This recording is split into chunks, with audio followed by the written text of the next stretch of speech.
Hey, everybody. How we doing tonight? Hello, everybody. I'm still trying to work on that entrance. I didn't like that one either. Some kind of artist did that You gotta before. get you a nice intro catch line. Yeah, exactly. All right. Can't do either. So we'll figure something out. But how is everybody tonight? Mud Rabbit, you got that table cleaned off and ready to go. Ceiling fan going. Terry's in the house. So yeah, we got a full house tonight. This is cool. Oh yeah, back with our regular Thursday Peña Perspective Jake special. So and West Haven, thank you so much for sharing this out already. Elaine, she's in the house.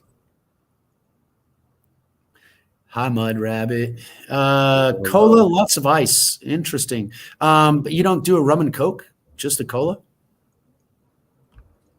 I'm still going in the beginning of the chat from like an hour ago or 20 minutes ago. But that worries. That works. Does anyone really care? No. Nothing too crazy. Chicago Transit Authority. Oh, those are all inside jokes. That's just bizarre. All right. Yeah, that chat has been active even before we even got in here. So yeah, cool. Now we got a new way to monitor it, so should go a little smoother. I hear coconuts falling off the trees. Really? Got coconuts. I got 2 coconut palm trees. 20 years, they haven't given me a fucking coconut. So if you got West Haven, we're gonna actually open it up. I was telling Mr. Peña you wanted to come on and talk to him, and yeah, we also have James that I think wants to come up later, and we're gonna probably open up the lines later at some point. We're just touching base with everybody and getting things started, but we definitely will. Everything's going fine. Terry and I were singing. Exactly. Always and forever. Yeah. What did we have it? I'm trying to see what that line was. Does anyone care? Okay, so if we're going to be doing karaoke or something, I always used to like Heart myself. Heart. Oh yeah. Which one's Heart that? was one of my favorite bands when I was younger. Well, give me a classic. Well, my mom used to love the Magic Man, and today is her birthday, so that always reminds me. Magic Man. Which way did he go, Magic Man? And then we got there's so many. Barracudas, obviously, one of their all-time favorites that everybody loves. But there was an album that came out in the 80s when I was a kid that I really enjoyed. It was one of Heart's. Those Magic Man and Barracuda and that sort of shit is from the late 70s. So that's a whole other thing. I said Barracuda is a pretty big one. Oh yeah, definitely. No Rush. Okay. Why not any Rush? I like Rush as well. It's a good band. Oh no, she was saying. I know she was talking about something else. I'm just taking. No, making sure. I'm just trying to be late, man. Just trying to be late. No Coldplay here and no Rush. It's a rule that we've always had. Coldplay? You don't like Coldplay? Oh man. I'm just joking. Actually, I don't know if I have any Coldplay songs that are really like. I always see a bunch of people doing memes about them. That's the only reason I like to. Oh yeah, there's tons of people who say, "Oh, they hate Coldplay," and I'm like, "What? Really? I kind of like their songs. I guess I'm not cool." Have you ever seen 40-Year-Old Virgin with Steve Carell? Yeah. They have a whole scene where they, you know how I know. Yeah. It is a virgin because it's like Coldplay. Most likely. No, getting up to speed tomorrow evidently is going to be an interesting day. And what be going on with tomorrow's? What's going on with tomorrow? Tomorrow is September 24th. Well, I knew that much. What's the significance of September 24th?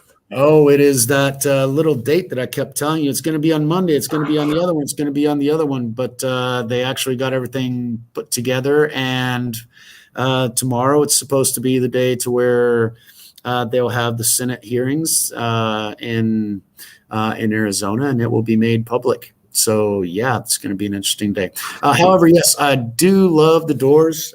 Break on through to the other side, the end, that sort of thing.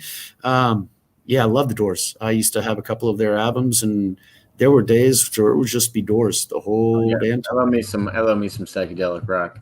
can't go wrong with the Doors. One of my favorite movies is you got Allman Brothers. Then you got the Grateful Dead. Oh man, I just trip on some Allman Brothers, man. I love that Oliver Stone movie that they did with for Jim Morrison and the Doors, and it was Val Kilmer played Jim Morrison. Oh, Val did an excellent. Oh yeah, it's one of his best roles. One of his, yeah. Everybody talks about that. I preferred Iceman in Top Gun. I thought he was really good there, and I loved his character in Real Genius and Batman? Saint. Huh? Batman? I didn't think he was really that great of a About Batman. the Island of Dr. Whatever. Moreau, the Island of Dr. Moreau. I had forgotten about that one. That's a good one. But I was thinking of The Saint. Real Genius and The Saint are two of the ones where I thought he was great. But yeah, The Island of Dr. Moreau, he did really good. Deja Vu is another one that gets me too. I'm a big Kilmer. Actually, my favorite role of Kilmer's was Doc Holliday. Doc Holliday? Oh, okay. That was a good one. That was a good one. I'm your Doc Holliday? Tombstone. I used to love Tombstone. I had that on Laserdisc. My dad had that on Laserdisc. I used to play it all the damn time. So yeah, Doc Holliday. I'm your said a bit of trivia. Did you know Riders on the Storm was about an actual serial killers? Whoa, Mud Rabbit's always got to. I would not want to play Trivial Pursuit with Mud Rabbit. I used to think that I was good at Trivial Pursuit, and actually I am. But compared to Mud Rabbit, no. Yes, Tombstone. That's the movie. That woman knows so much more than I do. It's just incredible. I'd love to just sit down and listen to her tell me tales. One of these days, Mud Rabbit, I'm going to kidnap you from Florida and bring you down here to talk. Just want to pull everything out. They got phones for that. I feel like there's easier ways. It's not the same. Like a lot of work just to get talking to somebody. The more work, the more it's worth it. And that way she doesn't have an excuse and can't get away. I mean, I'll like tie her up and go, all right, talk. No, Leah, I'm not. Thanks for making it. Leah, hello. Cod relief. So yeah, there was a good thing. It was Elaine who was waiting for Leah, right? Or was it Mud Rabbit? It's Mud Rabbit. Mud Rabbit sent her the invite. There you go. Actually, I told since today is my mom's birthday, I told her that because she hung up on me yesterday because I mentioned some stuff that she didn't like, and so she just clicked. And so today I said, hey, if you ever want to watch me, I'm on every Thursday night. But I had my channel for a year and a half, and my mom finally subscribed to my channel 2 weeks ago. So yeah, Leo's in the house. Hey, Leo, how we doing tonight? How you doing, Leo? Although I got Leo, seriously, man, 3 different dates, and now you say you're going to change the name of the Didn't you say there's something going on with the guests or something though? Do what? Wasn't there something going on with the guests or something though? Yeah, 2 of them were gone, and then another one he couldn't find, and then the first time was a problem with the internet, and I actually recommended my cousin in Mexico, who's a personal coach, life coach. She 2 weeks ago she was in Las Vegas doing or in Arizona doing her normal yearly little speech lecture thing that she always does, so that would always be a good one as well. But yeah, whenever you were talking about guests and that sort of thing, it would be interesting. Elaine wanted to come on and talk to me, and who else you said that wanted to ask me questions?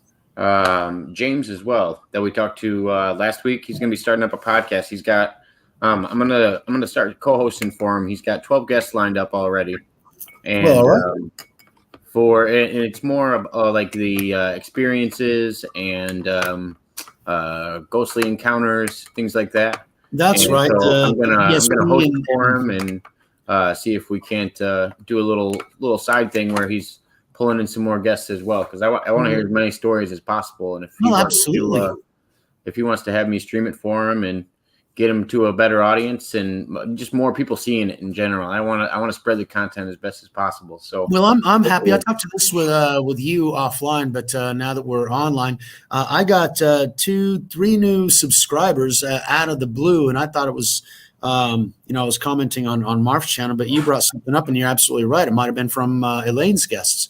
So I'm wondering if Elaine knows any bus drivers or mud tractor trailer big truck drivers, because those are the two videos. Those are the two channels, because they also are small creators, but they're 15-second, 12-second, 20-second, 25-second videos that they make. One of the guys is, he shows snippets of like four-wheel drivers going through the mud and up ramps and everything else, the things. And whenever he came onto my channel, he said, I smashed the subscribe button with my S10. And I'm like, okay, so that's somebody who likes his trucks. All right, welcome. And then we got the bus driver, who I'm trying to remember her name. I need to look that up again. But hold on, because maybe Elaine will know them, or maybe not. It depends. But yeah, no, I feel like that's the best way, though, is for you to start popping on these other channels with me. We got to start connecting you to other communities and getting the word out. Well, absolutely. Elated Beach Surfer was one, and Amanda Dodgers. Amanda, I know Amanda. Yeah, Amanda's got a nice channel. She does a lot of silent streams, and she always pops in and shows her support all the time. Yeah, she's a bus driver. Oh, I didn't know. Oh, well, I saw the video. I saw the one video about it, or the memes about it. Like, I drive kids around all day, blah blah blah. And what do you do? Yeah, but that's the thing on her channel, because I was curious. I didn't know, and so whenever she came on, I looked it up, and she's a bus driver, school bus driver. Yeah, Amanda's a friend of the channel. Okay, cool. So awesome. So I got her from you or from Elaine, one of the two. So either way, hats off, Elaine. Thank you very much. I shouldn't have done that. My hair is a fucking mess. Thank you, Amanda, for liking and subscribing. Appreciate it. Definitely. And so, yeah, that reminds me of a joke that my great-grandmother used to tell me. But anyway, it only makes sense in Spanish. So do that. Yeah, Tiffany knows her too. Yeah, she pops around to a lot of the. All right, so she's in our little circle then. All right. Yeah, well, we got introduced to him from like Tiffany, Elaine, all the other people. I just got introduced to their niche of friends. And, it's a great group to be connected with. We got a lot of friends from it. The other night I went in, it was girls' night out and shit, so. I was hanging out with the girls. Those are my favorite nights, when they're just in there doing karaoke or hanging out, chatting. Like, they have nice little hangouts and good panels most of the time.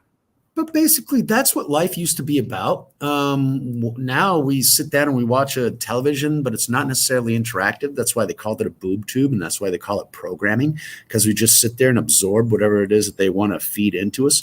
The format with the internet has changed things, because you can actually be interactive. But the chats on the big channels, Marfugo, it's like a family in there, because the chat is just flying through. I mean, he's talking about the news and everything else, and I'm watching him. And then on his website, he's got all the articles that he's going through on that night, so I can actually go beforehand, see what he's going to be talking about and that sort of stuff. And Leah follows Marfugo too. Huh? I think Leah follows Marfugo too. But I was going to say, for what Orion Rising said, he's got a bunch of different channels. He does it through Facebook. He does it through YouTube. You can catch him at a lot of different places, a lot of different times. I'm too embarrassed to put my stuff up on Facebook. I don't know. My self-confidence, I guess, isn't either that or I don't know if people will like my shit or whatever. So mine's not that. Mine's I run a local landscaping company, and I feel like some of the interviews I do, I don't want it related to my business, and that's where I have the biggest thing, because some of my customers message me on my personal Facebook, and that's the only reason. I do have my own page, but people still try to. I don't have a web page because I can't pay the $10 a month to keep it up. So, I might be able to pay for it, but that would mean less cigarettes or less beer. So it's a question of priorities. Mud Rabbit. If you look at some of my past interviews, we've done a couple interviews with Leo. And Oh yeah, Orion.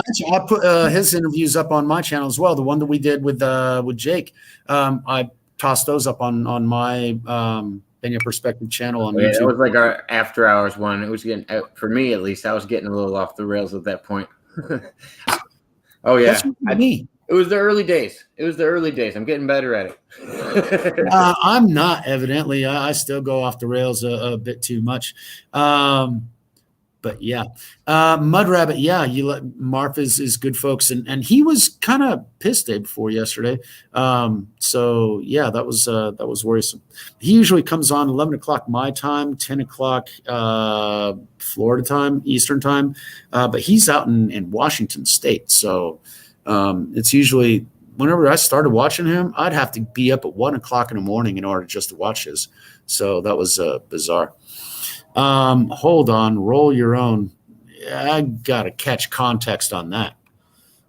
Yeah, we did do 5 hours that day. We were bopping around everywhere. And you had done a long show. I think he had just done a long show. No, see that his 5 hours was just one of the many 5 hours that we had done. He was impressed because he actually did 5 hours that he wasn't used to. And then less than a month later, you did 8 hours on yours. That was freaking insane, man. I still don't know how you do that. 8:40. 8:40, almost 9 hours. Sorry, I cut you down there. Sorry. Oh yeah, no, it was longer than the average shift. 75 cents per pack. If you roll your own cigarettes, yeah. The only thing I roll my own, and it ain't 75 cents a pack. I can guarantee you. I can roll my own. I just don't like them. I get all my own. Water, coffee, beer, and tobacco, plus some other party favors, which in my general neck of the woods, nothing is allowed. So we're just going to leave it there. Mine is buffering the other day, but it's not buffering today.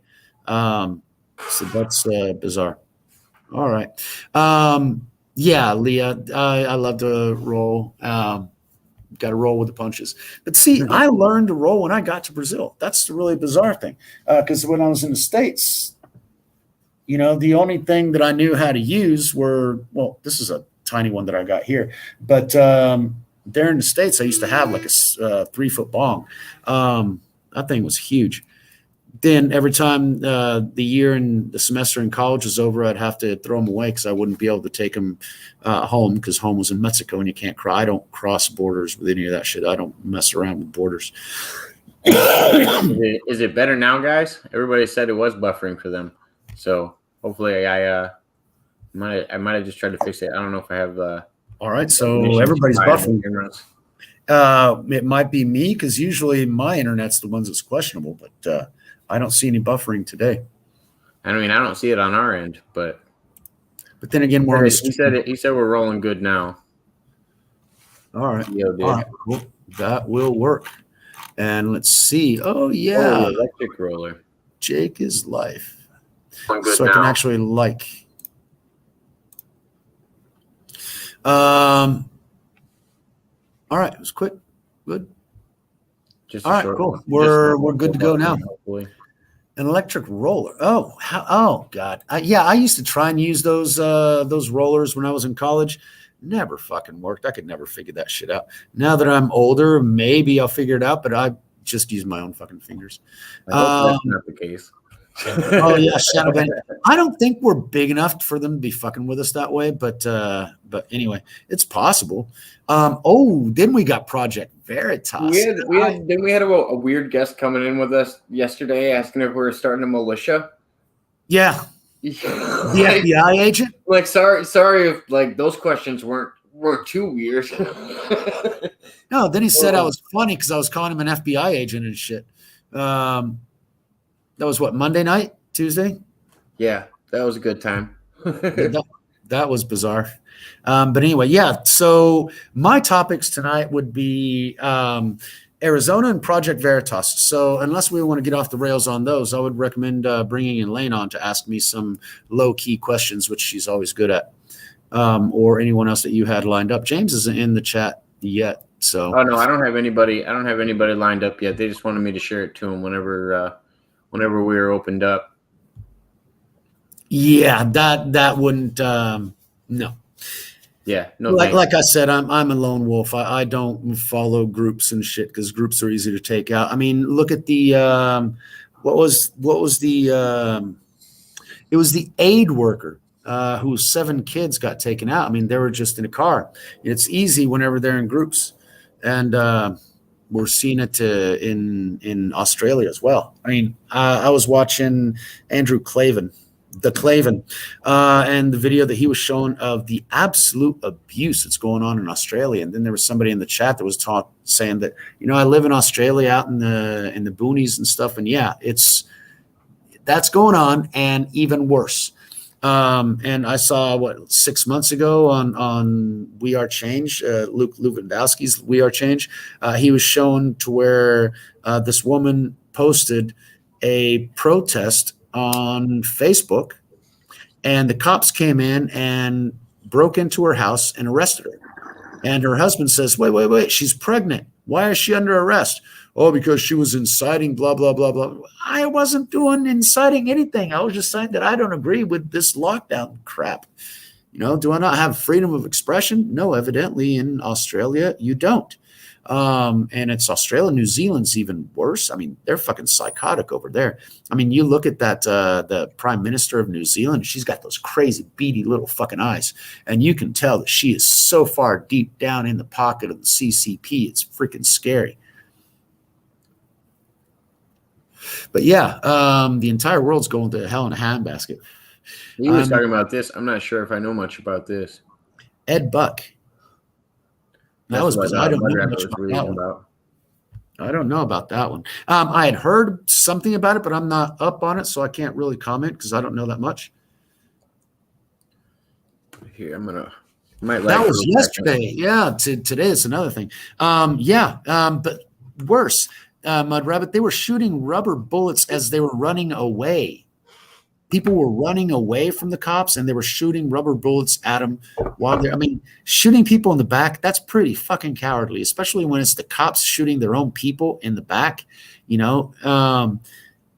I wish they would have done that last summer in the U.S. Maybe Portland, Chicago, Minnesota wouldn't be burned to the freaking ground if they'd actually done that shit beforehand. I mean, that's. I'm sorry. I am losing complete and utter respect for leftists, Democrats, and dumbasses. My patience is about fucking zero with those people because they are burning the world and they're laughing their ass at while it's going on. The friend of Adam Schiff. Oh, so they're going to pin the thing that Schiff did on Buck. Interesting. He took the fall. Well, see, that usually happens, Sopranos fan.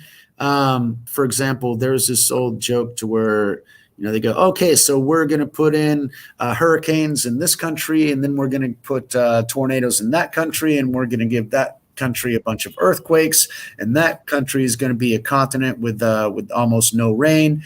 And this, we got to spread it out. Each one gets their own little things. And in this country, in the U.S., we're going to give them hurricanes and earthquakes and tornadoes and all that kind of stuff. Then go, whoa, why are you going to do that? He goes, look at the people that I'm going to put there.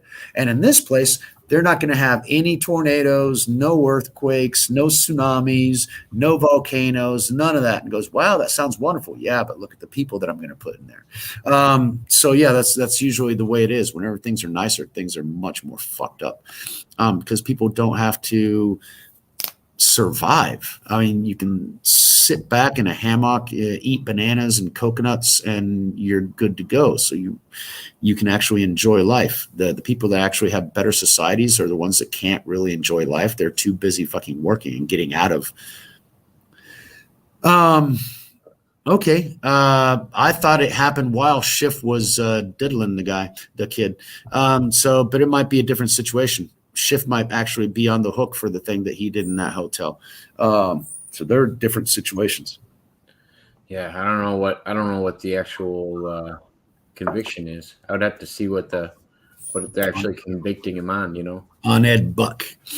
Yeah.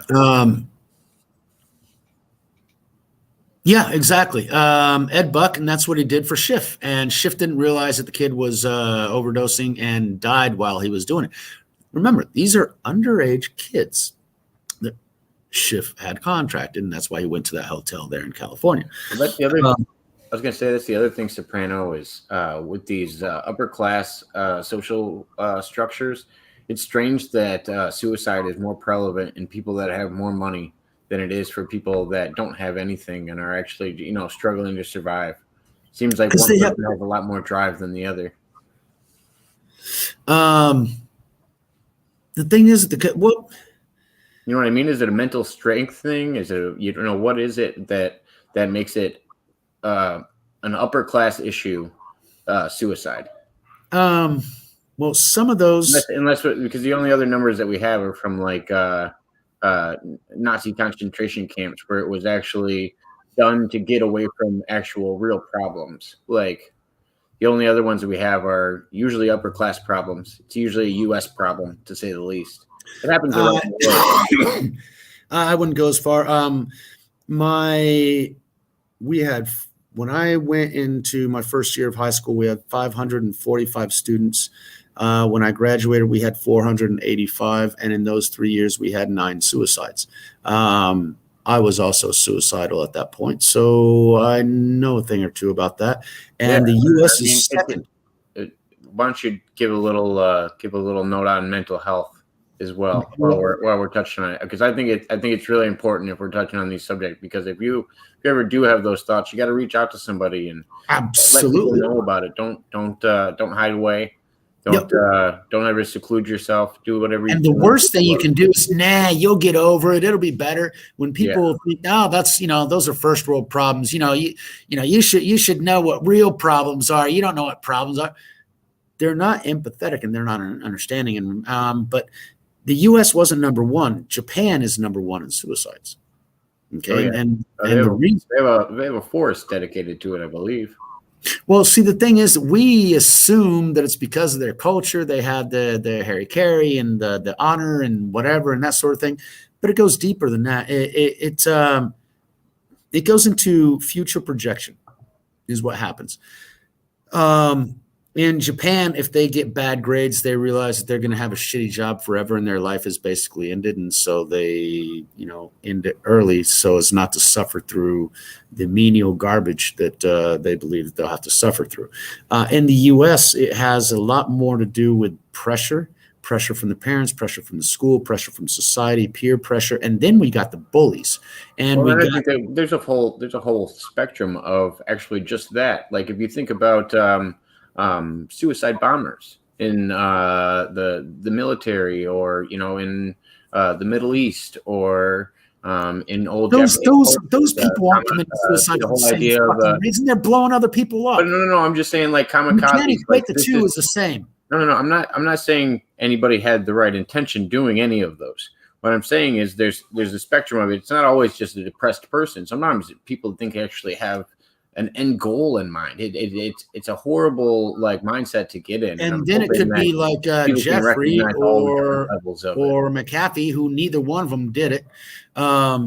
So you've got all kinds of things because sometimes they just, hola Maria, ¿cómo estás?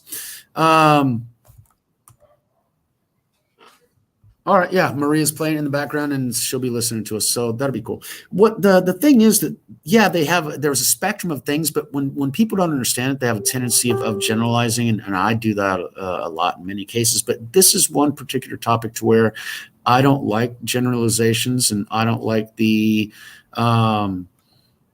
menosprezar, the idea of it's not that. No, and I definitely will not associate any of that garbage with those fucking terrorist pieces of shit, who they think, they're blowing themselves up so they can get 12, 18, 72 virgins because there's an inflation in the virgin payment that they have for these fuckers that kill people. Okay, so that bullshit I don't even consider. And then we were talking about the kamikaze pilots. Well, their jets didn't have fuel to get back. It was a one-way trip, and they knew that. They had bottles. They totally signed up for it. They were high as fuck on opium and drunk off their ass whenever they were landing. No, I just think it's interesting that you see it in all these war scenarios. That's very different than the 9 kids. One was a hanging, another one was pills, another one was a gunshot. Oh yeah, no, they're all. I think they're all different scenarios, but the ones that I'm talking about, they can all all be had something very classified much in in that common. same vague word, and that's why I say it's important to distinguish the difference in all of those things, because there's several different ways that could happen. The situations, for example, one of the girls that she was actually in one of my classes, and this chick was really freaking awesome. She was smarter than I was, and that's saying something. But her mom was a cafeteria waitress. She was working. My friend was working another job to try and help her mom pay the bills, and she was taking care of her baby sister while her mom was out at work. And we were both in honors classes, advanced classes. I was taking college classes when I was in high school, and she was in the advanced English class along with me. She was sitting right in the front of the class, teacher's pet, just as much as I was. And then one fateful day, she didn't show up, and the principal, told us that we had a day off in mourning whenever we found out. And I had to find out what happened to her. And she just couldn't take it because she realized that the probability of her ending up like her mother was very high, and she didn't want that. The thing is that you're busting your ass to be among the best that there is out there, and any mistake will put you in a second. Hey Jesse, what's up? I'm not going to make not going to be making any jokes about that one tonight. I learned my lesson last time. Thank you, Jesse. Good folks.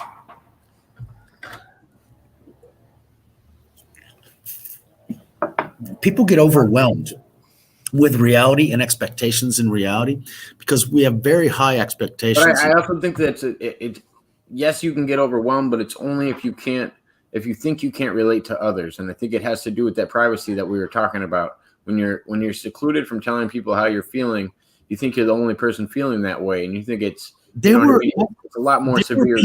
There were people that were popular and they were in cliques, but they still took their life because they felt alone. Because just because you're in a group doesn't mean that you're not alone. Oh, and just because you're accepted by a group doesn't mean it's a group that you can communicate with and actually open up to. And in many of those, maybe you don't open up, and that's why you're accepted. Aren't about communication. They're not about helping each other. They're about suppressing the others that aren't in your group. It's sort of this bully shit, and the bullying goes on among the inside. Have you watched that movie Mean Girls? Yeah, I like Mean Girls.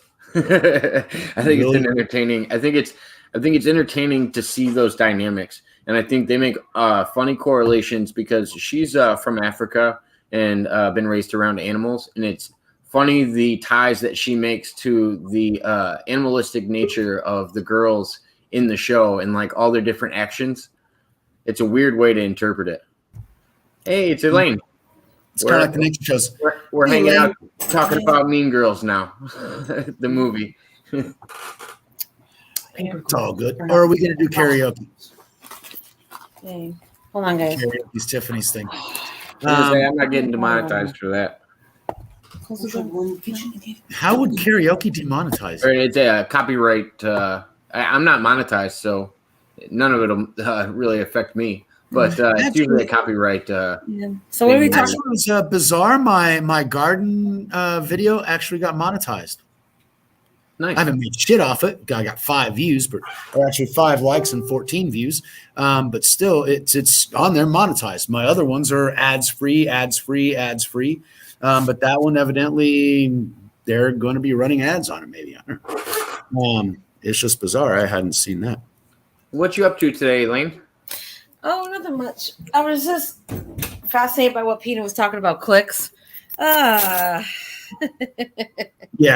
Clicks are not a good thing, and clicks are usually a reason for many of the suicides inside and outside the clique, because the way those cliques treat people like shit. And we've had some suicides going on in the last couple of months that have actually made some of the news. And what happens is just people treat you like garbage, and they make you and then all of a sudden they're in on the social media, and when you're going somewhere to feel good, they're in there harassing you, and you think they're making your friends hate you as well, and everything else. And it just takes away the joie de vivre your joy of life, your reason for being. And so my thing on that is about that. Oh, they just don't have real problems. That's not being empathetic with the shit that they're going through. Right. Okay. And one of the main things is that we got that lack of empathy and that bully fucking attitude that is just all over the place. Oh, yeah. Mud Rabbit, yeah, I do like my alone time too, which is why I'm down here. I'm way the fucking alone. Going with what Sopranos fans saying, yeah. And you could also be, surrounding yourself with negative energy from these groups. And that can also make you have bad thoughts and not healthy. And you know what? And the bad thing about it is too, Pina, let me say something too, Jake. You have a feeling that, you want to have that positive energy. And the people you think that are cool with you, even though you don't have nothing against them. I don't think it's them. It's their chemistry per se. It's the energy. Because I can feel the energy. And when I don't want to be somewhere, right, I'm out. Because I'm not going to, you know what I mean? If I feel some kind of energy, some type of way, even though I don't have nothing against anybody, I'm leaving. Because you know what? If I know I'm not wanted there, why put myself in that position where, okay, everything's cool, da-da-da, and then we have to go back. It's like a record. See, yeah, well, Elaine, I was sort of a geek, which is I wasn't wanted anywhere, and so I had to just stick around because otherwise I wouldn't do anything fucking fun. I feel like it's when you find yourself trying to impress people just to get by and not being yourself, that's when you start straying a little far. I agree with Mud Rabbit's statement too. I think she was agreeing with you, Elaine. This is why I cut toxic people out, she said. Yep. Toxic people have to be cut out, definitely, because they're toxic. But when you're young, you don't realize that toxic people are toxic, right? Because they're funny and people are laughing at them, and so they think it's great, and you don't understand why these people are laughing at that guy, and they don't like you. Why don't they like me? I can't ever be. And so we have these expectations, and it's that psychological evolution of your own mindset of who you. There are various phases in the development of the mind and our perception of the world and who we are. Right. And until you're 25, the prefrontal cortex isn't completely developed. And so we don't have that complete logic set. Your brain's not fully developed on social things. Yeah, I know what you mean. And what happens is, whenever you're I wasn't going to go into this because it's this whole psychological rant and shit, but they are in the focus of trying to figure out that future self what they're going to be, because it's right after that teenage phase to where they're figuring out the shit that they don't want to be, and so they're finding all the negative crap about everything. That's when they're complaining about their parents, they're complaining about their grandparents, they're complaining about society and everything else because they're seeing all the negative shit. Why? Because that's the part where the brain is actually stabilizing the things that you don't want in your life. Because before that, you're an 8-year-old, 10-year-old, and you're going, I want to be a fireman, I want to be a policeman, I want to be an astronaut, I want to be a pilot, I want to be an acrobat, I want to be a gymnast or whatever the fuck they decide. Why? Because those are their heroes. There's huge expectations to where that big goal that they want to be able to reach, someone that they look up to, they want to be able to be when they're grown up. And then they go into what they don't want to be and what they don't want to accept, which is those teenage years that most parents don't like, because that's when the teenagers point that, mirror at you and the dad's going, wait, you can't tell me that. You're my kid. Why are you telling me that I'm a narcissistic fucking asshole? It's not your place to tell me that I'm a narcissistic asshole. It's my psych's job, not yours. So we don't like it when the kids tell us our bullshit. But they're doing that to everybody because they're doing it to themselves. And so not only are they seeing the negative things in the world, they're also seeing the negative things in themselves that they want to be able to eliminate, reduce, so that they can build up the good things. And then whenever you get towards the end of high school, beginning of college, which is why we're looking at, what you want to study when you're in college, because you're already projecting that future vision of yourself. You've already got those hero figures. You've already got those villain figures, what you want to do, what you want to avoid. And then you put that whole mix together into something that will be a future you, because the others were others that you want to be able to emulate. Right. But here, whenever you're 18, you're actually developing that picture of who you want to be as you, who you want to be identified as. And it doesn't always mesh with how they identify themselves at this point. And so they're getting out of that high negativity of everything around them and themselves. And if they still got people that are pushing negative shit on them whenever they're trying to figure out a future projection of themselves, it's a really tough time in life at that particular point because of the different stages of the development of the psyche. Crazy chicken, you're right. I feel like sometimes they can't even help it. They don't even know they're doing it. And, you know, and the one thing about, not only projecting themselves, they're projecting their parents on you. Because whatever baggage their self-image and their self-image is what they're projecting. So yeah, in part, crazy chickens, right? Because they are projecting whatever baggage. I feel like it's whatever the baggage the individual doesn't even know that they're carrying. It could be parents. No, they don't. It could be their job. It could be baggage actually comes from their parents. It could. I don't have baggage from my parents. Well, if you've got a dad who's a bully and he bullies you at home, you're gonna have a tendency to go to school and be a bully because you think that's the nurture side of development. And if you've got parents that are kind and loving and peaceful and everything else, you're going to get to school and you're going to get the shit beat out of you because you think everybody else is kind and peaceful when they're not. It's a fucking jungle out there and they're going to eat you alive. And you don't figure that out until after college. You get into the real world and you find all those bosses that'll, whip you till you're fucking dead. And on your third job, you realize that everybody's a fucking asshole. So you just become emotionally dead. And therein is where society ends. That's where we have because there's a statistic in the United States, when I was there in the US, 85% of Americans have one best friend. And in 50% of those cases, it's their spouse, which means that they don't have friends anymore. They don't. Man, I feel like in most cases, the person you're going to spend the rest of your life with should be your best friend. Not in my case, but no, I'm just saying it should be for a healthy relationship. Yeah, blah blah blah. Should be. Yeah, no. What happens is that's the only person they can actually talk to, and that's why it ends up being that way. And it would be great in an ideal situation, but that's not the reality. No, it shouldn't necessarily have. You can open up to more people than just your best friend. I think you're limiting what you consider your best friend. I open myself up to everybody. Why? Because I could give a fuck. I just assume gut most people. I got fucking problems, so I can open my shit up. They can attack me all they want. I'll fucking launch back at them. I mean, fuck them. If they got suicidal tendencies, I'll make sure they jump over the fucking edge if they fuck with me, because I'm just not going to push that shit. They want to be a bully. Push yourself over the fucking edge, bitch. I'm not going to be taking that shit. But if I see somebody that's in problem, I'm one of the most empathetic people that you'll find. And so I have a tendency. I mean, I used to protect people in high school. In fact, one of the guys that considered me his best friend was because I protected him from what he perceived as a bully. But I didn't see Rerun as a bully. He was a 250 pound, 6'1", 16-year-old black guy. And so he had this guy pinned up against the locker. Who's Rerun? Rerun was a friend of mine when I was in high school, junior high. I used to skip school, go over to his apartment and smoke dope. So he was a friend of mine. Naughty youngsters. So when he was pinning somebody up against the locker, I went up to him and go, "Hey, Rerun, let him down, leave him alone. What did he do to you?" He didn't do it. Then why are you doing that? Let him go. Yeah. And the guy that he put down wasn't a small guy. He was a big guy.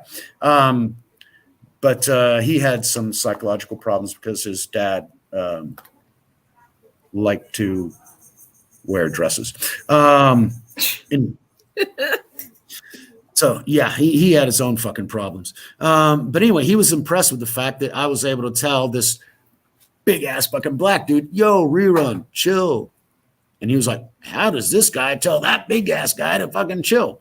Why? Because I'm a nice guy and I smoke out with everybody, and so everybody knows me, and they know that I'm good folks, and I'm telling him to chill out. He'll chill out because usually they've got problems and I help them solve them. I mean, fuck. I used to be everybody's freaking shrink when I was in junior high and high school. I'd have these girls come up to me, "Yeah, my boyfriend did this and he did the other thing." And I'm going sitting there. Why are you telling me about your boyfriend? I want to be your boyfriend. You got great tits, and I want to do more than just sit here and listen to your bullshit. But yeah, fine. Rabbit. If you don't got a bestie, we'll be your bestie. Aw. You can come hang out with us. I love my Thursdays. Yeah. But you know what I got to say about that though, Peña? Can I throw my 2 cents in? If that's okay. No, you're not on the channel. No. You're supposed to just sit here and listen. Yeah. As far as that too, like, okay, here's the thing.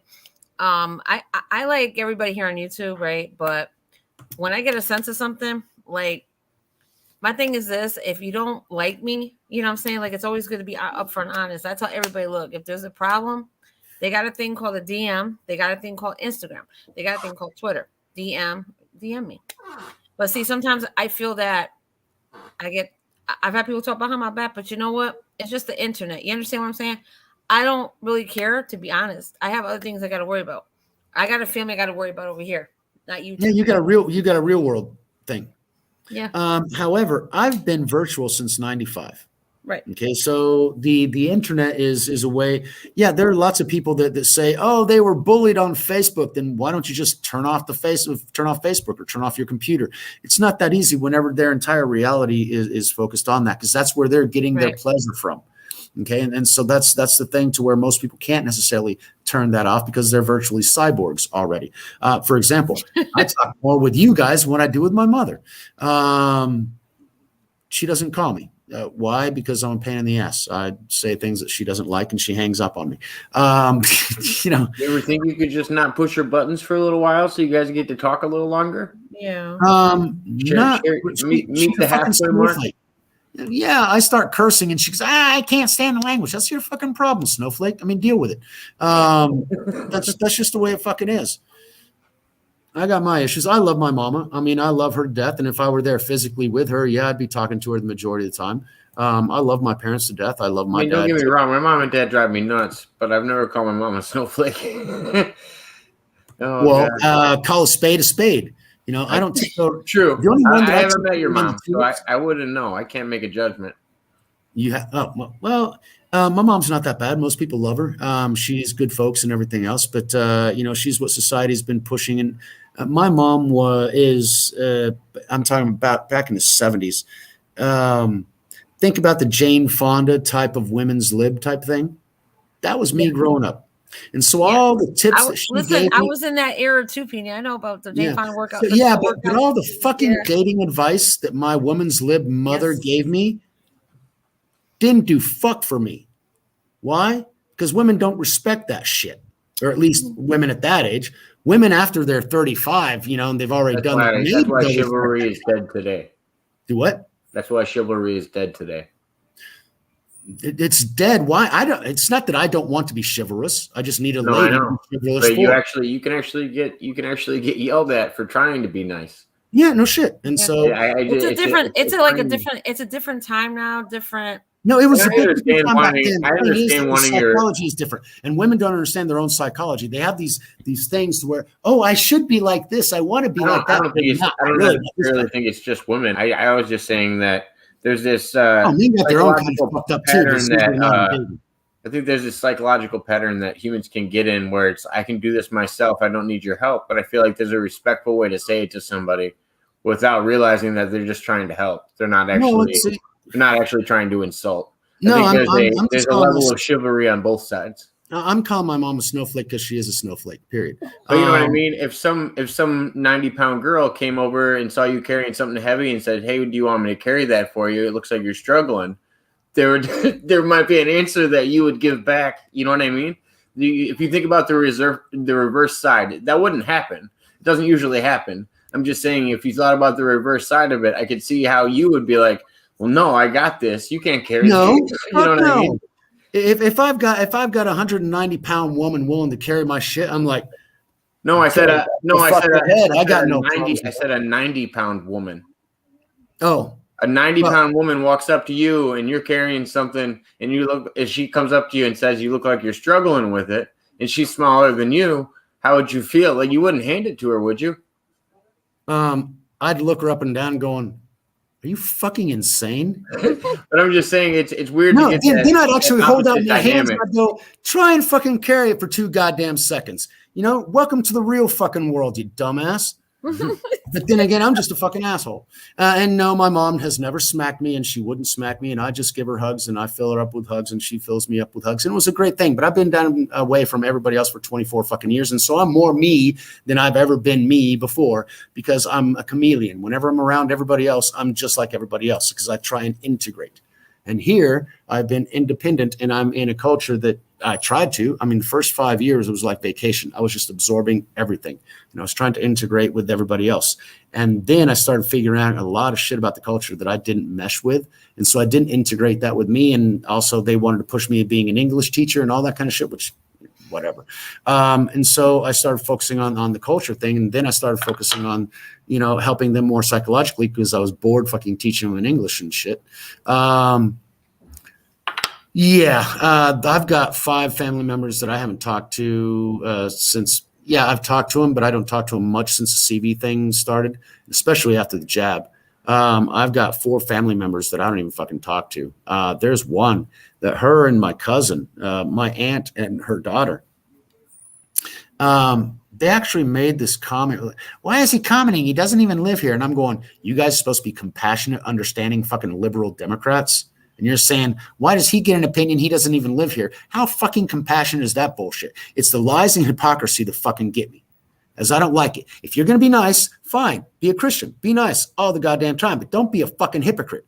Don't be nice to those that you want to be nice to, but that group over there I don't like. Because somebody else might have a group that they don't fucking like. So either you're going to be nice to everybody. That was an interesting way you just phrased those 2 last statements, and I wanted to make you unpack them, because I don't even remember what the fuck I said. What am I going to unpack? No, I'm gonna make you unpack it. So there's a group of 5 people in your family that got the jab, and you don't really talk to them anymore.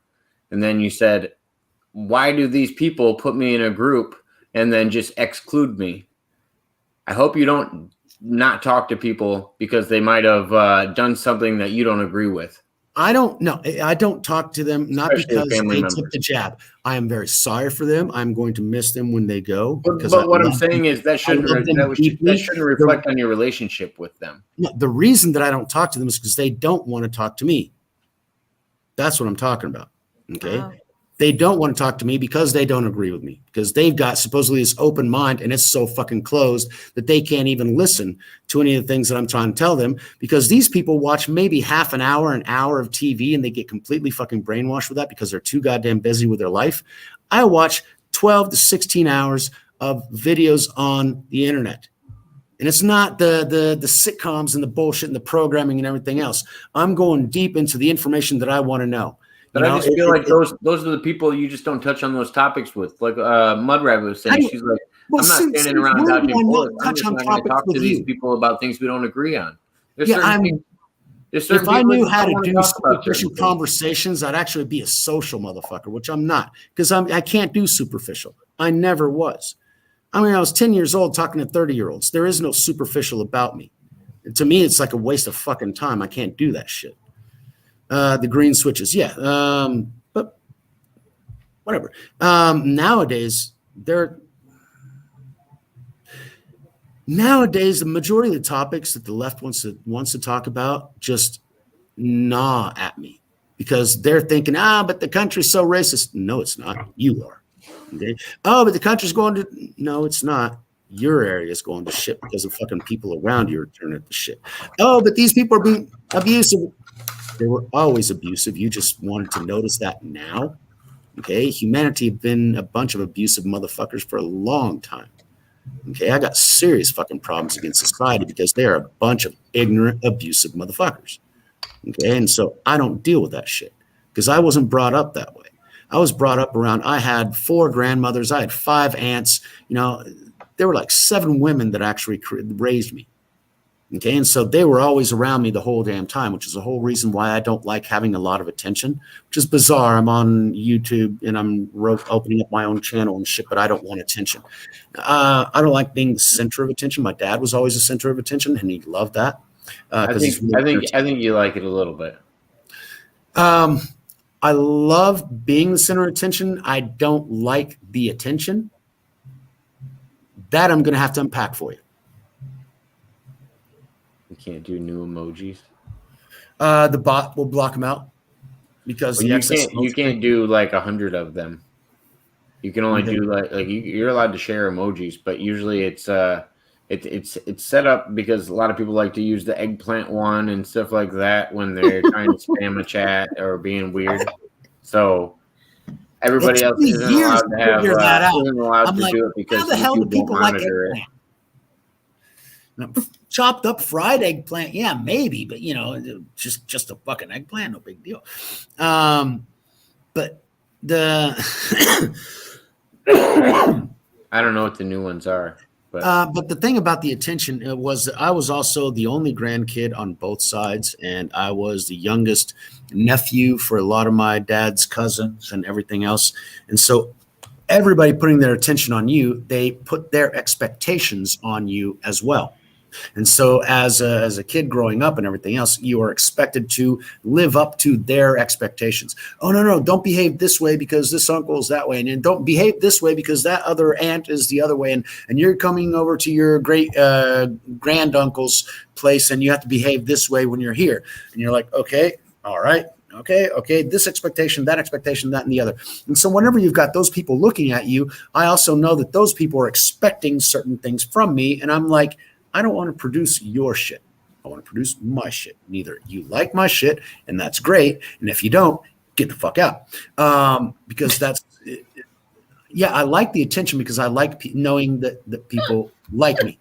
But I don't like that. Yeah, but you should actually cut your hair before you come on TV because, people are supposed to be, it's like Marf, he didn't cut his hair. And so he put a hat on. All of a sudden he had all these comments in his chat going, why are you wearing a hat today? And it's like everybody else's expectations are pushed onto you. They expect you to mirror them. They expect you to be like one thing and they see you as another thing. That's what it is. Yeah, I got it. They try to put you in a box. What did I tell you when I first started doing this with everybody?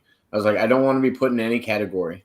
I want to do a different thing every week. And everybody goes, God damn it, why is he doing something different? I liked this. I'll go back and do all the other things that people like. I just like to jump around because there's a lot more than just one thing I'm interested in. No, it's like my channel. They keep asking me, what's my channel about? And I'm like, life. Because it starts off as science, and I want to take it to the spirituality, but not just focus on the spirituality, but how that makes your life better, how to integrate that into your everyday so that you can actually have a plan, not for me to make a plan for you, but for you to have the steps so that you can actually make your own plan for your own life to where tomorrow I'm going to do this and I'm going to do that and I'm going to do the other, and that's going to give me that benefit down the road. And I can expect this other thing to happen and these other people to react that way. And it might not happen that way because life is going to be what it is.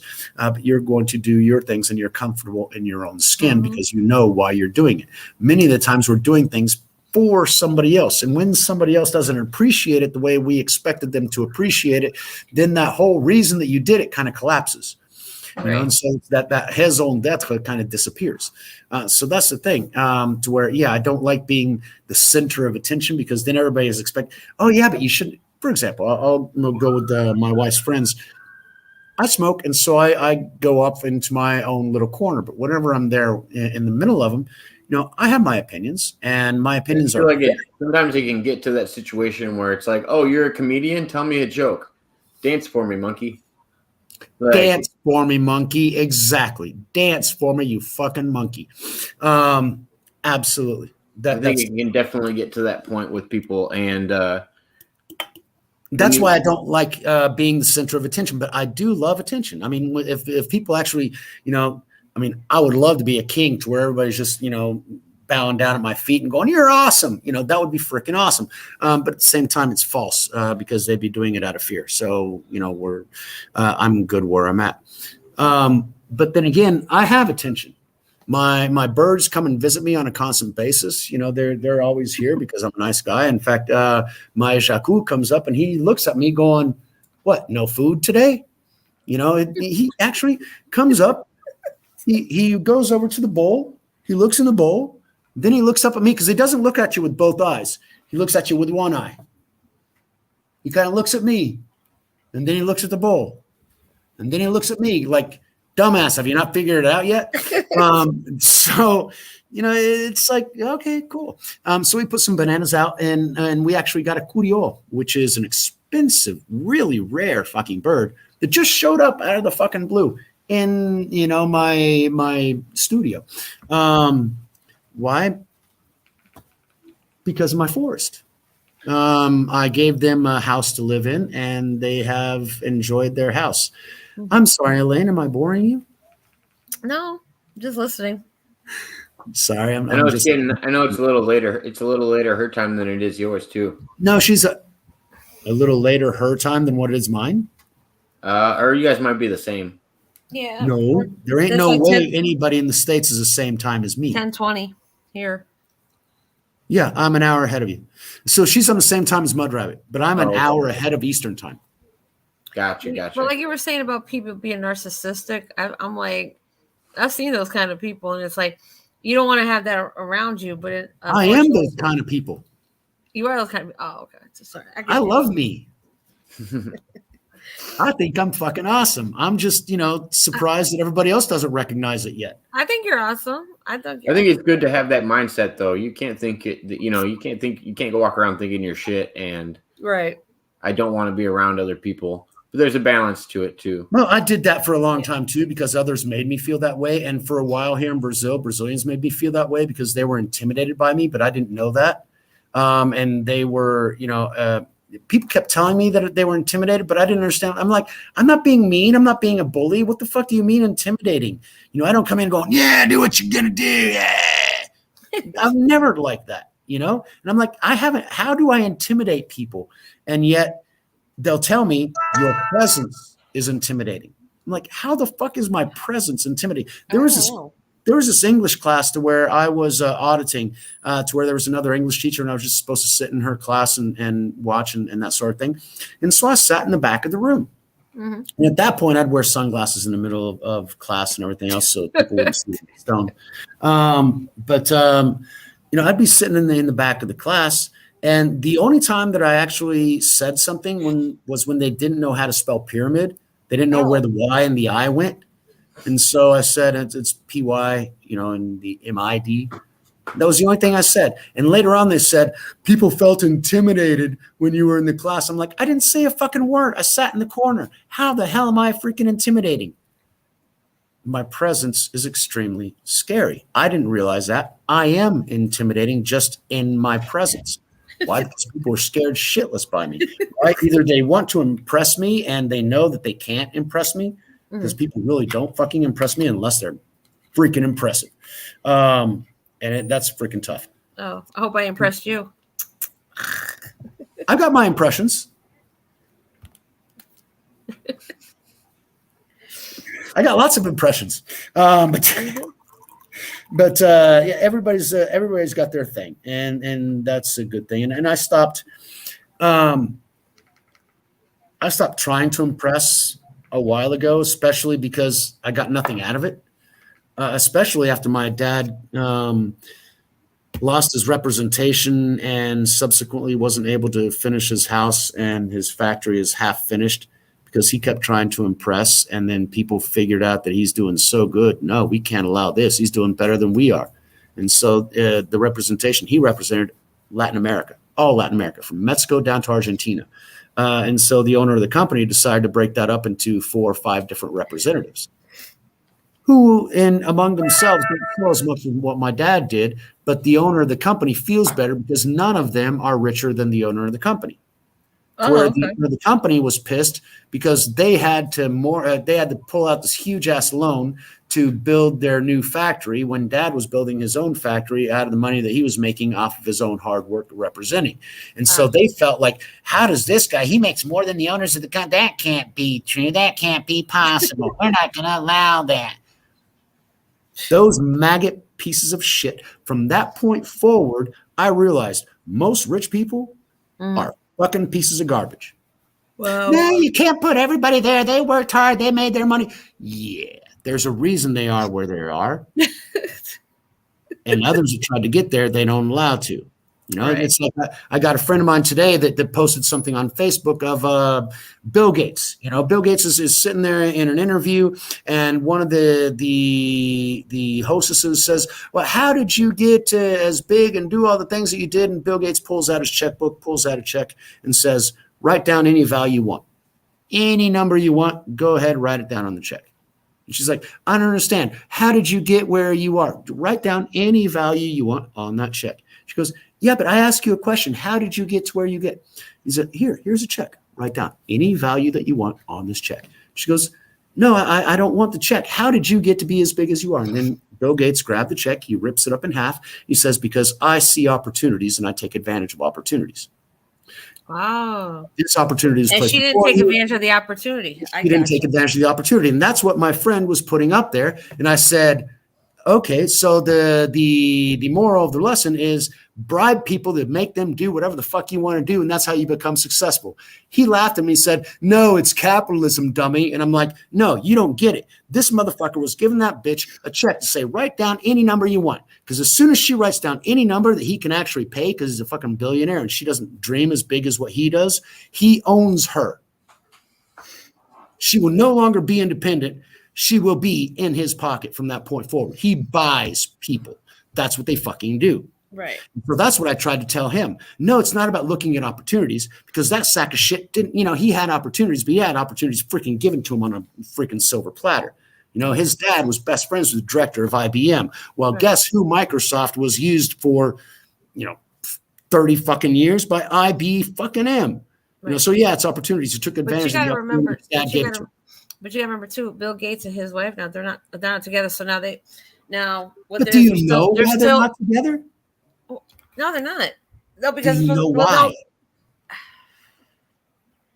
I guess issues, marriage, money. I believe that's what it was. She actually mentioned them in the divorce papers. Yeah, he was spending too much time with Jeffrey Epstein. Right, but the thing is now they're still like all their foundations that they have. They're still working together. Yeah, because they're both Satanists and they got the same focuses. Besides the fact that they had to be able to separate their money to do things right. Because they know that shit's coming and things are going to implode, and they're trying to diversify, because if everything's together, it all gets sucked out. Right. That's a whole nother story. But the fact that he was spending too much time, you just blew over that. You didn't think a big deal. The fact that he was spending so much time with Jeffrey Epstein is what really bothered her. And then this week, there was this lady that asked 2 days ago, actually, Bill Gates, the thing, We Are Change showed that interview yesterday, actually. And so you've got Bill Gates going there. Yeah, we just had dinner together, and we were discussing he was going to bring people to give money to the foundation. And after I found out that that wasn't happening, I cut things off. And that's been a long time ago, so there's nothing new on that area. Okay. Really? A long time ago? Your wife divorced you because fucking time with a pedophile. That's a long time ago. There's nothing you need to talk about that. Right. This guy's a sack of shit. And so I got a friend of mine putting him up on this label because look at this rich guy. And he taught us a lesson of taking advantage of opportunities. That's not the fucking lesson. The lesson is everybody's got a price, and he can buy anybody he wants, and he does whatever he wants. Just think about Netscape. Just think about all the different companies that he went to go under. And then we got Facebook. If Facebook doesn't like somebody, they buy them the fuck out. Instagram is doing great. Well, guess what? Instagram is now part of Facebook, so they can integrate it into their whole fucking little community system. They can control it just as much. I used to love WhatsApp because I can talk to everybody. It's encrypted phone calls and everything else. Guess what? Facebook bought it out. Why did they buy it out? Why did they have to fucking buy everybody out? Oh, because they got to spend their money. Well, fine. Donate your fucking money to them. But they buy it because they want to keep the control. Oh, but it's they're philanthropists. They're not fucking philanthropists. Bill Gates donated half his money to philanthropy. Most of his money he went along with what was it? The Prophet of Omaha, Warren Buffett. They went in and they became philanthropists, and they gave away 85% of their fortunes to philanthropy. Well, guess what? After he gave away his fortune, now he's twice as rich as what he was before. Oh, yeah, right? Just because he's got an ability of making money. Right. Yeah, but wasn't Bill Gates accused of something about some of the coworkers? He was messing with the coworkers, I believe, or something. Gilly Bates. Because, you want to make sure that the bots don't catch you. Oh, well, was he accused of doing certain things that weren't related to the job? Let's just put it that way. But see, there's a reason for that. Sorry, I got to talk about Leia's. There's a reason for the man Linda. Okay, because she is Oh God, so many fucking rabbit holes, so much shit the majority of people don't know, and even Jake doesn't like whenever I talk about Big Mike. Prove it. Come on, it's out there. You can't. I know you just can't make claims about it. Pictures Oh, aren't. I know, Pictures because aren't. what was it? Pictures are Joan not very. Rivers. Picture. I'm just Joan saying. Rivers Pictures actually aren't mentioned it, and verification. she ended up dead like a couple of days later. Oops, Yeah. It was an accident during one of her plastic surgeries where a strange surgeon came in that nobody recognized. It took part in the surgery, and there were complications at that point, and she died. But nobody knows who that surgeon was, but it was just a medical accident. These motherfuckers can do whatever they want, and they kill whoever they want, and they take care of whoever they want. Like people get Arkansas'd all the time. The shit happens. Right. And so, you had Joan Rivers who thought things were normal. Somebody came up to her and says, when do you think we're going to have our first gay president? And Joan Rivers says, well, we already have one with Obama. Oh, and Mike's a tranny. And he goes, what? Well, everybody knows. And then she turns around and keeps going up I'm not saying it is exactly word for word, verbatim, what Joan Rivers said. The last public words that she ever stated before she was found dead. Okay? So These motherfuckers do whatever they want. Why? Because we do not fight against people and we fight against powers and principalities and the powers of the darkness. Ephesians. Is the line. I completely fucked up that line. It comes right before the armor of God thing in Ephesians.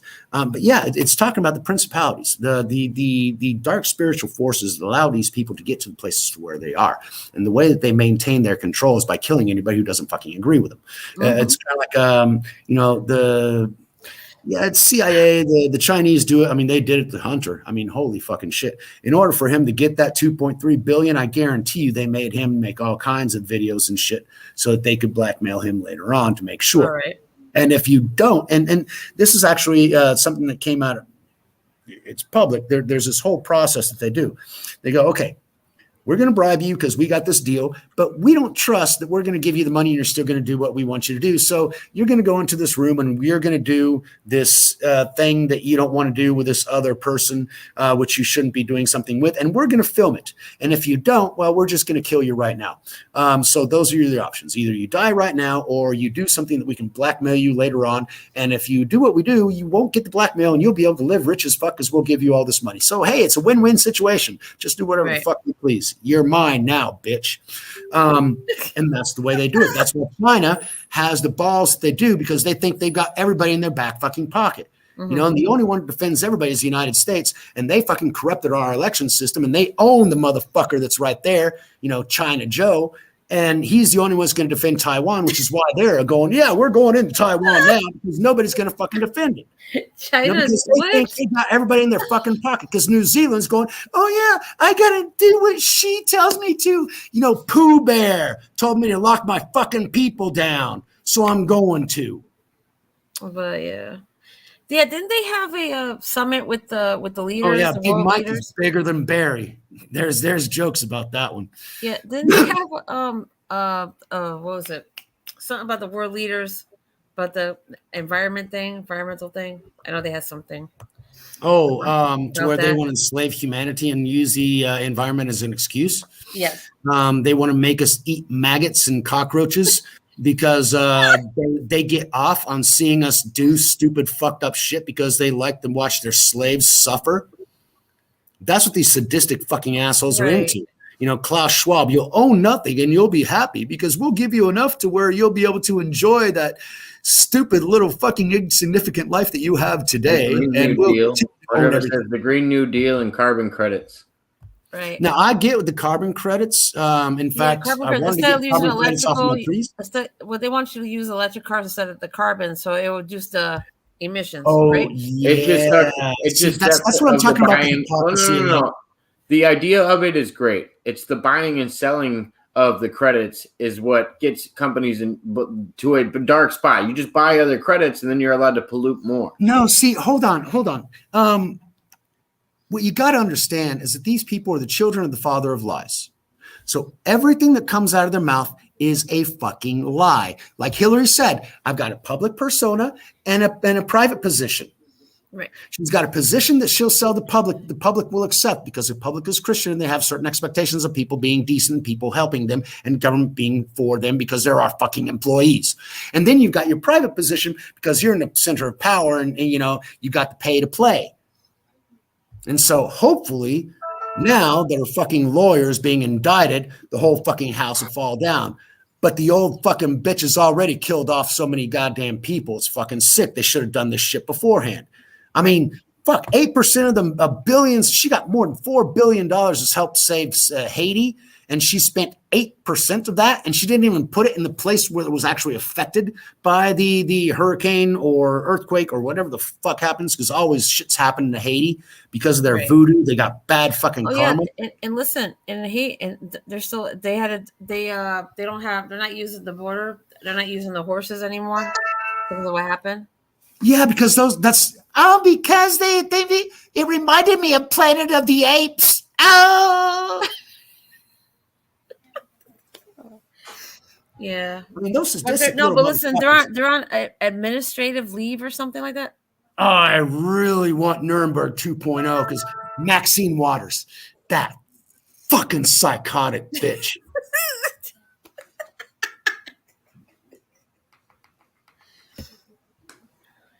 And don't get me started on Beetlejuice. But then again, I won't touch on those topics because I promised and I expect that they won't touch on Orange Man Bad, which I actually happen to enjoy. So we're not going to go there. However, all these things are twisted. For example, you had Marjorie Taylor Greene, I think is the senator or the representative from Georgia. Oh, yeah. And she was talking about the Green New Steel, as they said it. No, I'm very reserved, and I'm, I just, you'll have to pull it out of me. But anyway, what was the New Steel? Green New Steel? What was the Green New Deal she was talking about, it is China's wish list, basically, because it's what it is. Because they bought all these motherfuckers. Oh, okay. And the DIA already knows who, because the Chinese have already rated all the American governors to find out who likes them, who doesn't like them, who might be to where they need to give more money to make sure that they're on their side. Okay, because it's the art of the deal. The art of war, to where you'll win a battle without firing a shot. That's what they want. They buy everybody out. Okay, and so they've done that. I mean, you got that Fartwell. Who was that? Who was what? Fartwell. You don't remember that he was doing an interview on Capitol Hill, and while he's interviewing, he laid out this really fucking big one. That's why I call him Fartwell. But but no, he wasn't sleeping with a Chinese spy for years. And then you got the bitch out in California whose husband made a fucking fortune. I'm not talking about Piglosi. I'm talking about the other cunt who's older than Piglosi. And Feinstein, Dianne Feinstein. She had her driver was a Chinese communist spy. The driver that was driving around for 15 fucking years. Oh, I didn't know. I fired him the next day as soon as I found out. No, you fired him as soon as everybody else found out. Because she already fucking knew. Because she's been in their pocket. California's been in China's pocket for a long fucking time. They bought out all those fucking politicians, and all their shit. And they're all sick, twisted motherfuckers. And so that's why they don't have everything they say is a fucking lie. And I wanted to start off with the Patriot Act. There was absolutely nothing patriotic about the Patriot Act. The Patriot Act took away more of our liberties than any single piece of legislation ever in the history of America. Patriot. And it's called the Patriot Act because they're supposed to be patriotic. Right. No, it's the Traitor Act is what it should have been called because he threw the entire American public under the bus. But then again, the whole objective of 9/11 was to be able to pass the Traitor Act. So that's why they did that shit. It's all fucking manipulated and controlled. And we're just along for the ride going, oh, yeah, he's such a nice guy. And then I didn't understand whenever my grandparents were talking about, Slick Willie. And I'm like, Slick Willie? No, oh yeah, he had problems in Arkansas. What do you mean? Bill's a nice guy. He plays a saxophone. I like him. He's freaking cool. I even voted for him. And later on, I found out that when he was Attorney General, he was covering up for the CIA drug running scheme that was coming in through private airports in Arkansas. So, you doubt me? Look it up. It's there. I'm sure my knows. Yeah, but guess who signed it? But listen, guess who signed it into law though? Into what? Who did? Patriot Act. It was Bush, of course. Yeah, of course. Yeah. And I was always pissed off because my grandparents had pictures of Bush all over there. And that's the guy that I hate that guy. I mean, George W. Bush, I hated his fucking father. I thought his father was the most worthless piece of garbage, do-nothing vice president. And as a president, I thought he was a gutless, feckless little bastard. Little did I know at that time that he was also Poppy fucking Bush was there in 1963. He was in Dallas in 1963, which is why he became CIA director. These motherfuckers know all the secrets. They're as dirty and twisted as you can get. Somebody in there put in the chat something that I don't want to talk about on camera, but yeah, it's absolutely. Big Mouth ass. Yeah, Leia, I'm loving you here. You and Mud Rabbit are just adding some stuff in here. They got this back and forth there to where it's like, this is cool. They know what's going on. They know what's going on. Yeah, well, see, the whole damn thing is going to be simple. From what I understand, 45 is going to be 19. And that would be fucking cool because all that bullshit would be done away with. And I hope he's 19, really. And supposedly, the vaccine mandates were supposed to be that red line. And, right on time, right on cue, we got Susnet being indicted, and that will be the first one to fall, and they'll be surprised about who.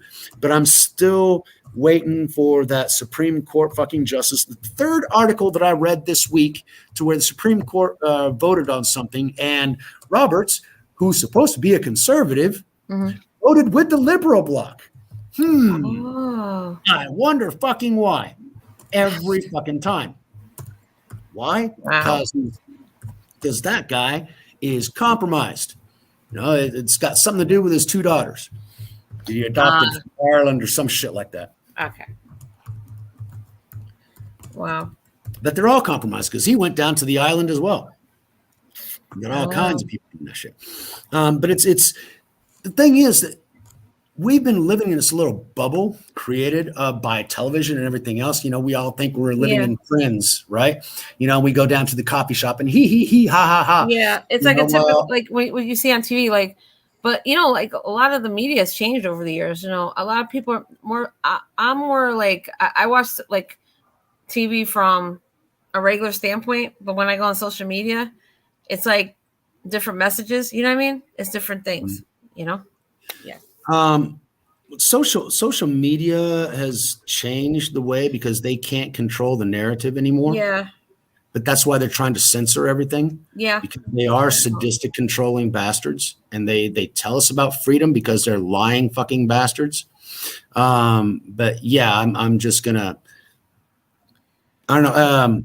I'm gonna go out there and I'm gonna tell you guys how I feel. I know I don't do that very often, but just open up a little bit. We don't know. I'm so reserved. I'm so quiet. I'm a wallflower. You wouldn't hold back so much. See, the thing is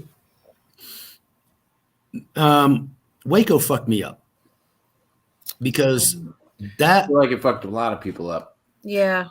Waco blew my bubble, and my mom's still in that bubble, which is why I call her a snowflake. Because she's not comfortable outside of that. But after Waco, I had to know the truth about everything. And I went down so many fucking rabbit holes. And you find out things. And people don't believe you. And people didn't believe me about Waco. No, the government wouldn't do that. The FBI wouldn't do that. And so it's all bizarre fucking shit. Leia, sorry, I need to... Ooh. Yeah, I wasn't pulling those up. Yeah, however, what was he talking about?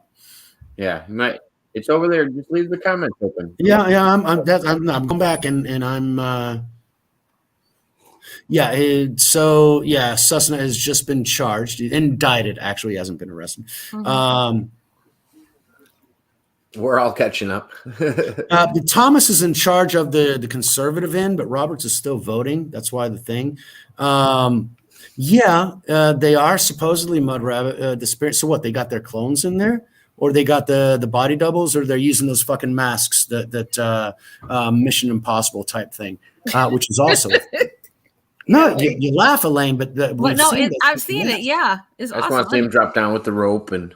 Yeah. No, we're not talking about that one. We're talking about whenever they want to impersonate somebody and they got that mask that they got that printer. Oh yeah, there's definitely. And they put that rubber mask on and they put it over. And we've actually seen. They're getting good. And we've started seeing some of those where you can see the opening of the mask on Biden in a couple of those videos. Mm-hmm. So yeah, I'm bizarre. You don't even need them in videos now. If you got all the deep fakes are next level. See, that's the whole thing. 3.5-4 years ago, they were telling us that they were going to use the excuse of the deep fakes, which is why they've been hurrying up the deep fakes so they can actually say, no, that wasn't me. But they can tell whenever it's edited, whenever it's CGI, whenever it's deep fake, and whenever it's real. You talking about when he was on The View? Yeah, that was absolutely. Oh, that was freaking awesome. Oh yeah, it's so good to not have a murderer in the White House.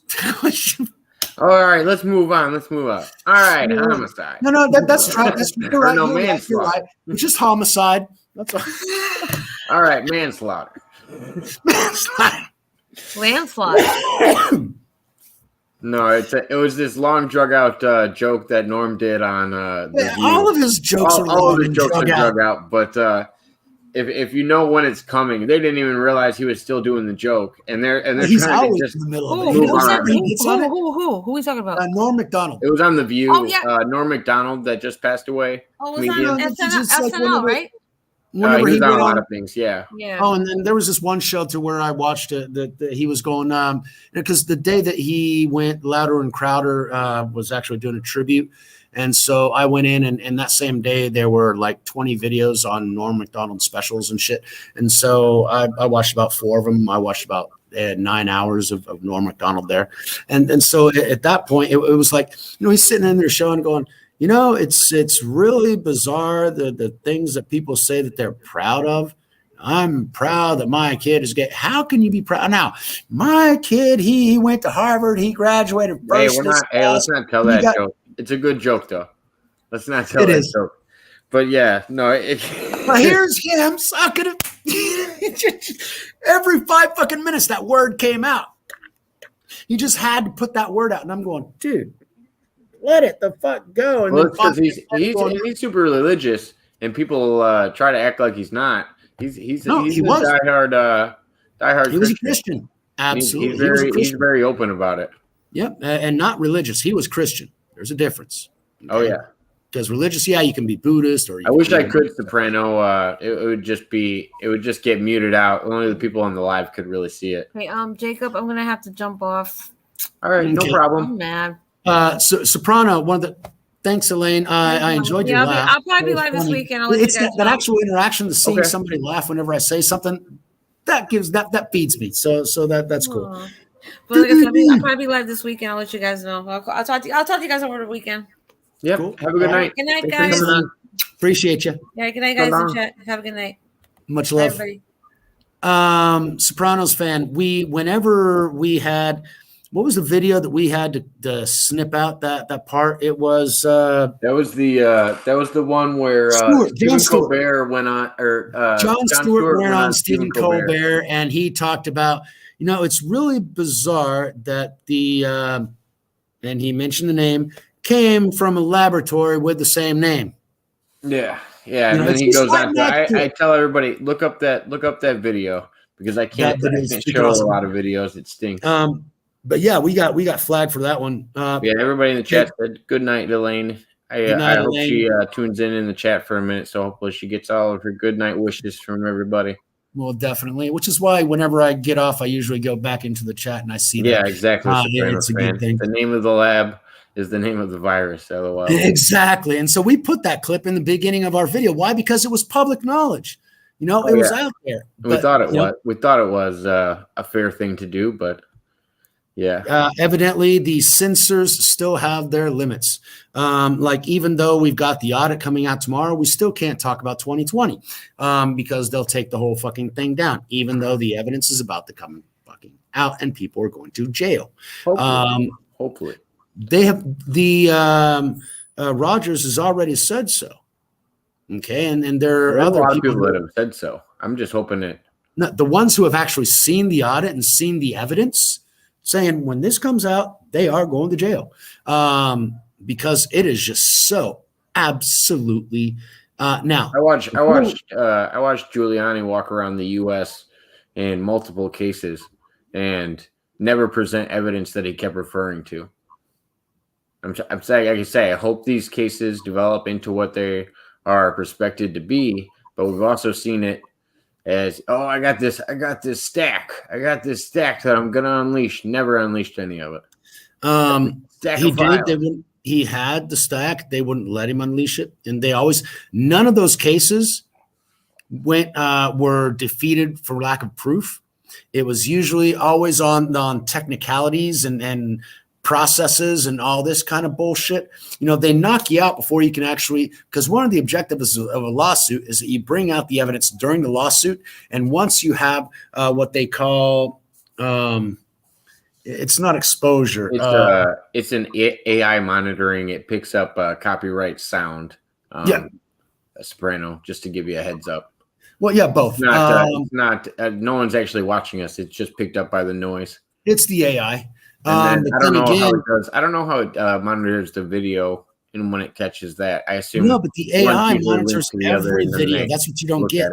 They monitor every video. That's what AI is for. Great, Elaine. Thanks very much for showing up afterwards so that you could get your lovely good nights. That's always a good thing. The lurker was the one that said that we were a militia. The FBI has a tendency to lurk and push things. But yeah, it's usually AI, which is the reason why Marf speaks in code. Gilly Bates, because even though it's similar and we as human beings can actually understand what he's talking about, the AI evidently doesn't pick up Gilly as a legitimate name, and so it doesn't mark it or flag it because they're looking for specific things. My nephew was working on AI, and he laughs at me whenever I tell him about, AI is going to take over thing, and he's telling me AI is so stupid. AI can't figure out a damn thing. When you tell me AI is going to take things over, you're an idiot. AI can't do shit. It's very specific. And the thing is that he's 22. So he doesn't know enough yet. Yeah, he's learned a lot. He knows a lot more about AI than I do. And he explained a lot of shit to me about how fucking stupid it is. But the thing is, because they don't think, they don't have the logic and thinking outside the box and everything else.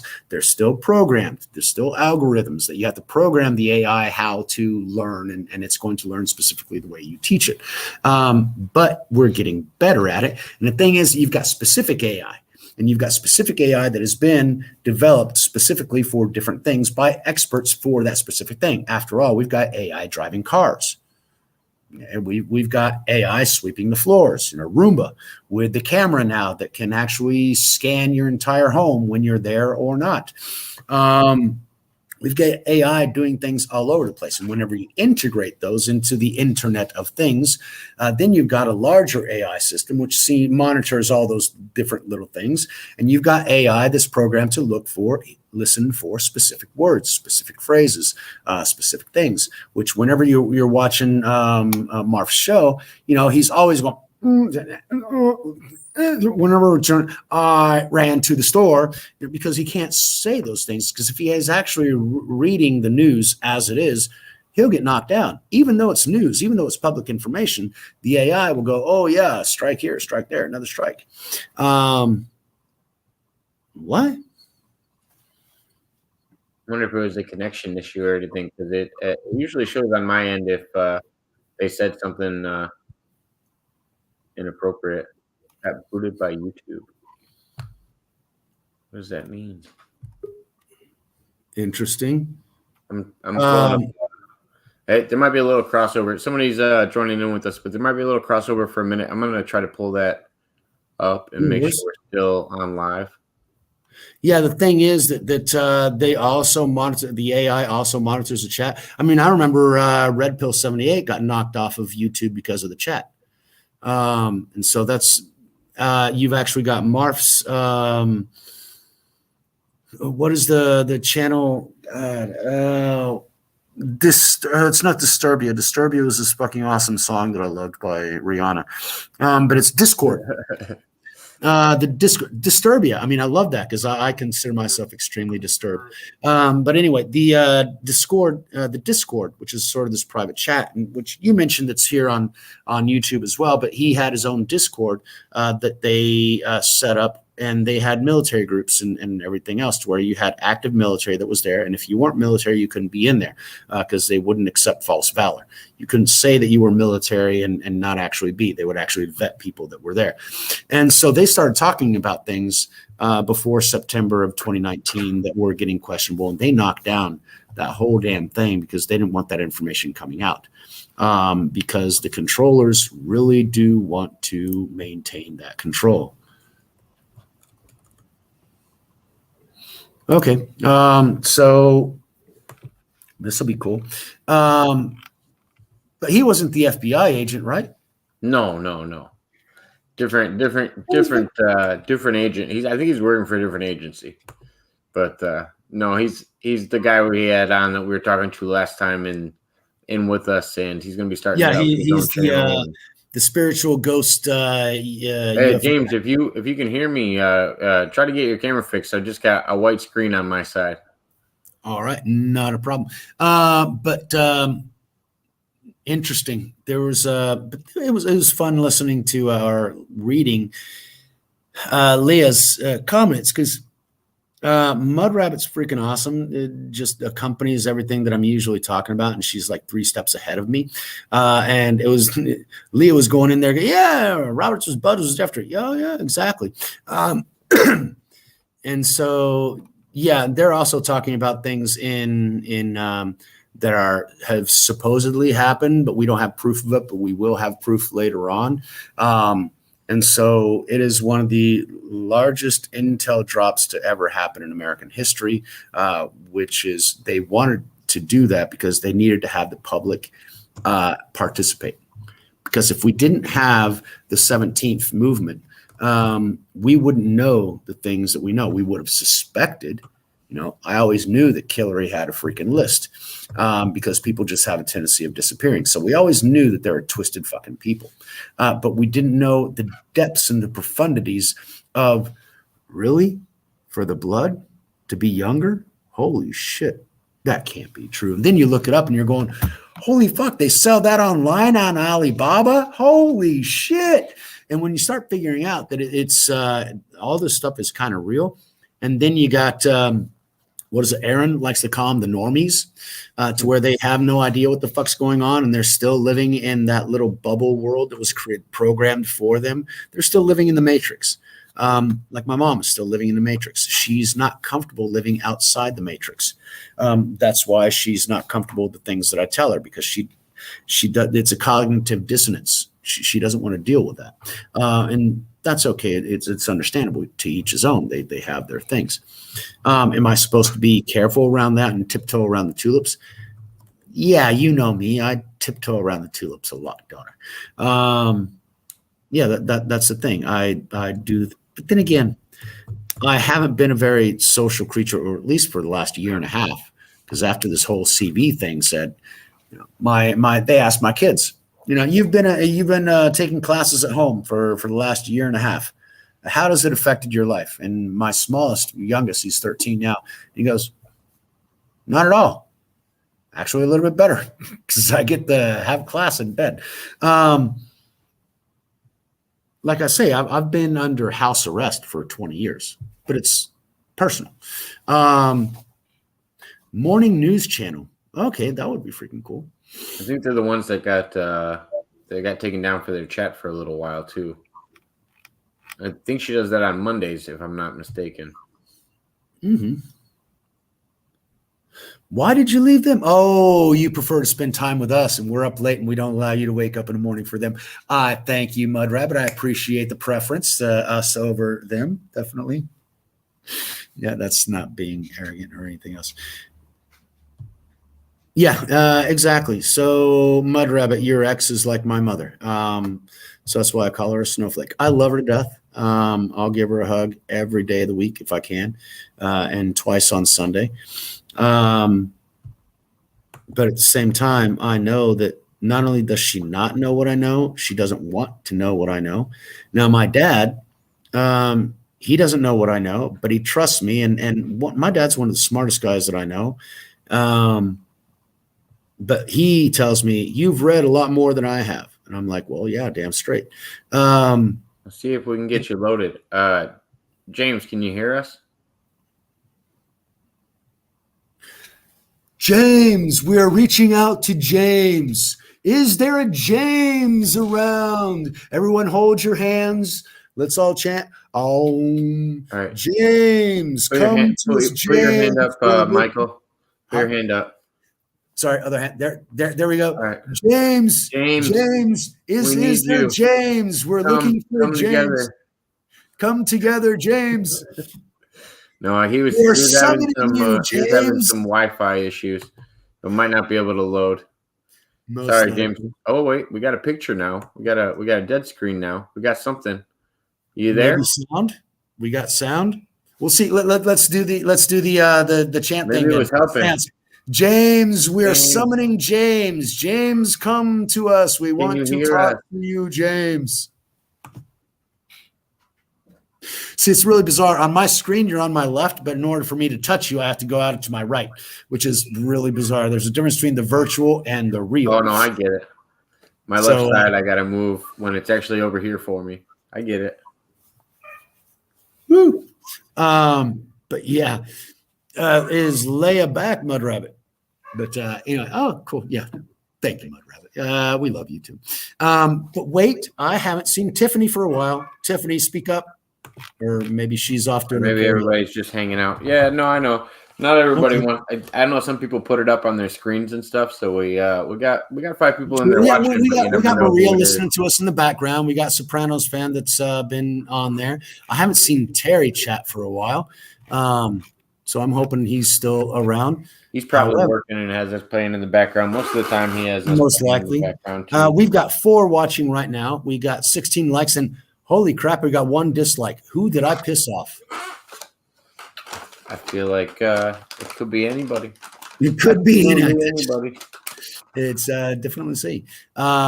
So that is the way it is. We got. That's okay. I'm fair. I feel like that's a fair ratio. Yep. 16-1. Yeah. 16-1. I can deal with that. For a total of 17. See, I would have preferred if that 1 dislike would have gone over to likes. Then we'd have 17 likes.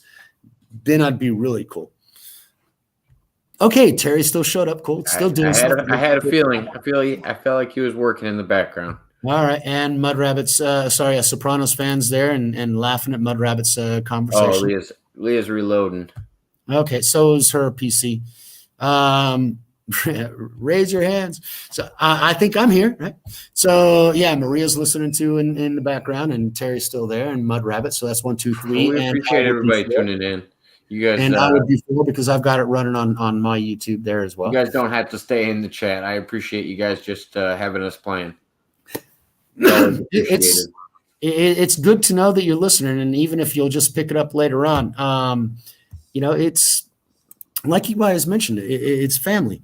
I talk more to you guys than what I actually do to my mom. My dad would like to talk to me a little bit more. That's probably because Michael went in and looked at it. So if he's bouncing back and forth. Yeah, I'm bouncing. Oh, so do I have to actually be on it instead of? Okay, yeah. So when you have the YouTube pulled up, it just depends on your internet quality. Sometimes it'll run both. Okay, so if it's on the background, it doesn't count it. But if it's on, because see, if I'm on the, like if I pull it up on the side, and then if I stay on StreamYard for a long period of time, eventually the page won't keep up with the live. It'll eventually go to like an idle mode. Okay, that's interesting. So Better to I'll refresh keep when I on- click on it again. At least for me. yeah, mine. I went back to see mine. And that was mine 6. So yeah, that might be Maria and Jay and Terry that came back in. No, but those were among the 4. So we got another one. So that's cool. We got 6 watching that. That's awesome. Yeah, we had peak viewership tonight. I think it was 8. Yeah. Hey, appreciate we're everybody stopping almost in. up to Marfugel's numbers. I think he had somewhere around 5 watching day before yesterday. Yeah, it's nice getting. Yeah, he probably had way more than that. But No, he no, had it's 5. nice. It's nice He because had 5. I like the people that are tuning in with us, just because it's actually good. It's good conversation. Like Mud Rabbit added a lot tonight. Leah added a lot tonight. The Sopranos fan added a lot tonight. Elaine added stuff. It's nice to have that Discord that keeps things rolling as well. Or I Absolutely. always call the chat the Discord, and I usually call people on the screen the panel. Okay. That's the terminology I use in case it confuses anybody, because I know there's a platform called Discord. I know there's a bunch of different other stuff. It can be confusing. That's why I get confused. But it is. It is midnight here in Brazil. I'm an hour ahead of Eastern time. So yeah, Brazil is bizarre because we usually have that. We're halfway between Europe and the U.S. So, we'll deal with Europe in the morning and the U.S. in the afternoon, and that way we'll be able to get both. So now it says 5 because I'm on the StreamYard and not on or somebody dropped off. I don't know. Either way, I love y'all. It's not we're family here. Thursday night family, and yes, this has. I actually felt, I've been really busy lately, and I've got a lot of translations, and my computer's been really screwing up lately, and so it's taken a lot longer to do the things that I needed to do. But I've been jonesing for the lives because for the last 2 weeks, I've basically done the Thursday, and I haven't had time to do the other ones much. And so, yeah, on the days. Shit, yesterday I felt like going on live just to say whatever, just because I wanted to be on for some freaking reason. I felt well, damn straight, Mud Rabbit. I was always sitting in the back of the class, in the back of the bus as well. I don't know what people had a problem with sitting in the back of the bus. I loved it. That's where you jumped the most. I actually had my first kiss in the back of the bus. That was. Yeah, I was still in Guthrie. That was fun times. Anyway, bus memories. Love the bus. Public transportation, don't know. I'm talking about school buses. And, well, that gets us into the bus driver. Full circle. Yeah, talk about. Dude, I feel like it's every profession. I don't know why people are singling it out. Like they don't understand why it's happening in certain professions. Whether it's nursing, whether it's bus drivers, whether all these people that you're mandating to do things, you're going to find less people wanting to do that. Yeah, there's a good chance. It's just now first kiss talk. Yeah, well, see, the first kiss was in the bus. I was, I think, 11 or 12, and she was like 15 or 16. We were both riding in the back of the bus, and towards the end of the ride, that was fun. But my first cigarette was from also a girl she was a girlfriend of mine that I was kissing. I was 11 when I started smoking. I started inhaling when I was 13 because I had a friend of mine going, "You're wasting cigarettes. You're not dragging it in." And so I coughed my ass off for 2 weeks to get my freaking lungs, used to it. And now, 35 years later, I told my wife today, I think cigarettes might be harmful. I'm not sure. Still got my doubts. I'm next. Mine was in a local town that I grew up in. I was in it was definitely elementary school, like 2nd or 3rd grade. I remember her name and everything, but it was on the playground. Let's dox her. Go ahead, dox her. Oh no! I would just give a first name. I'm only gonna give her name and address. I don't know where she lives or anything like that now.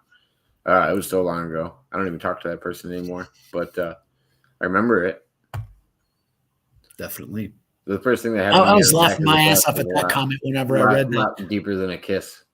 It was a different encounter. He got socked and kicked in the shin.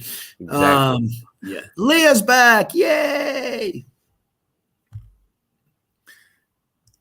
But yeah, that's sorry, dead air whenever we're reading the chat and I'm watching Maria laughing at me. So evidently I'm saying funny shit. Okay. Organize your thoughts, Mike. Don't be a dumbass. I was extremely depressed for a very long time. And so one of the things that helped me was watching comedy. Okay. So I always wanted to watch as many funny videos and comedy because laughter is the best medicine.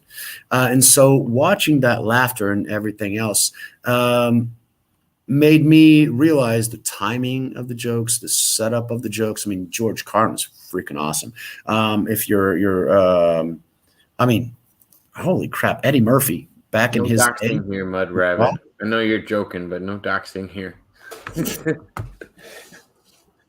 I knew what she was talking about. She only wants to dox him because you kicked him in the shin. That's why. She's still pissed at the guy. Forgive him. Okay? You already kicked him in the shin. That's enough punishment. Oh, there's James. He's in the chat. Technical difficulties. Not the real Clark Kent. You mean you're Superman? I like the name, though. I like the channel name. It's fun. Not the real Clark Kent. Channel names. Yeah, you can actually change that, can't you? I believe you can change them whenever. Yeah, I know. I just wouldn't want to because it took me a while to actually figure out what I want to do. And when it clicked, it clicked. And my dad actually told me, why is it Peña Perspective and not De La Peña Perspective? And I was thinking to myself, because it doesn't fucking rhyme. It's a PP. It's this playing with the words thing. It's the art of the words that I love. 7 words you can't say on TV, which today you can. There are other 7 words that you can't say nowadays. Those 7 words we can actually say, and nobody thinks that they're a big deal. I assume you're going to come up with one like Carlson, where you say the new words as fast as you can. I was about to, I feel like the Rumble rant's coming. Do it on Rumble one day. You got to go on Rumble and be like, all right, we have a new 7 words, and then you say the old ones, and then you present the new ones. See, the thing is, you don't get. I'm cautious, nervous, and very conservative. If you see the stuff that what did I nail? But anyway, there's lots in there. God, I didn't realize how many people actually had my name. But yeah, it's the rhythm of the thing. But on my channel, I'm trying to keep it. I don't know. I'm embarrassed at people laughing at me. I don't want people to think I'm funny. Because the focus of my channel is to eventually to be able to give people a way to help themselves. And so they're not going to take me seriously either on a scientific basis or a spiritual basis or a psychological basis or a personal coach basis if I'm cracking jokes all the time and just saying silly shit, which I friend. So what happens is that I'm extremely conservative and reserved. And that's why my videos are only, I started them off as 5 minutes and I didn't, oh shit. Uh-oh. Oh shit. All right. No, one of the reasons why I usually have to, that I get really annoyed whenever Junior's over here because he wants to talk to me about other things.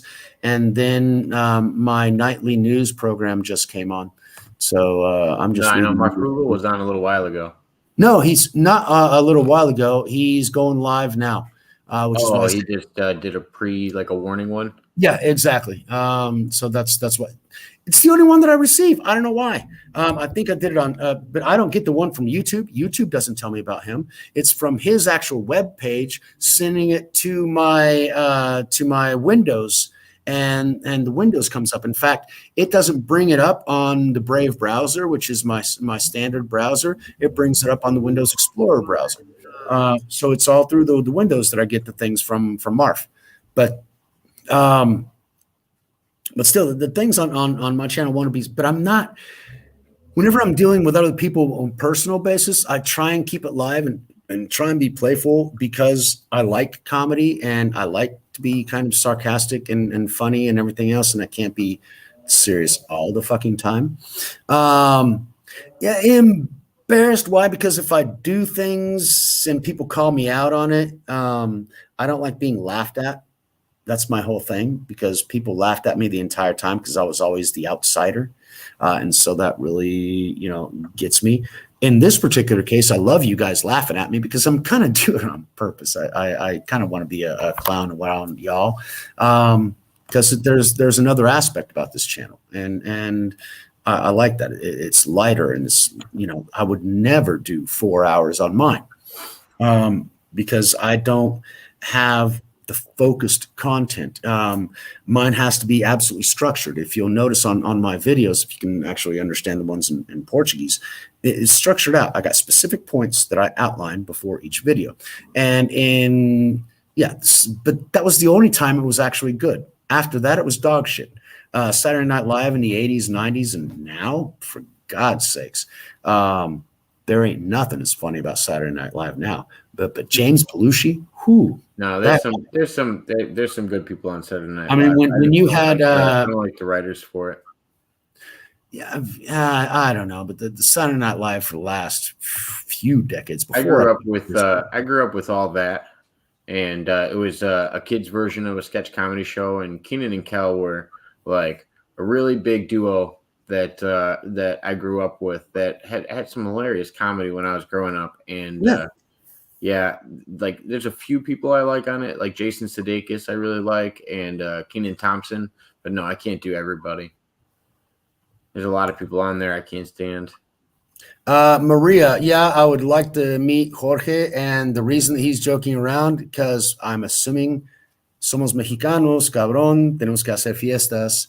My grandfather died of liver cancer, although he never admitted that he had cancer. Nobody knew, but I knew, because he went from being about almost 300 pounds to just under 150.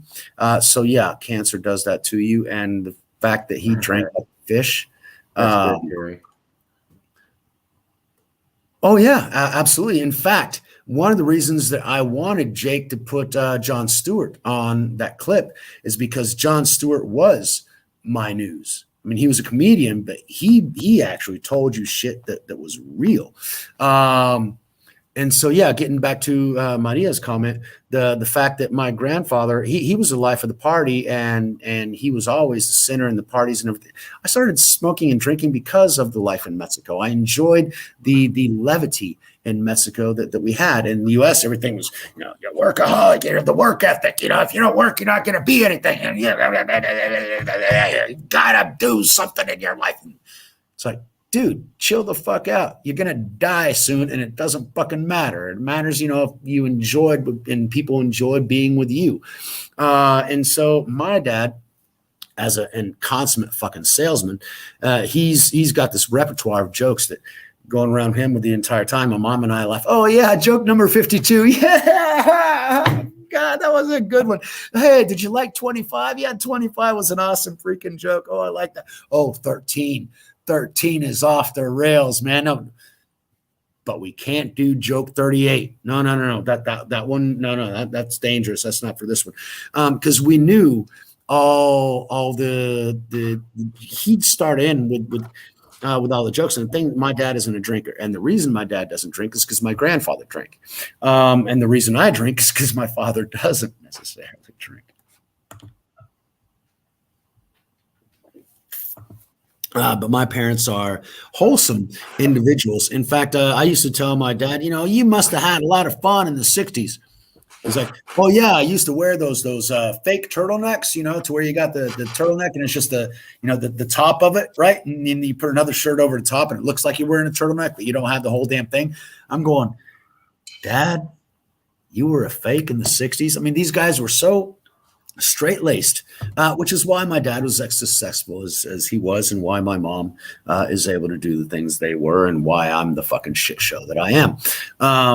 Why? Because I fucking enjoyed life. The problem is, now that I'm older, I can't necessarily enjoy it in the same way, and I can't enjoy it the way others that sacrifice their entire life to now be able to enjoy. And we got a question in the chat when you get a chance too. Yeah, a love product, but who's that one though? Oh, that's April. Oh, that's April. Okay, cool. Yeah. But that's an old one. I mean, that's just how much wood can woodchuck chuck if a woodchuck could chuck wood. But we've got new ones that I wish I could remember. I mean, April, if you want me to field this one, I got this one. I'm pretty sure if a woodchuck could chuck wood, he would chuck 3 chucks of wood, and that's how much a woodchuck chuck if a woodchuck could chuck wood. That is something I learned something new every day. That's absolutely awesome. If you can repeat that, I would be grateful. If a woodchuck could chuck wood, he would chuck 3 chucks of wood, and that's how much a woodchuck chuck if a woodchuck could chuck wood. Why 3? I don't know. I just feel like 3 is a good number. All right, I like 3. 3 is a good number. Mexican families are fun, especially in Mexico City. Holy shit, we had a fucking blast in Mexico City. And the thing that I enjoyed, big truck going by. Do what? Sorry about that big truck going by. I didn't know. That I would divide my life between the two. I would be in the States and I would be in Mexico. I'd spend 3 months out of the year in Mexico and that sort of thing. And so whenever I was in Mexico, I realized that the interaction with family was a lot more enjoyable. I would have like 125 aunts and uncles because it was freaking just huge family. And we always had fun. And in the States, it was just like, we'll get together on Sunday after church, we'll have lunch, and then everybody can go home because that's enough. Different realities. And I really enjoyed the Mexican reality, which is one of the reasons why I focused on family and I focused on enjoying myself and I focused on being able to have friends. The problem is that, the work ethic is important. Somebody had their hand up. Although, you finally answered April's question. So that is freaking awesome. But Maria had her hand up. Oh, no, but she was going to ask the same one? Crap. All right. Cool. So only 3 chucks. All right, 3 chucks. That'll work. Wait, what? Oh, we have a first. Whoa, freaking sweet. I'm going to be loving this. Holy shit. All right. Okay. I got myself ready for this one. Welcome, Mud Rabbit. Thank you. Hey, Mud Rabbit. I'm not letting you have the camera because I'm in my pajamas. Oh, hell, but that's a sexy voice, girl. My voice is sexy? Yeah. Oh, you're sweet. Hello, I'm sweet on you, precious. Calm down, Jethro. I thought we were family. Hey. Up in the hills in Kentucky, lots of things happen with family. You always got to keep it in the family to keep it right. You're about as far south as you can get, I guess. I'm right around the Adirondacks. I know it. I'm hoping I don't wake up my dad. Sorry.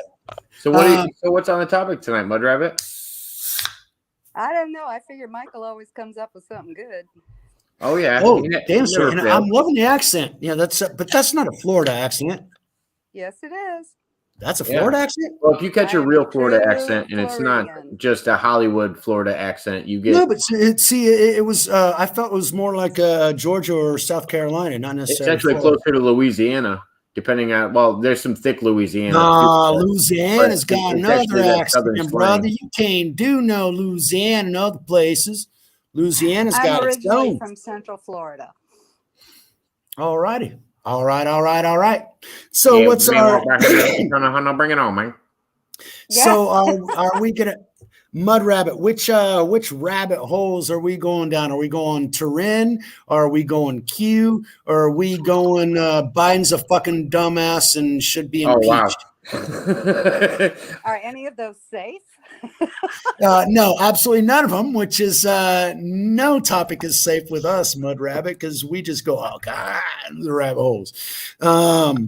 So how about Trudeau is Castro's son, and Trudeau is actually beat up as a child by, what was the actor in Friends?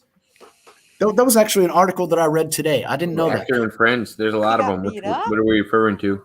The funny guy, the guy that married Monica. Is Joey supposed to do? Joey's the supposed sexy one. He's not funny. He's dumb.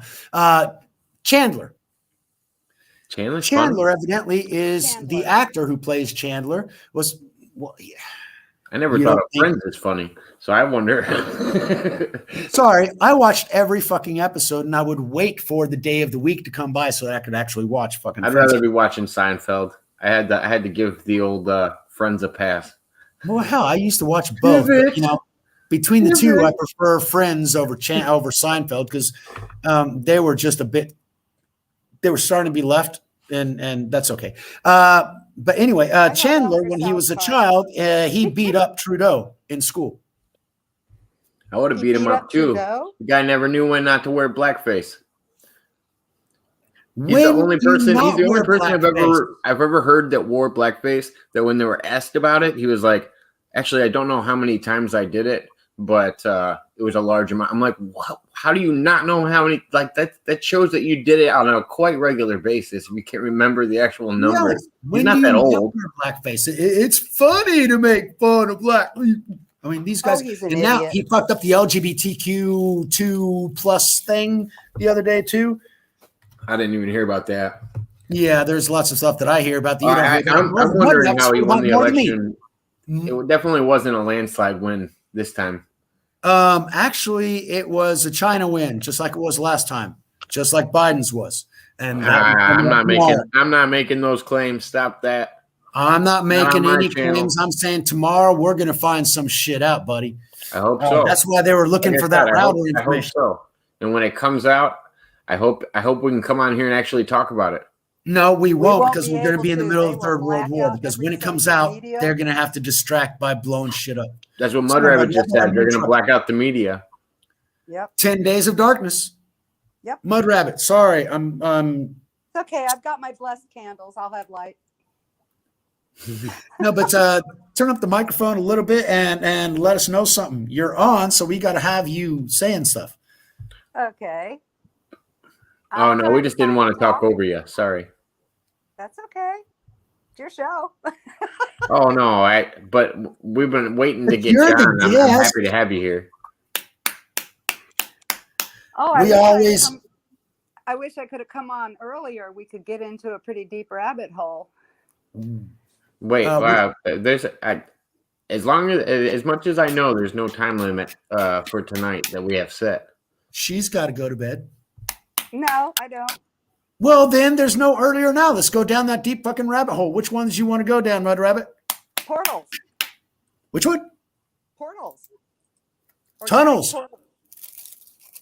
The ones that they're blowing up, excavating, cleaning out, The portals. The soul levels, people, organic portals who don't have a fully individuated soul, which is why we see all the crap we see in the world today. Oh, I've still got an article that I haven't finished reading that was about organic portals that I hadn't finished reading. I just started reading the first couple. I'm going to adjust your mic a little bit so we can hear you better. Sure.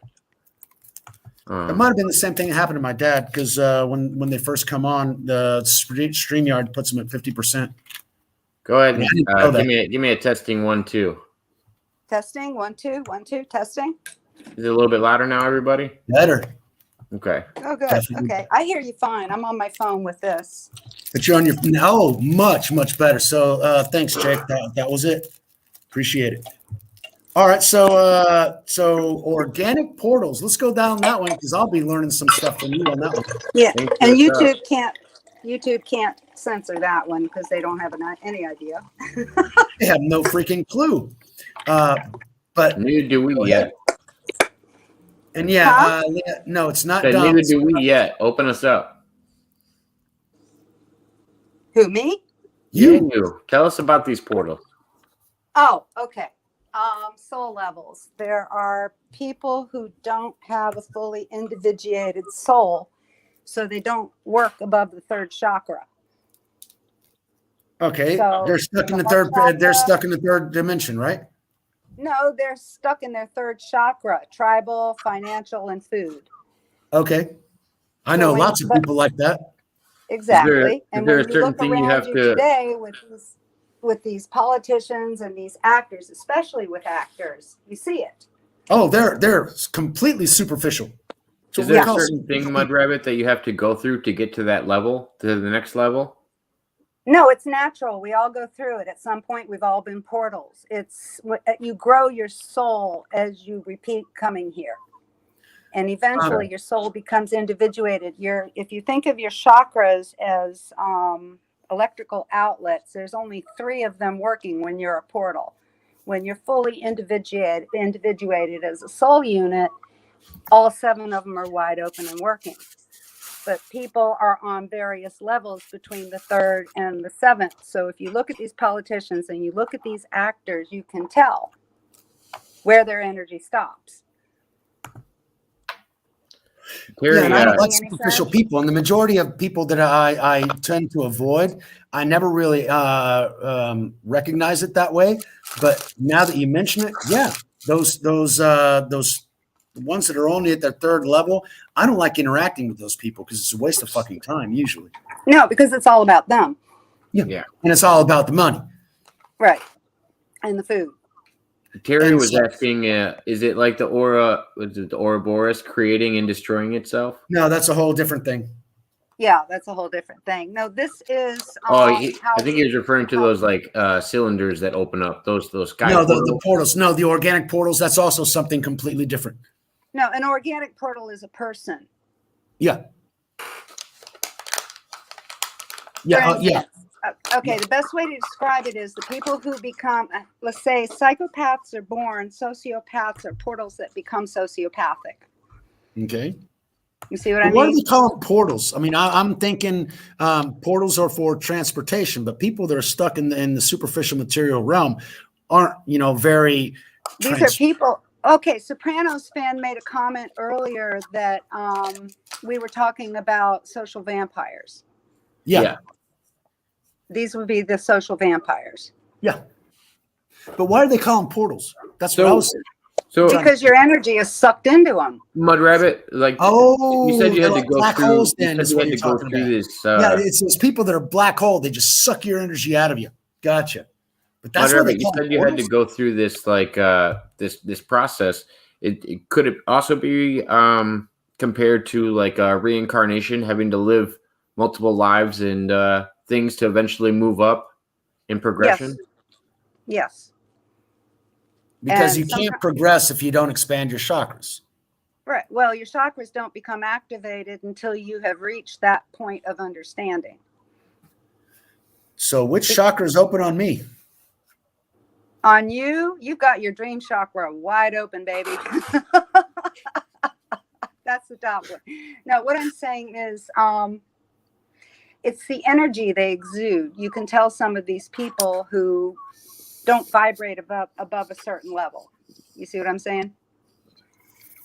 And they're called portals because when you're around them, that's exactly how you feel. You're getting sucked into it. They use you, they abuse you, the whole 9 yards.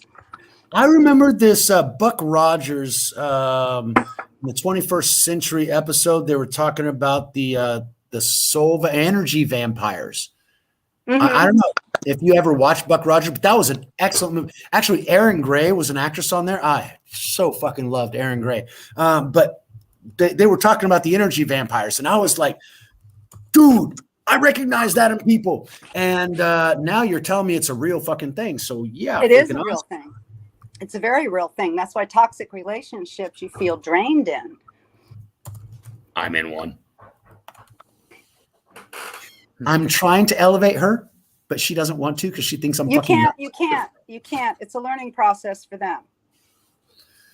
But then again, she might have been placed with me, so she could learn, but I can't force it. She's got to do it. And I have seen a certain evolution, but it's a slow fucking process. It is, and it could take many lifetimes for some people. Some people learn faster than others. Remember how I said we're in schoolhouse earth? Yeah. Some kids can fly through a grade or two like it's nothing, and other kids struggle with it. Oh yeah, no, my brother was the same way. He never had to do homework and did great on tests, and then. Have you ever read the book Conversations with God, Mud Rabbit? There were like 3. Huh? Sounds familiar. There were 3 of them, and man, I couldn't put them down. I read the entire book in a night, and it was like 230 pages. But I would just keep reading because it just consumed me, and it was so freaking deep. I love those books. But yeah, they were talking about, we've lived various lives, and that kind of goes against what my Christian precepts tell me, that Jesus told us that this is the life that matters, that reincarnation isn't a thing. But at the same time, because we can't. Consider this, that we're not meant to reincarnate, but because of the soul trap, we're doing it. A repeat? I didn't get it. We're not meant to reincarnate. We're meant to have the one life, such as the Bible says. But we all know that this world is not in charge of biblical scripture is not in charge of the world. This world. They tell us the king of this world is Satan. So if you think of it and could compare it to biblical scripture, is Jesus the only one that was able to fulfill those things and get to that higher level in his lifetime? No, I don't think he's the only one. He's the only one who paid for us. Yeah, he's the only one that paid for us, but he's not the only one that's made it to where he's at now. Buddha went, but he didn't. No. But what about in one lifetime? Because people think of Buddha as a reincarnation. If you look at scripture, Methuselah lived over 900 years. Yeah. Mm-hmm. Abraham lived a long time. They all lived a long time. You had plenty of time to learn the things you needed to learn. But our lives have been shortened, and we've been poisoned. Our air has been poisoned. Our food has been poisoned. And we die between 60 and 100. Well, after the flood, didn't he put the limit at 120? Yeah, something like that. Because we're too fucking dangerous being that long. I mean, Nimrod did some serious fucked up shit in the short time span. We have the wrong energy ruling the world. Right. We got the serpent that's running this place. Exactly. And then we got Jake telling us the serpents are good. Yeah, so everything's kind of screwed up. My question has always been, just because something was here before you doesn't make it bad. No, it's the influence that motherfucker has had since it's been here that makes it bad. And I think it's shortened our lives. I think the best example that we have when interpreting the Bible is because that's something I like to do is study religion. You do too, but what I've also noticed in people is that we try to depict things the best we can with the information that we have. Yeah. And if we saw a battle going on in the sky, it's easy to call it God's. Back in the day. Yes, back in the day, and that's when that's where we're getting some of these original texts. It's not from most of the texts in the Bible were written 100 years after the people that lived them. So who knows and how most much of the texts in the Bible are missing after that. Yeah, and they were also inspired because they all have something in common. And they all tell the same. I think the Sumerians have the oldest versions of most of it. Leah wants to talk about the med beds, and those we actually Charlie Ward was saying that we actually have to have fifth dimensional chakras in order for the med beds to actually work. Because if you're stuck I think Charlie Ward's full of it sometimes. Yeah, so do I. In a lot of cases, I still think he's a CIA plant, but still, he's got some interesting information. A lot of stuff in his channels that he's got that just drives me batty and that sort of shit. But whenever he gets on with Mel K, there's some interesting information that comes out. Yeah, I like Mel. Yeah, but she wants to get in on things, but she's still not in on things, and that's kind of bizarre. I don't know how to explain that. It's like she wants to know. Huh? I like her research. Yeah, she does a lot of research. She wants to know, but she hasn't.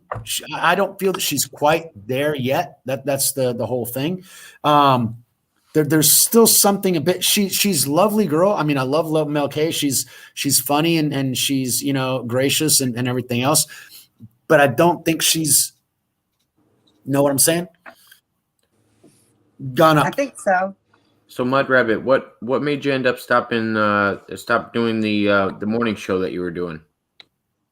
Oh, that's a long story. You don't want me to get into it here. Did it have something to do with what was going on in the chat? Is that the same one I was mentioning? No. Okay, because I remember you said one chat had got one of the channels that you moderate had got taken down because of the chat, and you had been talking about it. That was that channel. She got her channel suspended for a week, I think it was. I don't know, Leah would remember too. Because we were talking about the Jabberwocky. Gotcha. And they suspended her channel for a week. Just one of them. She's got two. I don't want to suspend yours, but what the hell is a Jabberwocky? Come on. The thing that goes in the arm that everybody hates right now. Oh, the jab. I know. Yeah, I know what you mean. Okay, sorry. Yeah, that'll get us. That got him. I got him suspended for a week for talking about that bullshit. Yeah, too. Jacob got suspended for a week for that too. Yeah, we almost got for 3 months. I was fucking shitting my pants whenever you said 3 months. Actually, you said the date. I assumed it was a month because I assumed that was, and then I actually checked the date, and I'm like, 3 months? Seriously? Yeah, no, it was 3 in one video, and I'm just lucky. That I would have been jonesing like a motherfucker not being able to do this for 3 months. I mean, be honest with you, Mud Rabbit, you say that Thursdays are your favorite night. Thursdays are my favorite night. I mean, I look forward to this. I gave up soccer on Thursday nights. Because I love all you guys in chat too. Hello, Terry. I was playing soccer Mondays and Thursdays. Those were the 2 days that I got out of the house. And I decided, since Thursday was a day that Jake actually said that was best for him, the others kind of didn't work. I said, well, all right, fuck it. So I went to playing soccer 1 day a week and figured out that I'm getting too old for that shit. So a couple of Mondays ago was my last one. There's other people that have asked me to lock in interviews like constantly, but me and you have been the only ones that had that chemistry where I feel like we can actually do it every Thursday, and we've kept up pretty well, I feel like. Well, damn straight, damn skinny. There's we'll make it big someday. But there has to, for people to tune in and that sort of thing, there has to be a general topic. But then again, that gets kind of boring. I mean, for example, I kind of like the open discourse. Well, and that's also because of our great chats. And the people Absolutely. like Mud Rabbit and everybody else. And Mud Rabbit, you feed. I mean, there was a show that after about an hour and a half, where it was drawing to an end because I didn't have much to talk into, and then you started bringing up some topics in the chat that I'm like, yeah, we can talk about. We went on for 4 hours because of you, Mud Rabbit. So thank you very much. Sorry about that. Not sorry. I'm thanking you. It was freaking awesome. We're one of the few channels that likes to go long. We're not gonna cut people off. I'd rather have people fully unpack their ideas and then get it chopped up. And I try not to interrupt people, but I want to interject every once in a while. I get excited. Whenever they interviewed Joe Rogan and asked him why he did long form, because the standard is everybody watches 5 minutes and maximum 15 minutes, which is why my channels are maximum 15, 20 minutes. And Joe said, no, because you can't figure out enough. You can't really understand the person until you get into that hour and a half, 2 hours. Well, and one person might only connect with 45 minutes of it, but they have the ability to tune into 45 minutes that they'd be interested in. It's fun to have those options because maybe somebody only likes one guest that was on tonight. Maybe they just tune in to see somebody that tuned in and was talking. Maybe everybody gets excited. Oh, They found out Mud Rabbit made her first appearance, and they were like, "Okay, we got to jump on and see Mud Rabbit's session." We've all heard Mike and Jake ramble. Let's hear what Mud Rabbit has to say. If they just want to jump into that, that's also awesome. But we don't let Mud Rabbit ramble because you and I don't stop fucking. Sorry, not you, me. I don't stop fucking rambling. So I don't let Mud Rabbit get on, and she's on here, and it's freaking special. I've been asking this for months. So yeah, I'm gonna shut up. Oh, anyway, get back to Charlie Ward. What was it I was going to say about him? No, we were talking about portals. But anyway, yeah, go ahead with Charlie. Yeah, the portals. I don't trust Charlie Ward, and this has to do with the portals because he puts everything in dimensions, and that's the incorrect way of looking at it. And when they go talking about fifth dimension, it's fifth density, and that's where you go when you die.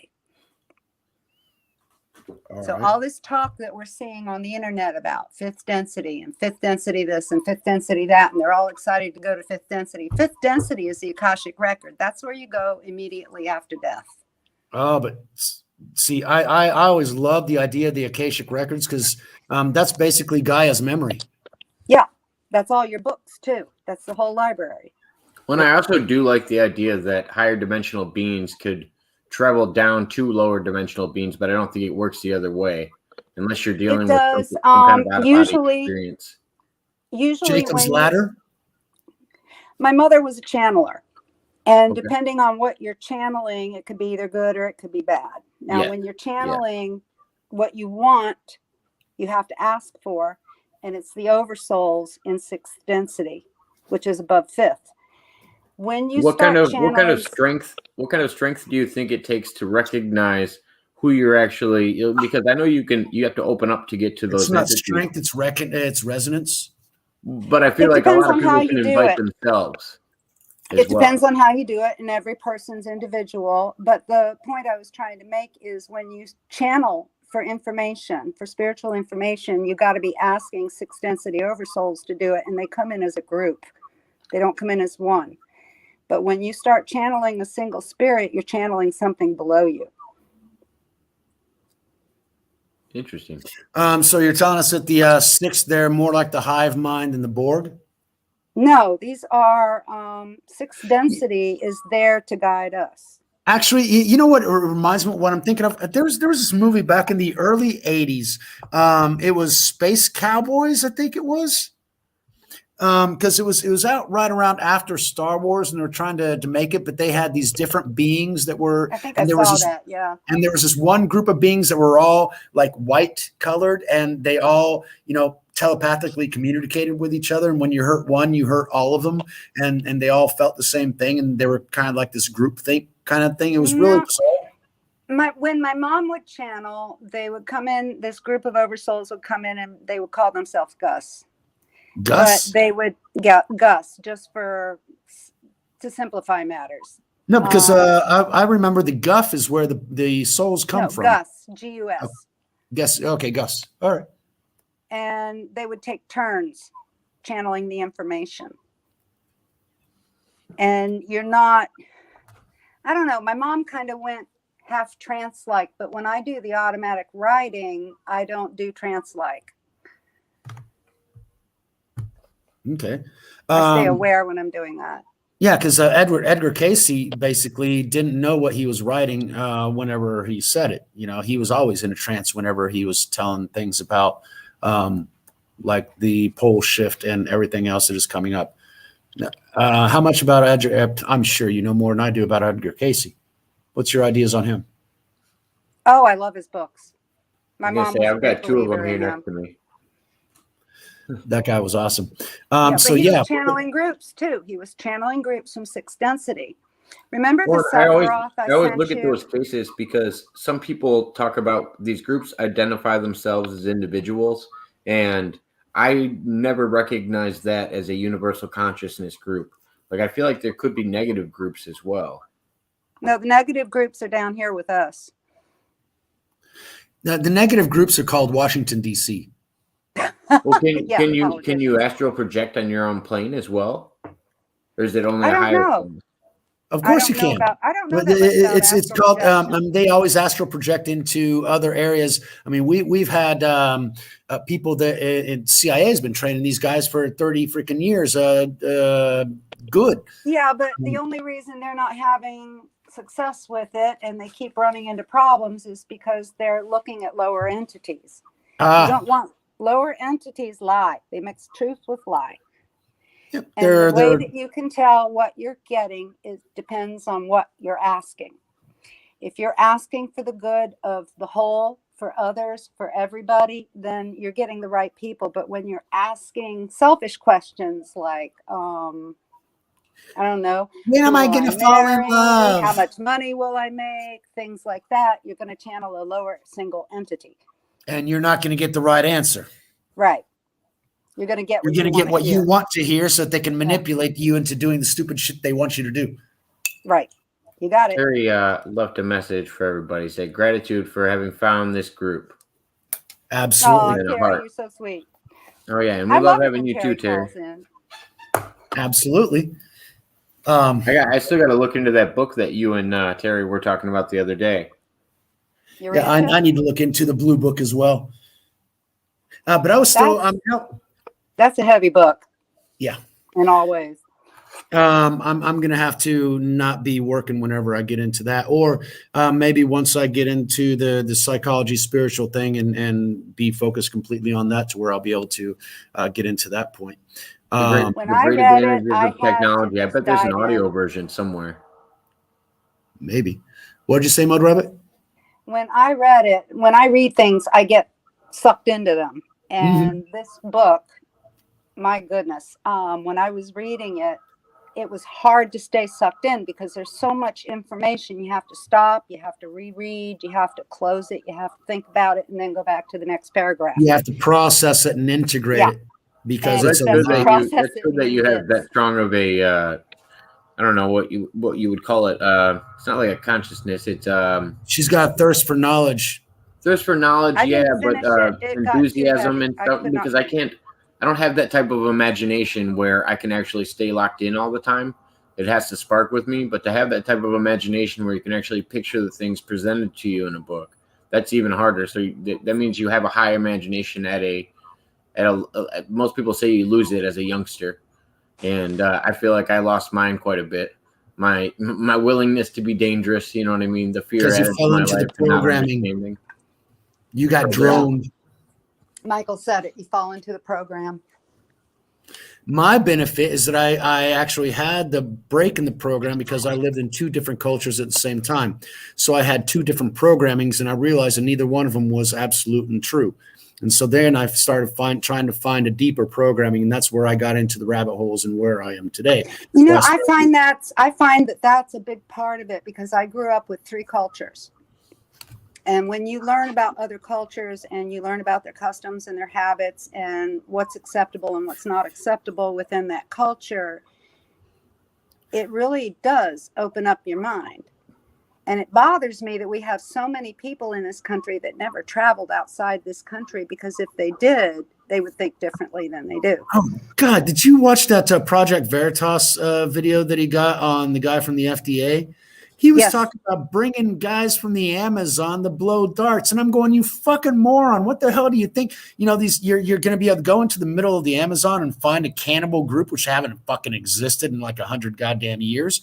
The shit is stuff that people wrote about, in the 1880s and shit. And they still think this is fucking real, which is one of the guys.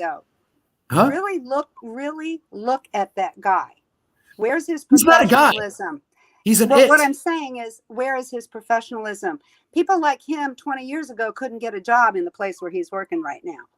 No, standards have he'd been be lowered. living on the streets, this piece of shit. Yep. The standards have been lowered, and people don't have professionalism anymore. Not only professionalism, because people call me, said that I'm not professional because, I don't suck up and play the PC fucking game. I'm going to say, I wish we'd just stop contacting all of these civilizations that are living and doing their own thing. Most of the time, our contact to them is what ruins things. You know what I'm talking about? Some of them are smart enough to attack people who try to meet them. Yeah. Which is why we try to avoid them. Now, my main focus is my entire life, ever since I was 7, 8 years old, and my grandmother told me about the beast system and the mark of the beast and everything else. I've been freaking the fuck out ever since I was 8. And so one of the reasons that I'm down here and I'm doing the things that I am is so that I wouldn't be. And God called me down here because evidently this is one of the last places that's going to be affected by that shit. It's not going to happen here. I mean, it's happened to a degree already to some people, but I honestly believe a lot of those first vaxxers that went out, those Jabberwockies that went out were placebos. Hopefully, God, I hope you're right, Mud Rabbit, because my entire family got him. But the fact that my uncle has CV today, and he's taking Regeneron for it, but I don't know if it's completely placebo. I hope it is, because I bought my dad a ticket to go from Mexico City to Oklahoma to be able to visit his mother. And I bought it in January. And my aunt, who is, she's been working for the state, the juvenile system. She helps troubled kids improve their life. So she's a wonderful human being, and she's a wonderful person. However, she is stuck in the system like nobody's fucking business. And so she was saying, "Oh, you're going to kill our mother." And so she said that he can't go yet. So he ended up going in May. But in order for him to fly out in May, he had to get a Jabberwopper. And I was like, oh, my God. And then I called my mom immediately, because I had been telling her for months not to get it, because I'd already known that shit's fucking dangerous. And she told me, well, I already got it, because I want to go out. I want to be able to be free. I want to live my life. Well, the programming is complete in these people. But that's exactly what Revelations tells us. Yes. But That if you want to be part of this material world, you will accept the mark. Otherwise, you won't be able to buy or sell. And so I had to prepare my life to where I would be able to integrate. I would be able to exist in a world to where I wouldn't be able to buy or sell, which is one of the reasons why I got into the deviant part of society. Because one of the things in my mind was, who's going to be able to survive outside of the system? The people who live outside the system today. And so all of my bad habits ended up coming from getting in with people who are willing to live outside of the system. And so it teaches you things, and you learn how to deal with things, which is one of the reasons I call my mom a snowflake, because I know so many realities to where I can walk down any street in any city and I'll be okay, because I know what the fuck I got to do. Which is keep your fucking head down and keep your head on a swivel and gut the motherfucker who comes close. But that's a whole. Had the she witch won, we'd be in a lot of trouble right now. Depending what? I said, had the she witch won, we'd be in a lot of trouble right now. We'd be gone. I mean, we'd be nuked already. Yeah. I mean, that's the whole reason she couldn't come in, because whenever they were looking at the Project Looking Glass, they figured out what reality she was trying to implement. Why? Because she's actually, she was born of a demon from, what was the guy from? Oh, Aleister Crowley. Yeah, but it wasn't Aleister. It was the other guy who did the research industry. God, what was his name? Yeah, it starts with a P. Palmer. Not Jack Parsons, was it? Parsons, that's it. Jack Parsons. The portal that he opened up actually was still open, because they did away with the guy before he could actually close it. Yeah, he died before he could cose it. Yeah, so it was still open for a long fucking time. But what came through that portal, what Parsons actually brought through was an entity called Valerion. Thank you very much. I'm glad I'm not the only one who fucking knows that. Freaking awesome. So yeah. Rocco's also convinced that Jack might have jumped through at the end just to end up in a different spot. Yeah, he jumped straight into hell. Congratulations. Oh no, I feel like, well, I mean, anybody playing with time, you're kind of dancing. No, with the devil. it's not that. This wasn't a time portal. This was a dimensional portal. And this was a dimensional portal for dimensions where beasts were not supposed to be free, were free. They were trying to conceive a child and insert a spirit into it at the time of conception. A demon spirit into the child. This is exactly what they did. Well, they sure succeeded, didn't they?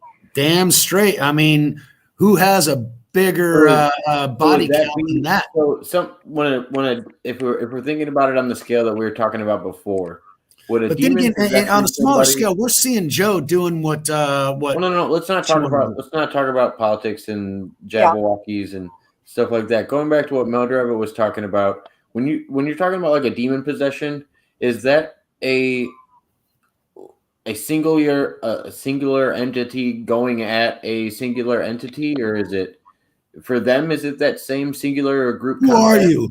We are Well, legends, for we are Bible, it says many. we are legion. So, and any individual can be possessed by more than one spirit. But would they be considered lower? They are lower spirits resonance. are lower, I mean, you not can the consider person. them. You can consider them lower in the eyes of, if they're doing something that you would consider A positive. higher entity will not possess you. But their abilities, I would say, are higher than They human have the ability, sometimes. but they don't have the will. That's the difference. I can gut you, but I don't want to. They give you beautiful gifts. They give Oh you the yeah, gift no, of and they do patience. have They the give you ability super strength. They give you all kinds of things, but they're not good for you. Oh yeah, no, I always remember the people when we're talking like old school rock and roll, the ones that sold their soul for the gift to make the best rock music or the best blues or. Yeah, and that's why they die at 27, because they got their time. Or 33. Or 33. Unfortunately, I used to love this guy. He was hilarious. I used to love all of his movies, and I watched as many of his stand-up as possible. But I question Mr. Williams's departure. Who, Robin Williams? Yeah. Yeah, I do too. There's I a don't few of think them I question. Hearing his last words in the last letter he wrote out to a fan, that was what made me question the whole thing the most. There was somebody reaching out to him that was kind of mentally ill at the time, and he did a video response. And I didn't see that one. Yeah, you can look into it a little bit, but basically somebody reached out to him and wrote him an email, and he ended up sending a video response. The person that got the video response eventually came out later and proved the date of when they got it and everything. And I believe he was kind of depressed, yes, because his kids didn't appreciate him very much. His wife thought it was interesting the way he was still trying to. That wasn't enough of a reason for him to do what he did. And I also think it was interesting that time to come in. He was still trying to talk other people out of their depression. I don't think he would say a positive message to somebody and then go do otherwise. And that's why I said that was a big red flag for me. I don't have any other ones that I can point to directly, but that could also be a spirit that's possessing him. People are easily possessed if you do heavy drugs, or it could be the resisting of it, right? No, if you get into the reality that he was into, you open yourself up. You leave yourself vulnerable to that. Because to be famous, you sign your name in blood on the dotted line.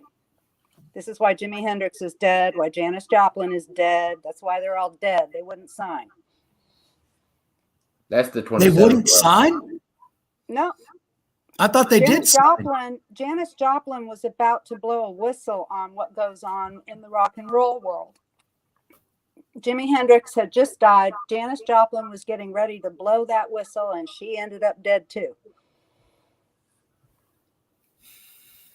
Yeah. But what I was saying is anytime you do heavy drugs, or if you become an alcoholic, or you have food addictions, any kind of addiction, it leaves openings where things can slip and there's in. almost any opening, though. Anything you consume that you're getting from somebody else, and you're a prevalent person that doesn't want to go along with the agenda. Which this book tells us not to do those things. Why? Because it leaves us open, vulnerable, and susceptible to things that we as mortal beings can't necessarily combat against. However, the Bible talks of approved substances. Now, and it also talks about not exaggerating. You drink, but you don't get drunk. Why do you not get drunk? So you don't do stupid shit. Tiffany, one of my favorite movies. It's one of the original sins. It's gluttony. I mean, to a certain extent. That's I would say, the gluttony and avarice and all that kind of shit was the Catholic Church reinterpreting things. I also think that's interpreted in the different levels of Christianity. You have your Amish, you have your Mennonites, and these are all people that follow some of the same scriptures, but at the same time, they follow them to different levels. Some people don't think having AC in their house is acceptable because it's gluttony, but they try to live in a climate that they can do that in. It's not because it's gluttony. It's because you're using the energy from the system and you're depending on the system. The reason the Amish ride around in horse-drawn carriages, because they understand that the more you depend on the mechanisms of the system, you will be. Yeah, Mama Cass was another one. I didn't watch that one. I don't know. I don't know who Mama Cass was, but The Mamas the and the movie. Papas. Oh, the Mamas and the Papas. Seriously. Yeah. Yeah, they were good folks. I'm sure they were about Amy to blow Winehouse, Jim Morrison. The 27 Club is pretty. Jim Morrison was a sacrifice. His father was an admiral in the Navy. He was one of those kids that was given over to the clowns when he was young. So when he left and rebelled when he was younger, and then tried to avoid his family for so long. You don't leave and rebel. They're always with you. How do you think he got famous? He couldn't get famous on his own. You got to sign that paper. Mm-hmm. Absolutely. You don't get all that fame for nothing. Marley was a. I lived in St. Thomas when Bob Marley died. Wasn't that some fast? Was it cancer or was it? I knew it was something serious, but it was some fast acting. You don't think it was a fast acting cancer? It was a soccer injury that set it off. A soccer injury set it off? Yeah, but for seriously, years, according to the public record. Yeah, for years after that, they kept saying that it was blood poisoning, but it wasn't. It was a fast acting cancer. Now this I don't understand, because the Rastafari are vegetarians. They don't drink. They smoke a lot of ganja, but they don't smoke cigarettes. They live healthy lifestyles. Yeah, but then again, how did they get rid of No Name McCain? Same thing. These things they've known about for a long time, and they're weapons that they can actually implement. I feel like that's what happened to Phil Schneider. I always point to Phil Schneider as I think they did that to my brother-in-law. Holy crap. All right. That's a rabbit hole we're going to have to figure out, Mud Rabbit. Go ahead. Okay. I'll shut up. My brother-in-law was General Khalil Matar. He was the right-hand man of Gemayel when he was in power in Lebanon. Ooh. And he was a high-ranking general, and he's got two brothers. His brother Edward was head of the militias, and his other brother is the head bishop in Lebanon, Catholic Maronite bishop. And Khalil was very loved in his country. Everybody knew him. Everybody loved him. And he wasn't a politician. He was a statesman. Khalil. He ended up being a political prisoner of the Syrians for almost 10 years. But because of his position, they kept him locked in a Khalil apartment. Was your brother-in-law? Khalil Matar was my brother-in-law. Holy fucking shit. You're connected, Mud Rabbit. No what? Oh, wow. I mean, you got all kinds of things working in your He's my sister-in-law's husband. So they had him down as a political prisoner for almost 10 years in Lebanon. The Syrians had him locked up in an apartment, and he developed a heart issue. Now, I don't think the Syrians are controlled by who? I'm sorry? The Syrians are controlled by who? At the time, Hezbollah. Yeah. No, they control Hezbollah, but who controls all of them is Iran. Yeah, Hezbollah's in charge right now, and nobody's happy about it over there. Yeah, the Hezbollah's in charge of Lebanon, but what I'm saying is who's in charge of Hezbollah? They're funded by Syria, but actually the Prince of Persia, remember, there are passages in the Bible to where the Prince of Persia actually held an angel back from protecting, what was it, Job? Trying to remember that. But Michael had to come down to take care of the Prince of Persia. And that's the thing. That's a powerful fucking prince. The Prince of Persia has been a problem for humanity for a very long time. In fact, we got King Xerxes, who's also from that era. So well, they ended up killing my brother-in-law, and I swear I think they used a heart attack gun. Now that's the heart attack is induced, but a gun? I thought it was like either an injection or something else. How do you use the gun for that? Well, the heart attack guns, they can shoot, what is it, a laser or something similar? Sonar. It's sound waves. Okay. He had, let's see, he was out hunting. He went out hunting alone, and they found him dead in the woods. Yeah, well, in that case, somebody comes up to you and there's all kinds of things to call it. Well, I think that while he was a prisoner, they were messing with him because after he came out of being a political prisoner for that long, he had to have a quadruple bypass. Oh, yeah. So they were already screwing with him, They were which screwing makes with him when when they had him imprisoned, but and they see, kept him locked in that apartment for a very long time. the heart is one of our most powerful energy producers. It's like a huge electromagnet, basically, powering everything else. So they've been going after the heart for a very long time. And microwave, sonar, lasers, they can do pretty much anything they want with those. Yeah. So isn't it interesting that the majority of problems that they've had recently are myocarditis? Yeah. They're still focusing on the heart. Well, the heart chakra. People who have a heart chakra have compassion and empathy and would give their shirts off their back. They don't want that. Of course not. They want everybody eating each other alive. But holy crap. Yeah, they're still going after that. I mean, these people are demonic. Seriously. Yeah. I mean, it's the Antichrist spirit dominating the planet. Now, my dad's family, 2 of his brothers have been able to get out of Lebanon. One came to Washington. He's a doctor. And the other one went to Canada. They're trying to get the hell out over there. But the thing is, if you're Muslim, you can get out. But if you're a Maronite, they won't give you a visa. And my sister-in-law, we can't get her out. I have 2 sister-in-laws over there, but the one, it was her husband that was. What do you? But the Maronites, why are they? I mean, they're Christian. Is that it? That why they have a problem? That's why they won't let them out. That's why Biden abandoned the Christians over there, but he brought out all the fucking Muslims? No, it has to do with Lebanese politics. In Lebanon, it's ruled, the parliament is both Muslim and Maronite. And the thing is, a lot of Maronites tend to scatter when there's a war. And if they let them all leave, they won't have a big enough populace of Maronites to run the parliament. Okay. They'll abandon ship and they'll allow the other guys to take over. Right. So you got to make sure. Well, it's like we ought to do with Christians in the States, because if they all leave, then the States is lost. Well, but then again, Jacob Israel was talking about, and this is something that I want to talk to you about, Mud Rabbit. Interesting. We're talking about fleeing and the Christian backlash is one of the. That's when I was talking about the heart.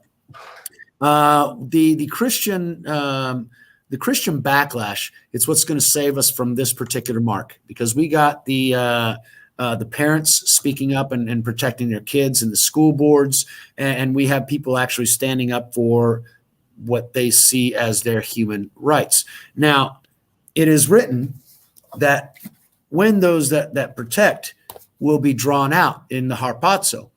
But then we got Jacob Israel telling us that the harpazo isn't necessarily a physical extraction, but an evolution of the soul and that sort of thing. He has these certain interpretations. It could be. Nobody's certain exactly what it is.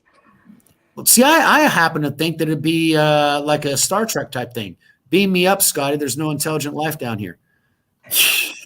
See, the Dems and the deep states and the Satanists and all these people, the mistake they make is they think Christians are easygoing, quiet, meek. We're not. We are, because he tells us to, but we defend what we need to defend. No, he's told us that in some circumstances you need to turn the other cheek, but in the other circumstance you got to go back an eye for an eye. So we're not told not to battle, and Jesus is not coming in peace. Jesus is bringing a sword. His mouth is a sword. His tongue. I think it's us. I think it's us Christians. We're the sword. I am hoping. I mean, one of my dreams, one of my expectations, God, I hope you actually choose me for this. I will be harpazoed, and I will be among Michael's group, and I will be right behind that spear, which is our Savior, coming down and just laying down some justice in this place. Why not do it now while we're here? You do it with words. Yeah, see, my form of justice would be making sure that they don't walk anymore. That's only if it gets physical. But a lot of these people, a lot of these bullies are cowards, and some people you can reason with and other people you just have to walk away from. But the whole point is maintaining your countenance and remembering who you are and what you are. Because knowing what you stand for and not letting your emotions get the best of you and acting in a horrible way. My dad was always worried that I was going to mouth off the cops, and cops in Mexico have a tendency of shooting you. And so now in the States, they do too. But like I said, the U.S. is turning into a third world country. So it's all the same fucking bullshit. But anyway, here in Brazil too, one of the things that shocked me when I first got down here is on global television, you had a cop in Sao Paulo who was in a favela, and he goes up to this Japanese kid, could have been 21 years old, just puts a gun up the back of the head, boom. Yep. And I'm like, how the fuck is that on TV and this guy's not in fucking jail and people aren't up in arms for this shit? No, it's just normal. Yeah, why are you getting all excited about that stuff? It just kind of happens. But the thing is, I'm a football player. I'm a football coach. The reason that I make championship fucking teams down here in Brazil is because I teach people to not fucking back down and not be goddamn cowards. It might hurt, but you make sure that other motherfucker hurts a lot more. No, it doesn't help. It doesn't hurt to take a few self-defense courses either. No, well, yeah. I've got Taekwondo and Kung Fu and Karate and Jiu-Jitsu and everything else. That's a whole nother. I can defend myself. But the biggest weapon against us is getting us to lose our countenance, getting us to lose it. And as long as we don't lose it, we're going to be fine. Yeah. But you're right. Bullies, if you pop them in the nose, they back the fuck off. I have never backed down from a bully, which is I haven't been very bullied. Yeah, Tiffany, you got to get onto my Facebook page. The majority of my friends on there are my football players. But anyway, bullies, you pop them. That's one thing talking about the martial arts experience. Oh, okay. I thought she was talking about the football stuff. But yeah, the martial arts as well. Actually, my Kung Fu teacher was. It's really bizarre because people think Texans are racist and shit. His family was from Nigeria, and he used to tell me stories, horror stories of walking down the streets in Nigeria. You either have an automatic weapon or you will be dead because that's the way it is in Nigeria. And his father fled from all that shit, and he was able to take them to England. And so this guy was actually on the Olympic team, and he actually had advertisements and everything else in England. So he went to the University of Texas. I knew him because he was living in the same building that I was. Dad always wanted me to be in the best fucking building. So I was around the rich fucking twisted motherfuckers and everything else. But he's telling me about all those things. And all of a sudden, after about 4 or 5 months, and I love this guy. He was absolutely fantastic. And I learned so much Kung Fu from him in the short time that I was with him. Then he stopped actually hanging around with us. And when I finally caught up to him and found him another time, and I said, dude, what's up? We like the interaction and everything else. And he says, well, I had some friends and they told me either I could be a friend with the white people or a friend with the black guys. And I couldn't trust the white guys. So I ended up having to be friends only with the black guys. I thought it was bizarre, but hey, it is what it is. And I'm sitting there going, what? Really? What the fuck? I was playing football at this time, and so I was football for the University of Texas national championship team. Hook 'em horns, 1990 national champions, bitch, unfucking defeated. Anyway, I was learning Kung Fu with him at this time, and it was a great fucking time. There are all these situations to where you learn that when people try and intimidate you or anything else, you're just like, no. Not at all. It's like we were seeing in the videos in Australia. These cops are fucking brutal little bastards. And all of a sudden, there was just a couple of them that were around a group of Australian citizens. The Australian citizens weren't doing anything, but they also weren't backing down. This guy had that freaking rubber bullet shotgun. It's a fucking shotgun pointed at him. And the guy's just sitting there. What are you going to do? Shoot? Go ahead and shoot. We're not afraid of you anymore. Go the fuck home because we're not going anywhere. We're here. It's our goddamn country, and you get the fuck out. And he just, and so he kind of ran off, and that's the whole fucking point. Yeah, bullies back down. So Piglosi and fucking Maxine got to have their shit put to them because they're fucking bullies. And if nobody stands the fuck up to them because everybody's a cowardly piece of shit, they continue pushing their fucking cities into poverty. You see Baltimore, you see San Francisco. I mean, there's a fucking app to tell you where human shit is going to be found on the street so you can avoid it. And it's a really good fucking representative. Yeah. When I was in Lebanon, my sister-in-law, both of my sister-in-laws, you know, I would notice things and ask questions, and they would tell me how such and such happened. And by the time they'd finished, I'd be in tears. I mean, there's a difference between bullies and fanatics. Yeah. But you can't stop. They're going to do anything. But bullies are usually cowards. You usually know right after you call the first bluff. Yeah, but give them a gun and they're fanatic. But Maxine and Pig, neither one of them are fanatics. They're both. That personality trait is usually obvious. The people out looking for fights are usually not the ones that are good at fighting. No, they get everybody else to do it for them. Yeah. Oh yeah. My lesson. When you get to higher levels, yeah. The one year that I actually went to school in Mexico, I went to the American school in Mexico City, and there was this little short motherfucker, mouthy little buckwad, and he had this big old dude that always walked around with him, kind of dumbass. It reminded me of the movie of Mice and Men. You know, you got the little guy and the big guy, right? And you got George, you know, who had the rabbit, and he ended up breaking the neck because he's petting him too hard. That kind of stupidity. That was the big guy. And so this little mouthy motherfucker was getting off on me, and I'm like, you know what? Piss off. He's like, we're gonna see you after school. And it's I was 10 years old. I was shitting my pants. I'm gonna get my ass kicked. But you know what? I'm not going to back down because my dad's going to be pissed at me because I was a pussy. So I'm not going to be a fucking pussy. I'm not going to back down. And so I was there. They didn't fucking show up. The next day, I see this little short motherfucker, and I look him straight in the eye. I was there, motherfucker. You weren't. Fuck off. You can't say shit to me anymore. He didn't say shit to me after that. Mud Rabbit. Mud Rabbit might have had to drop off. You never know. Okay. I know she's taking care of somebody too at the same time. Okay, well that's good. No, but I loved having her on. That was freaking awesome. Oh yeah, that's the best. I'm so glad she surprised the hell out of me. I had no idea she was going to make it on. I was, but that was a wonderful conversation. The sixth dimension. I got to get into that. Okay, yeah. I'm reading Tiffany's comment. Sorry, Rod Rabbit. Yeah, you got disconnected, but hey, you're welcome back anytime. Those conversations were freaking awesome. I still want to get more into the sixth dimension, the Akashic records. There's so much about the Akashic records that I want to know. I'd like to be able to connect to it, but if we got to be dead to connect to the Akashic records, I don't necessarily want to do that. But the Akashic records have the history of the entire world. It's all there. It's Gaia's memory. But the problem is whenever people are okay, I'm back. Yay, Mud Rabbit. So Akashic records, get off my stupid bullshit. Let's go on to something more fun. For some reason my phone just dropped me. Can you hear me? It's not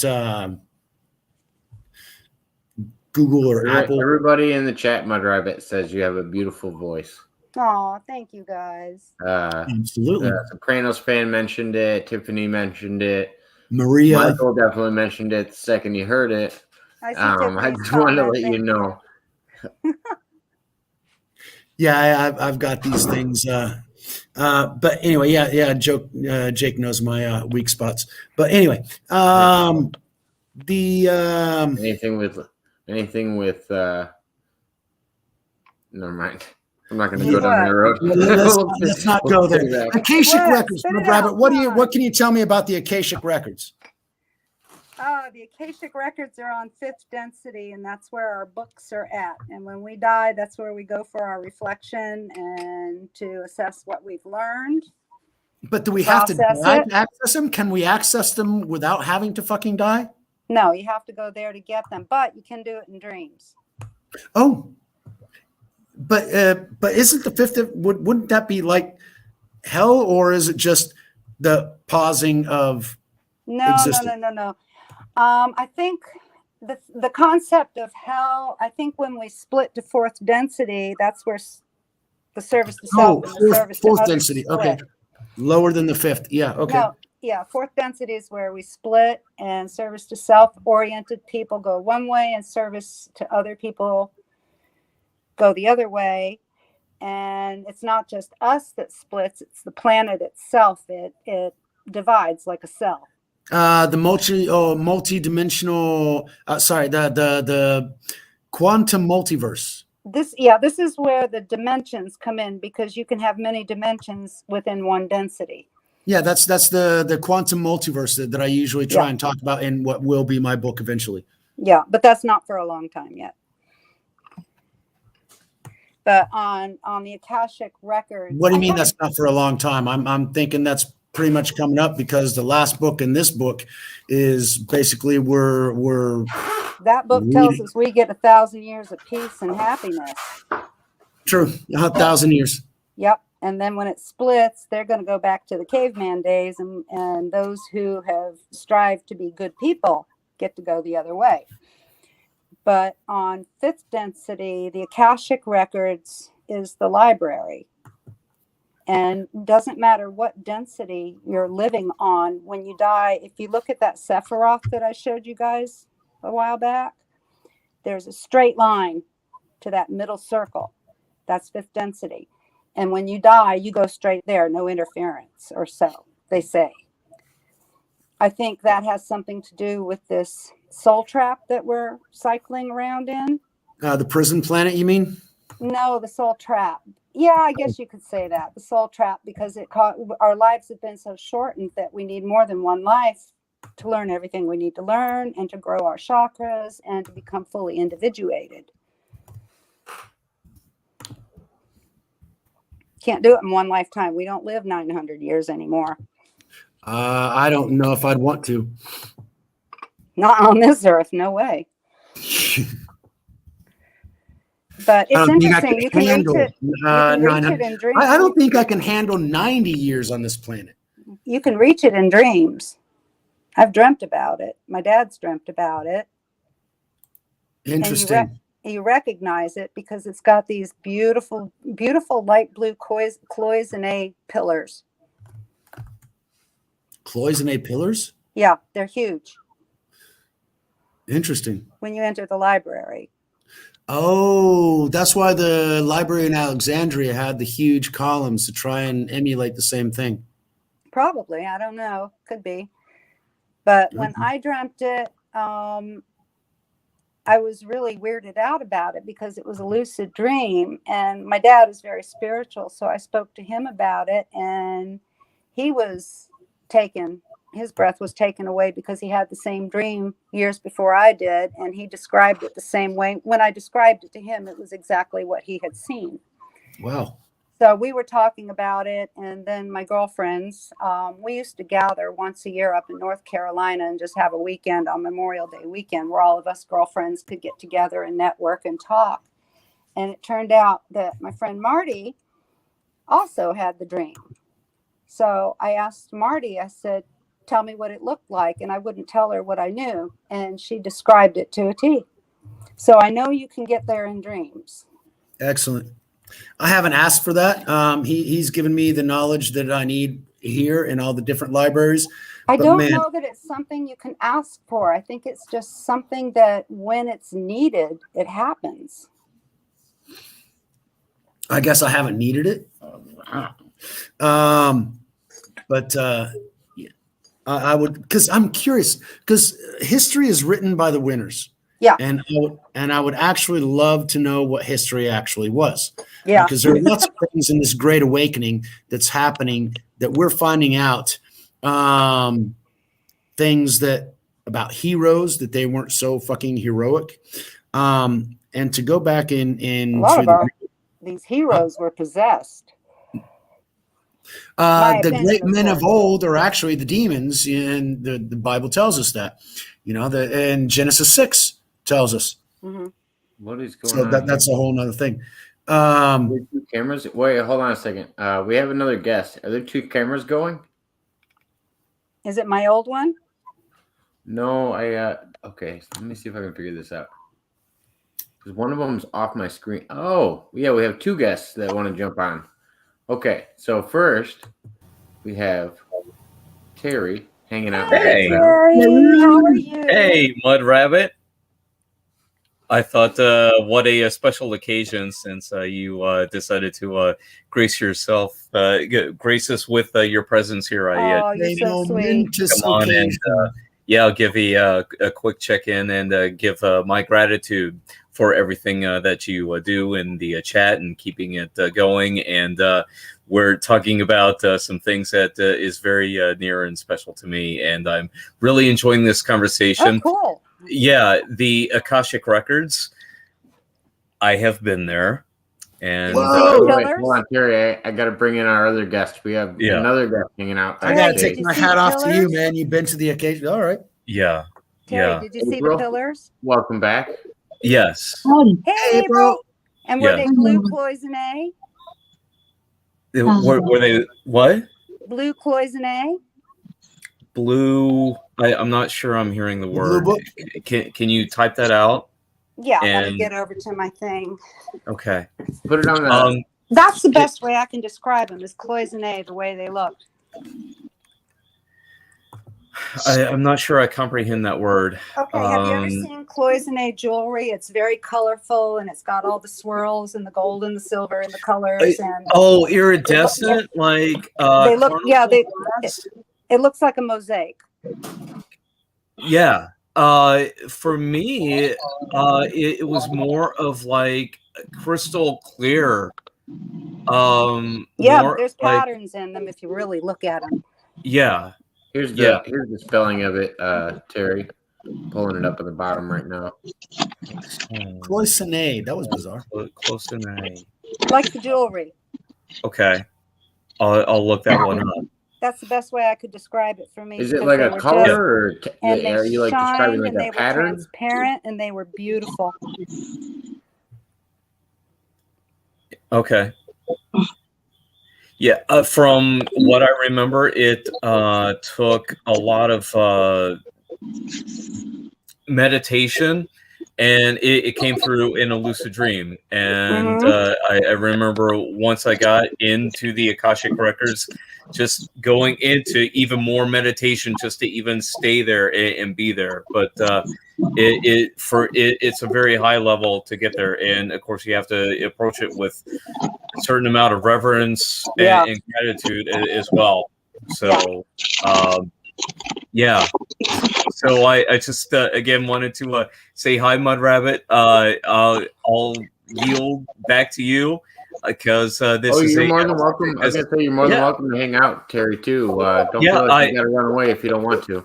I appreciate that. He always comes in quickly and bats out. I mean, just like a ref. He just comes in to separate the fight and then hops right back out. But no, keep in, because I want to hear more about your experience in the Akashic Records, man. Please. Okay. Let me see here. Hi, April. Again, it was just only one experience. I've only had the one. I can remember the beings that I saw there was just a few beings. They seemed elderly, like just as you would see librarians. And I didn't see faces, but they were very friendly. Yes. Never met a friendly librarian. They're all at the Akashic Records. Yeah. You know what's reading the very wrong interesting? record.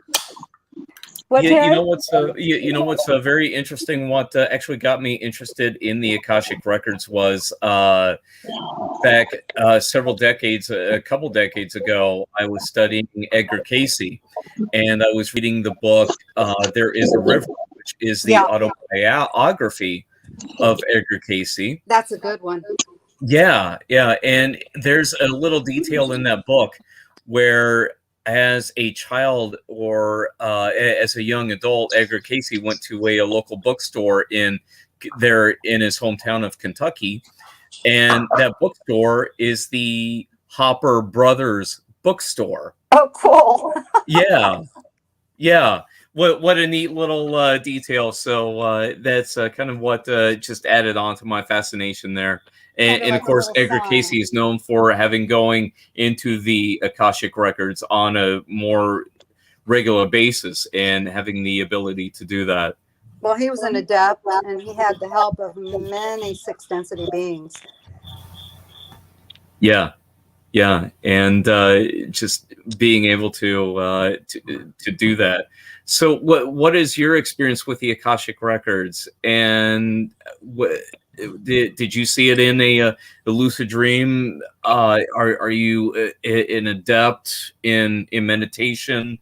Outside of that, No, meditation is hard for me. I've got too busy of a mind. I have to do more like what do they call it when you pray through your day? I'm in constant prayer. Wonderful. It's like wonderful. I get that. Everything I do, I include God, and I do it by talking to him. Yeah. So this is like, it just goes off and on throughout the day. I can't say that there's any set time that I do it. It's not worship. It's interaction. You walk with God. It's a friendship with him. When you interact with him, he interacts with you, and your life. You include him. You include him, and then you see him work in your daily life. He works in my life every day, and I see it. And even though when the times are bad, I can still see him working through my life. But to Terry's question, the footprints in the sand, right? Huh? The footprints in the sand. Kind of, sort of, yeah. There were two pairs, and in my worst days, there was only one pair. Why did you abandon me, Lord? I didn't abandon you. I was carrying you. And he has carried me quite a bit. But to Terry's question, my experience was when I woke up within the dream lucid, I was standing in front of the pillars. And I was just amazed at their beauty. And I was just standing there, their height, their width. They weren't as fat as I would have expected them to be, but they were still pretty big. They were beautiful, cloisonné mosaic, but they were transparent, but you could still see all the colors and the patterns in them. No, wait, hang on. I have a question here. When you say pillars, is this a reference to Jacob and Boaz? You know, I never thought of it that way. There's just two pillars outside. Maybe that's where the Freemasons get it from. Okay. Yeah, please continue. Just out of curiosity is all. And I was so busy looking up and just marveling at the building because the ceiling was so high. And then I got the feeling of somebody standing in front of me, and I looked in front of me and there was a being, but I couldn't see a face. And they motioned me over to a pedestal and brought this big, thick book and laid it on the pedestal and walked away. Never said a word to me, but I got this overwhelming feeling that they were just very friendly. And helpful. So I went over, and as soon as I opened the book, I woke up. But not before I looked around me and saw the shelves, and the building just went on ad infinitum, and there were just books and books and books. Right. Yeah. You opened the book and woke up. Did you actually get the contents of the book? No, I didn't see anything on the page. All I remember is opening the book, and then I was wide awake. So there's some sort of significance to me opening that book. I probably wasn't meant to be able to read it at that point. It was an extremely lucid dream. I was aware I was dreaming. Do you remember what the title of the book was? No, it was a big leather-bound, thick. It would be her book. But you were led to it, weren't you? Michael, it would be her book. It would be my book, not yours. No, but okay. This book, I would say, if I had to make a guess, was a good 8 inches, 9 inches thick. And it was about. Was that yours too? Double. You take the Arantia book and you double or even triple it. Yeah. And I want to say, the book of your life, basically, is that it? More than your life. It's more of your lessons. You and you. We could talk all night about the concept of just the word you. Who are you? What are you? Who are we? It's you as a total of this life of this incarnation of you as a physical being. Yeah. In addition to, you definitely get the feeling once you touch that book of more than just you. Oh yeah. I was Tiffany. I was referring to the book. I thought that Terry was referencing, because I thought I had it, and it's the story of Edgar Casey. It's book all about Edgar Casey and most of his quotes and some of the things that were public about him. And that story that he mentioned, I don't know if it said anything about the hoppers, but it also mentioned the other part of the story that you talked about. Not the connection to that family specifically, but yeah. It was just very overwhelming, but I know when I woke up, I couldn't go back to sleep.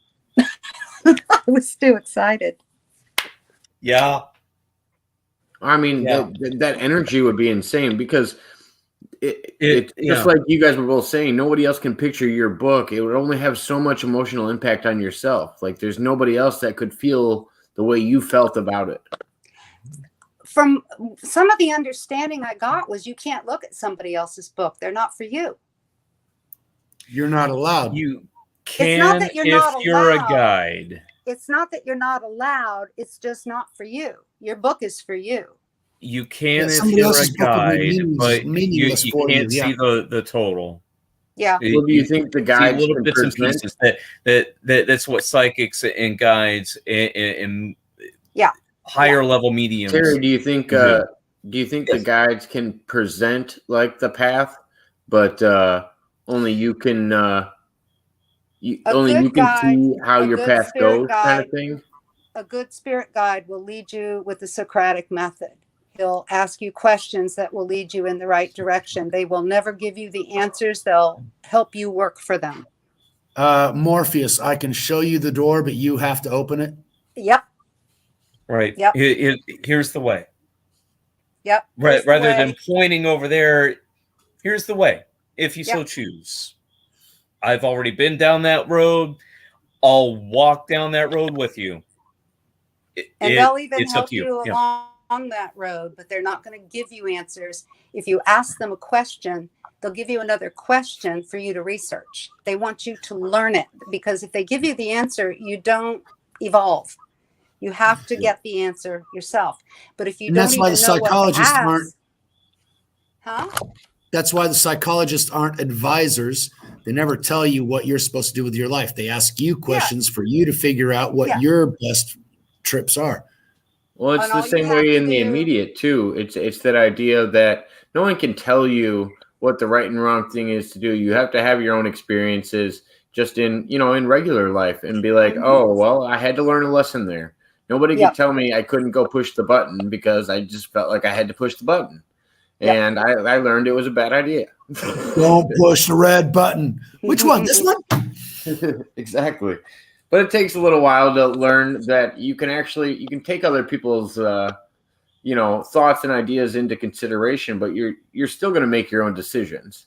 You have two ways to learn things in life. It's still in your own power. You have two ways to learn things in life. You can learn by example, or you can learn by observation. You can also learn by your own failures. That's by your actions. Okay. Because usually I learn from other people's things, which is one of the reasons I am how I am, because I was around all these adults and I learned out of their stupid bullshit. It's still a valid method. Do what? It's still a valid method. Yeah. And then I read all kinds of books to find out different things. And then I also did my own fuck ups that taught me different things. You do all realize that when we all actually do get together in real life, the lunches and the dinners are going to be just absolutely amazing, because it's obvious we all love food here. Well, I have a feeling we're gonna end up with a cooking show, a variety show that we do on some days, because Terry's had his nacho specials. I feel like Mud Rabbit's how easy was that? Having a cooking show. How easy was that? Follow me for more recipes. I'm sorry, folks. I got to tell you one thing. The reason that I'm the way I am is because I'm not eating American food anymore. So it doesn't have to be American food. We're just talking about cooking your own food. We're talking about everybody cooks their own food on here. You make your own food too. You don't buy all your stuff from the store. You're telling me you make a lot of homemade meals. What I'm talking about is the fries and the things that I used to really enjoy, like Taco Bell and everything else in the States. I spent a month and a half in San Diego, and I was just basically doing the things that I always missed. So I would have an Egg McMuffin in the morning. I would have Taco Bell for lunch. I'd have Dr. Pepper the entire day and smoke my ass off at night. And I gained, about 15 pounds in that month. It was just freaking nuts. Here, I just have meat, vegetables, and these basic, ingredients. There's not all this processed food. In the States, I would buy canned everything and boxed everything. There's McDonald's everywhere. Don't lie to me. I eat McDonald's maybe once a week. Okay, but it's there. It's the same. It's the same in the States, though. It's everywhere. Like we have more options and stuff like that, but at the same time, and the majority of the options are going to make you fat because they're restaurants. That's the whole thing. Not everybody goes. When I was looking at nutrition, one of the nutritionists actually said, "Yeah, there are lots of different ingredients and everything else, but one of the main things that you can do to improve your life, you make your own food." Because when you buy something that's processed, they put sugar and salt in there because you like it. They need to make money. They need to make people go back and eat more. Whenever you go to a restaurant, they make all these different seasonings and everything else so that you like it. So I would eat more than I needed to because it was so fucking good that I just had to keep on eating it because, I got to have that and I got to have that other one. Here, I eat what I need, and because, it's good, but it's not that, right? So I need what I need, and that's it. And so it's a different way of looking at it. I remember when I went to the Super Bowl at my cousin's place in California, they had like 5 bags of chips. They bought 2 pizzas. They had 5 or 6 different 2-liter bottles of soft drinks, and we were frying hamburgers out in the grill. And I'm sitting there, holy shit, that's a lot of food. We got to halftime.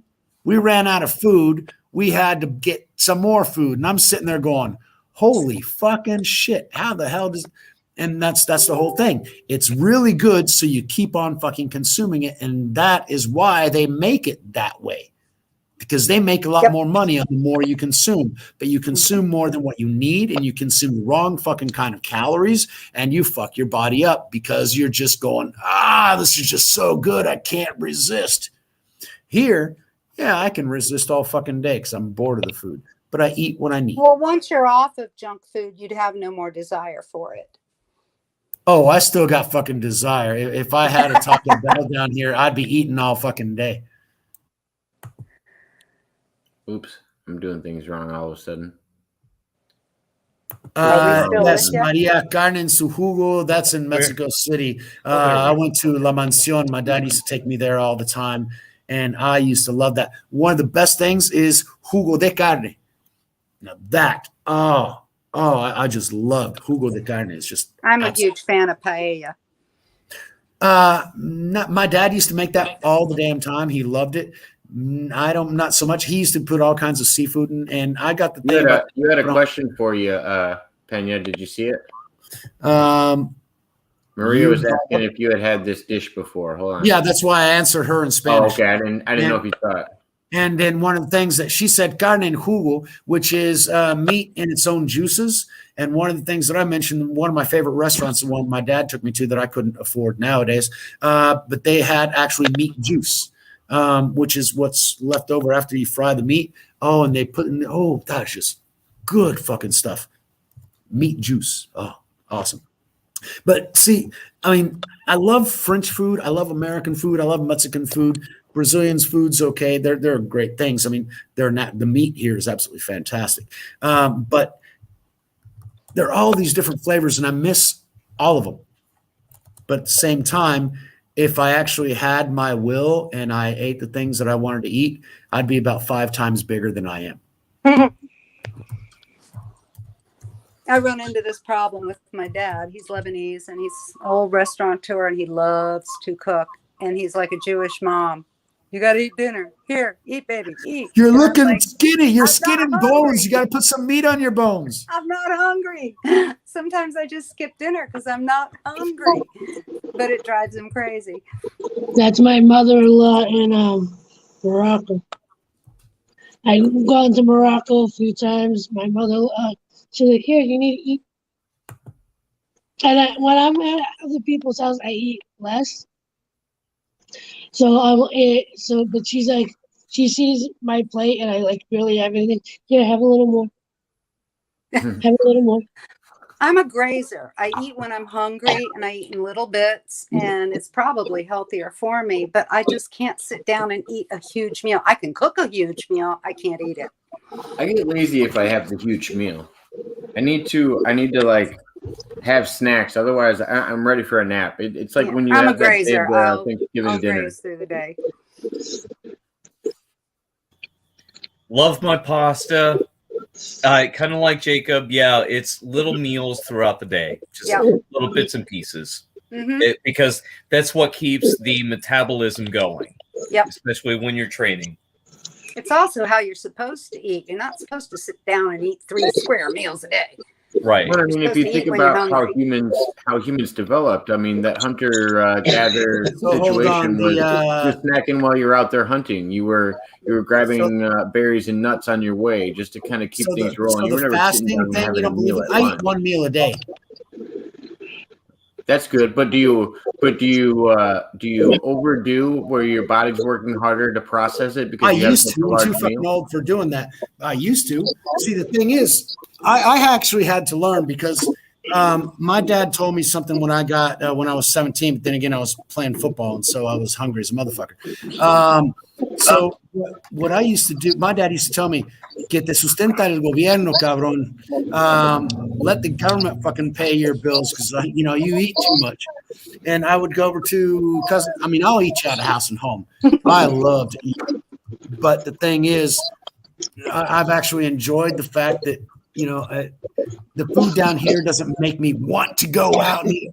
I mean, I would love to go to Olive Garden and all these different places because all that food. Oh God, Tony Roma's. Holy shit.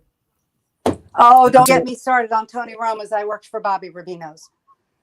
Oh, so I feel like you have some of the best stories. You worked or are involved with so many of these interesting stories. Tony Roma opened his first restaurant down in Miami on the main drag there on US 1, and his partner was Bobby Rubino. Bobby had the recipes, Tony had the money. They got in a big fight. Bobby split. Bobby opened Bobby Rubino's. Bobby Rubino sold his name and his restaurant to Frank Galgano, who was part of the Gambino crime family. And eventually, on a debt, the Castellanos came in and took over half the chain, 12 of the stores. We had, it was 11 stores. And we had one of those corporate split bankruptcies. So they were fighting over the managers, and I ended up going with the Castellanos. Good choice. So that's the Galganos, they didn't have the money because they had the debt. So the part of the chain that they held on to kind of went bankrupt. But the Castellanos, I worked for them. Let's see, I went to work for Frank and Tony, the Galganos. And it was 3 years into that, the Castellanos came in and collected on their debt, and we all ended up to be their employees. And let me tell you something. This is for Sopranos fan out there. The guy that plays Tony Soprano looks exactly like one of the Castellanos. Talks like him, acts like him, looks like him. When I saw that show, I almost had a fit. Might be a connection there. Is everything mafia related in the States anymore? Okay, in Florida, I don't know about the rest, but I know about Florida. And no, they're called unions now. Yeah, the restaurants, not all the restaurants, but the Castellanos were in the restaurant business. The Cristianos are in the auto business. The Miniachis are in the vending business. And then you have the Kupfermans down in Miami, and I worked for them for a while too. It's just all one big happy family. But I'll tell you one thing. If you work for them and you're Tu en 100% familia. honest, they take good care of you. They took very good care of me all the years I worked for them. Soprano is asking if you were talking about James Gandolfini. Yes, he looks exactly like one of the Castellanos. Okay. Probably why he was cast in the show. Probably because he acts just like him. So anyway, I'm aware of their reputation, but I didn't work for them in that capacity. I was a restaurant manager for their units. And like I said, if you do a good job for them, they take good care of you. Yeah. And then anywhere you go,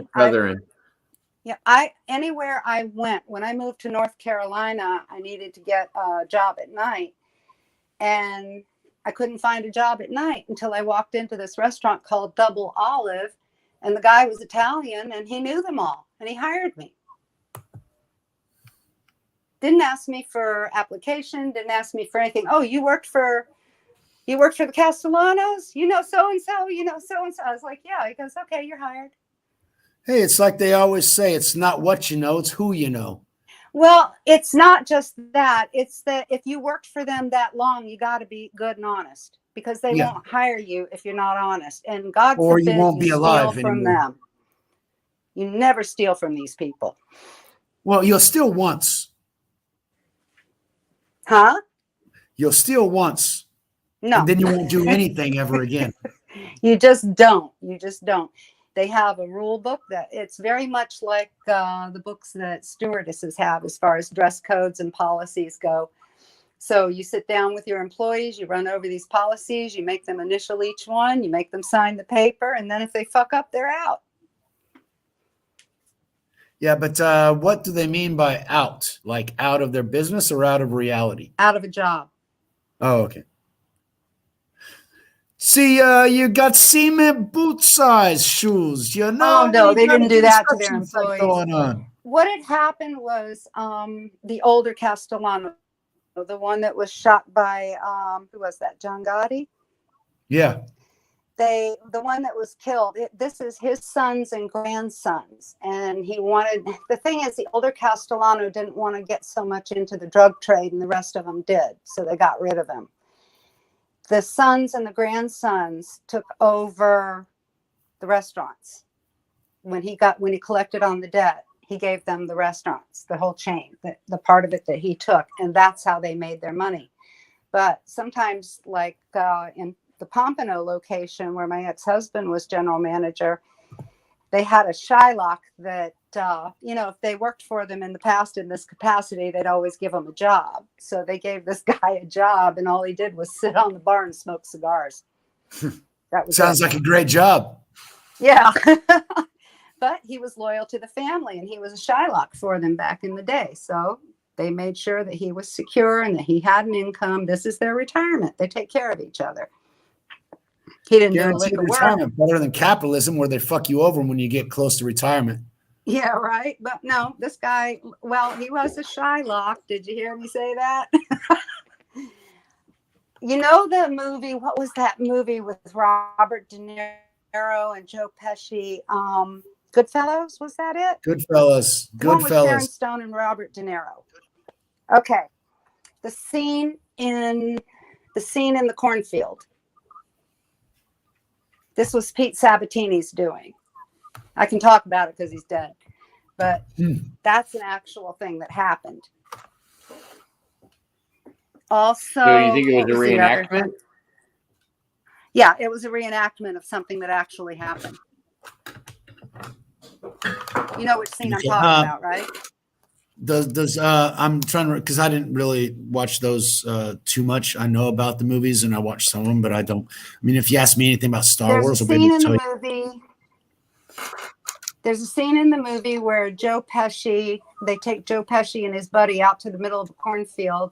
They have a hole already dug, and then they beat them senseless with baseball bats.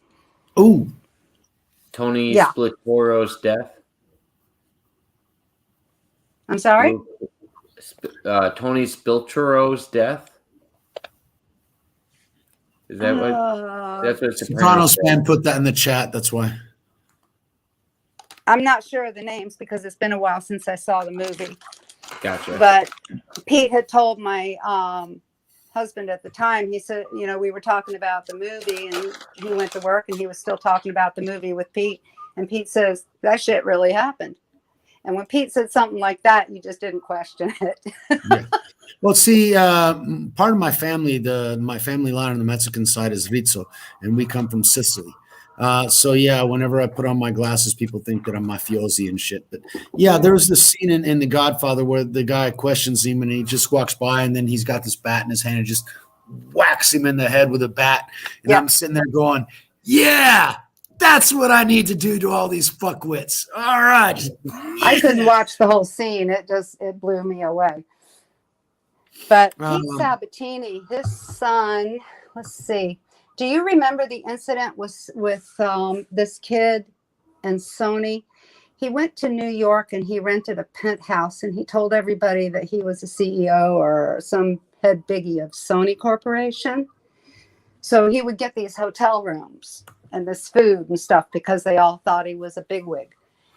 And when they found out that he was not who he said he was, he got arrested. Well, he runs to England. And while he's in England, he threatens Bill Clinton. Bill Clinton was the president at the time, and he threatened Margaret Thatcher. So he ended up in prison. And he used to write his dad letters on legal sheets. And I wish I still had them because they would be really interesting now.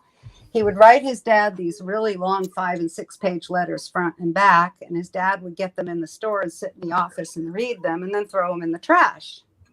And my husband grabbed him out of the trash one night and brought him home, and we sat there in the office reading them at home, thinking, holy shit, this guy is really, really awful.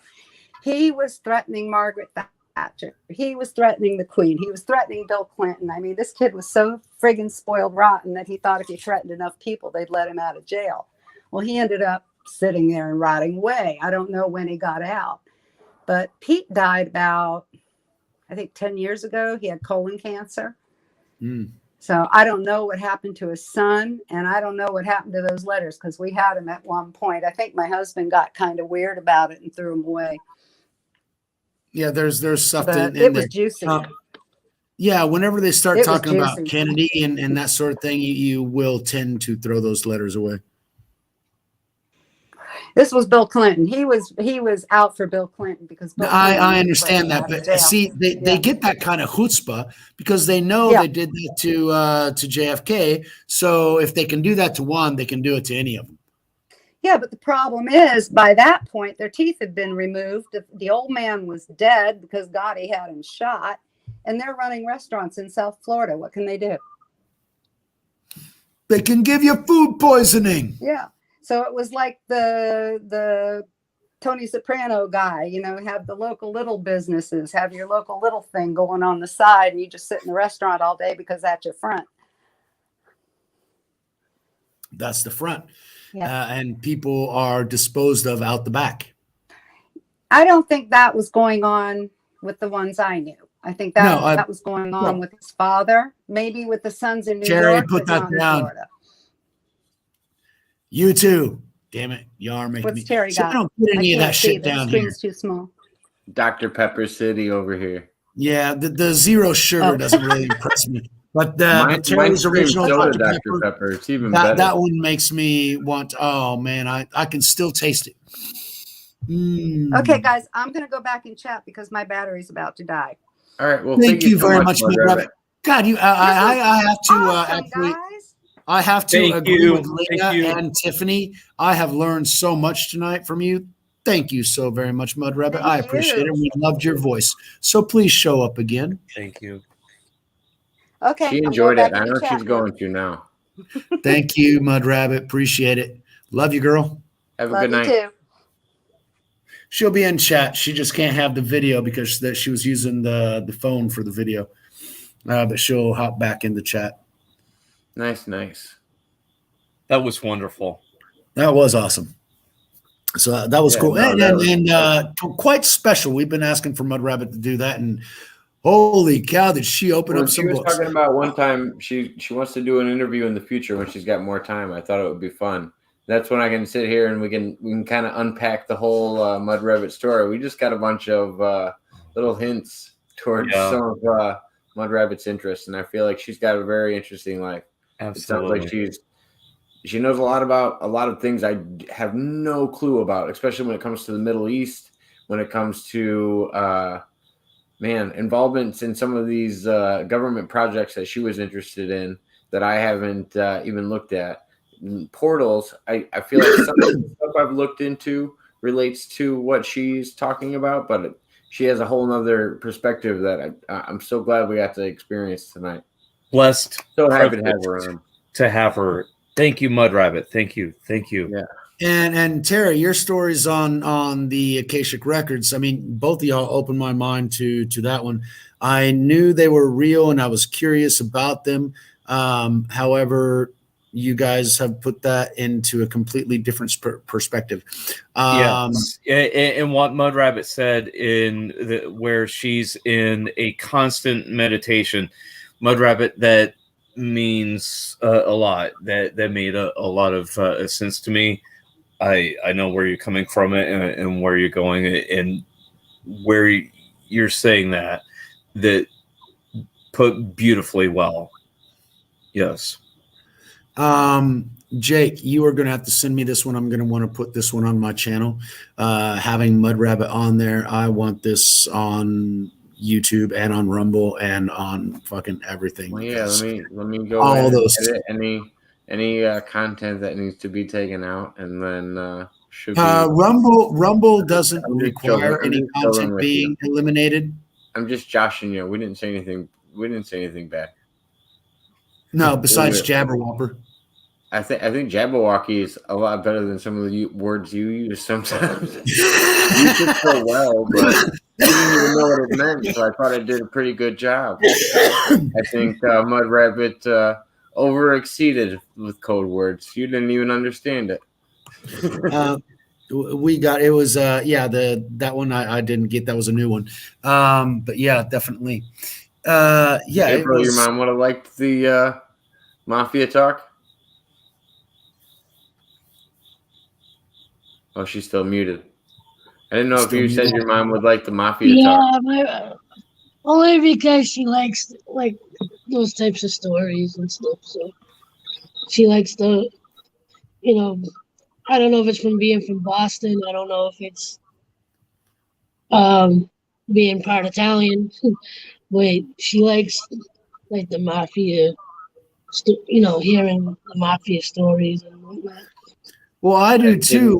Clubbing somebody over the head with a bat is an excellent just feeling of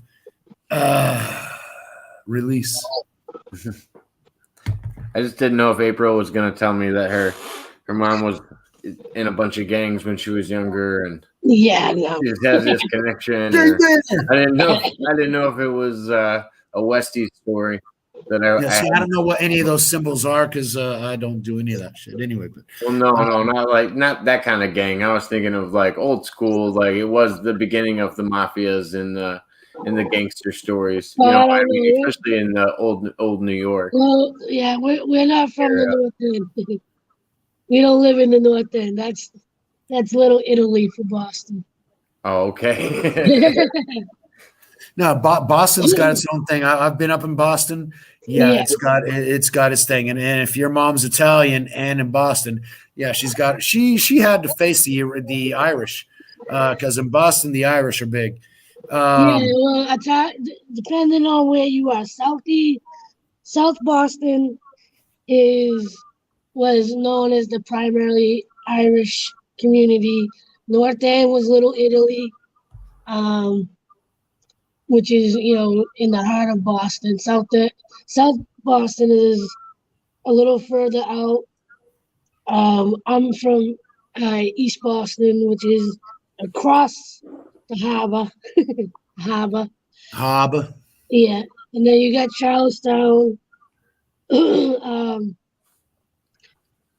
I was growing up, it was a mix, but it was I would say East Boston was a predominantly white community, but now it's a large Hispanic, Latino community.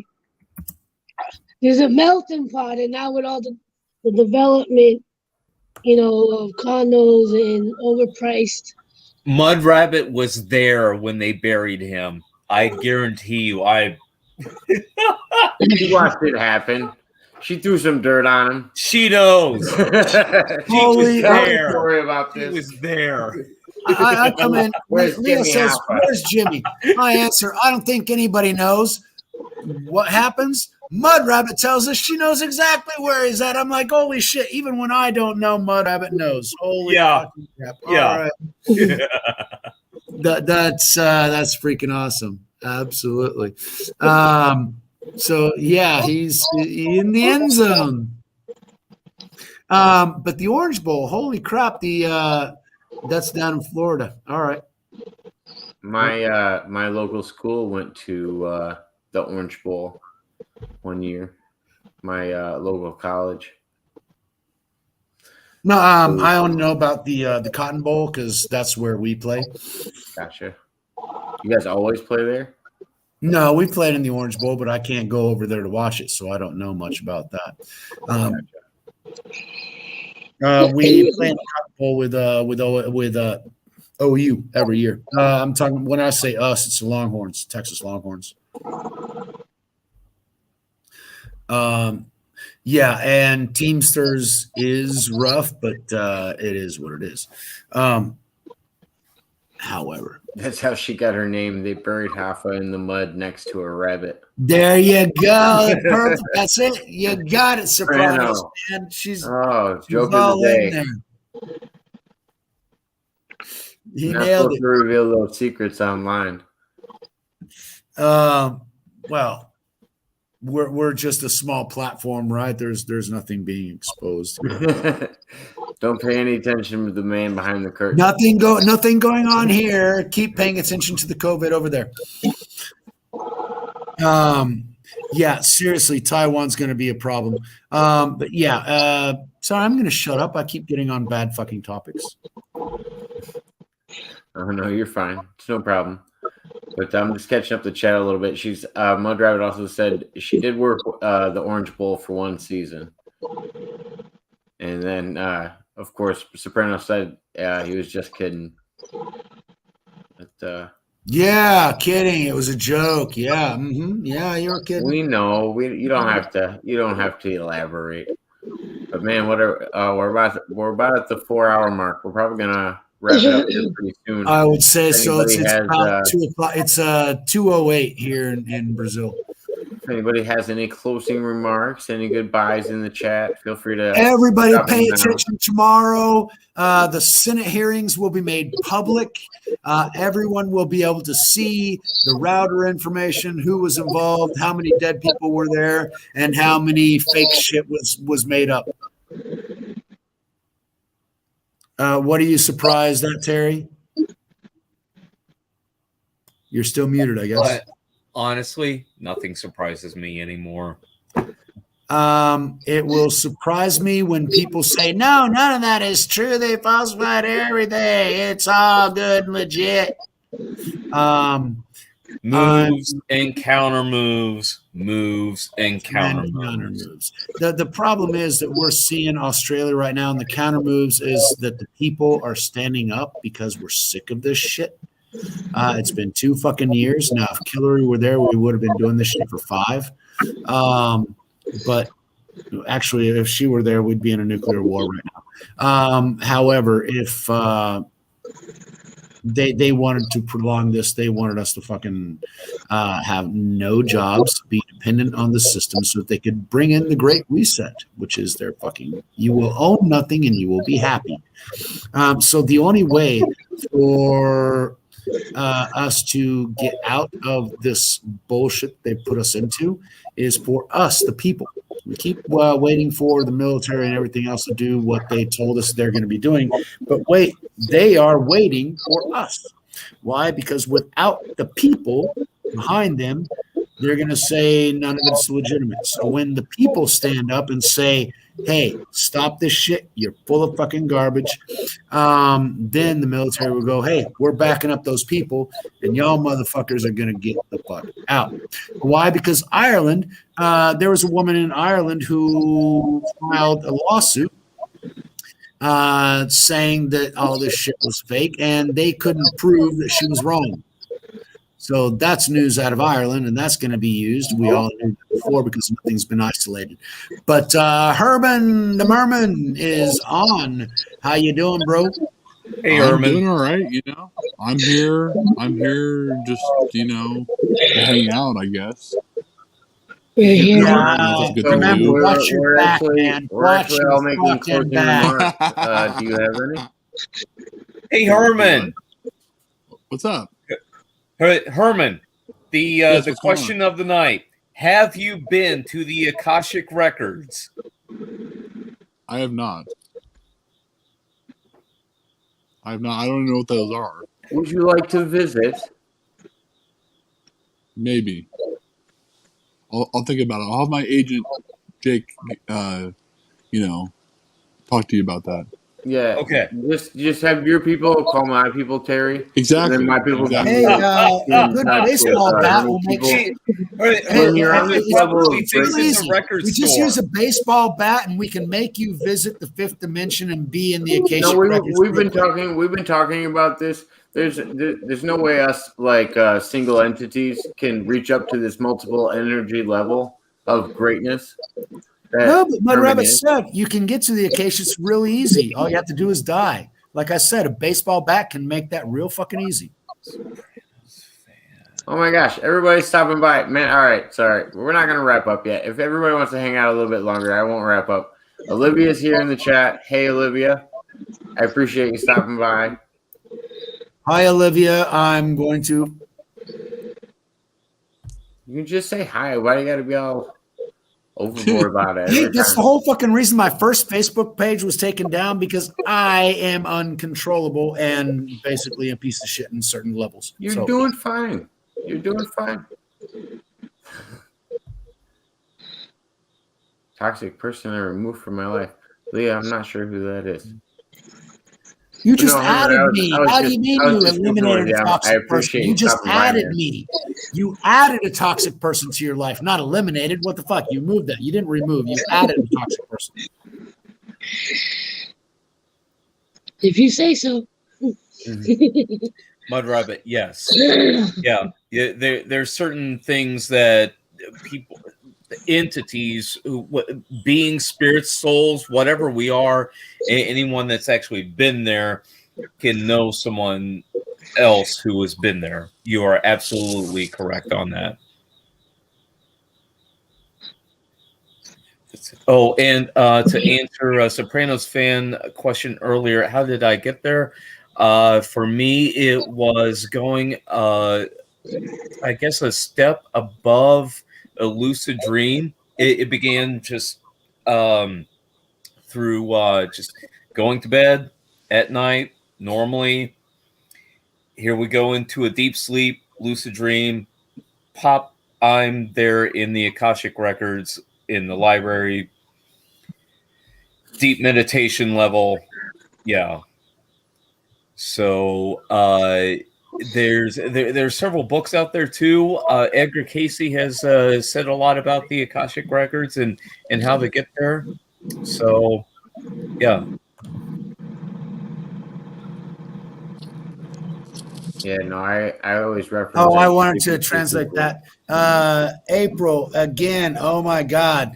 What am I going to do with you, April? Thank you. That's what I do. I'm a translator. One of my many hats.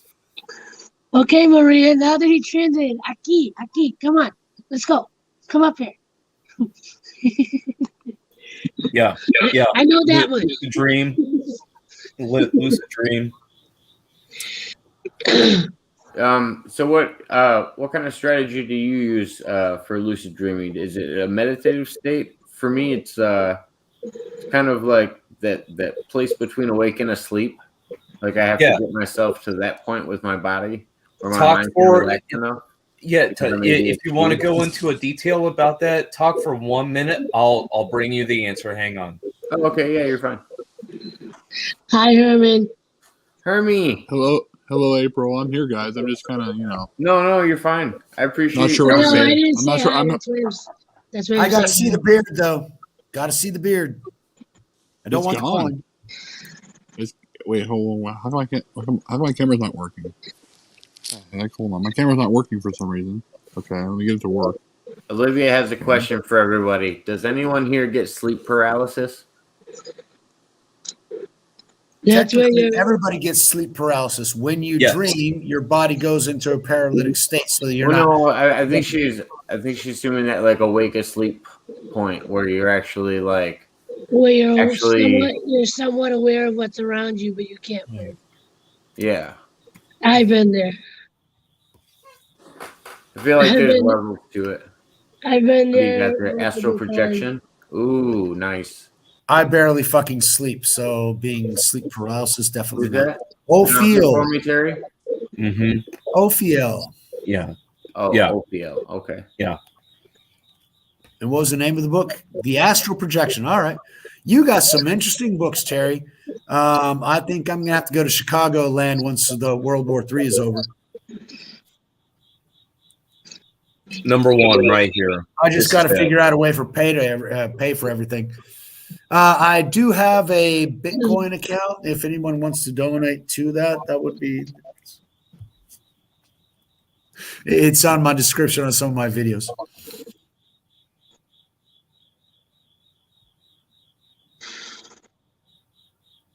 Project Blue Book.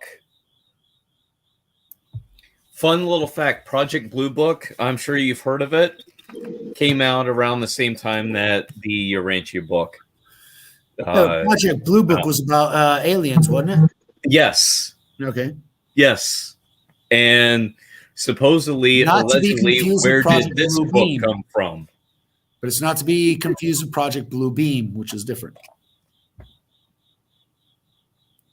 Oh, the Atlantis connection. Yeah, Atlantis. All right. So what's your idea on Atlantis? Been there. How do you mean? Other than that, I think I thought Been that to it, Atlantis was the is that the same as the antediluvian. Akashic Record experience, do you think? I barely remember. I didn't know Barely. if you related them to the same memory or if it was a separate memory that you associate with Atlantis.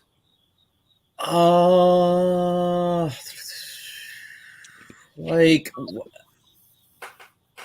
it. Does somebody have birds? I hear What's chirp. Does somebody have? Is Atlantis real from thousands of years ago, or wherever, or in an interdimensional To me, reality, Atlantis was or antediluvian world here on Earth before the flood. right? That's why when you tell me that you've Yes. been there, then it would be time travel because you'd have to go back in time to be there. But then again, all times in a exist at the same previous time. life. Previous lifetime, See, lifetime, every ages and all ages and time ages exists at ago. the same time. Previous you could have had a previous lifetime. life there. Okay. Yeah. So you're Just as you have, Michael. I don't know. I don't remember any of that shit. I don't remember this world. Tiffany, if you're here, you might like this one. I wouldn't call it a porch. That's usually in the front, Mud Rabbit. I'm in my veranda in the back, I guess. I call it the churrasquera. But yeah. Rachel Pollack, the Book of Wisdom. Book of Tarot.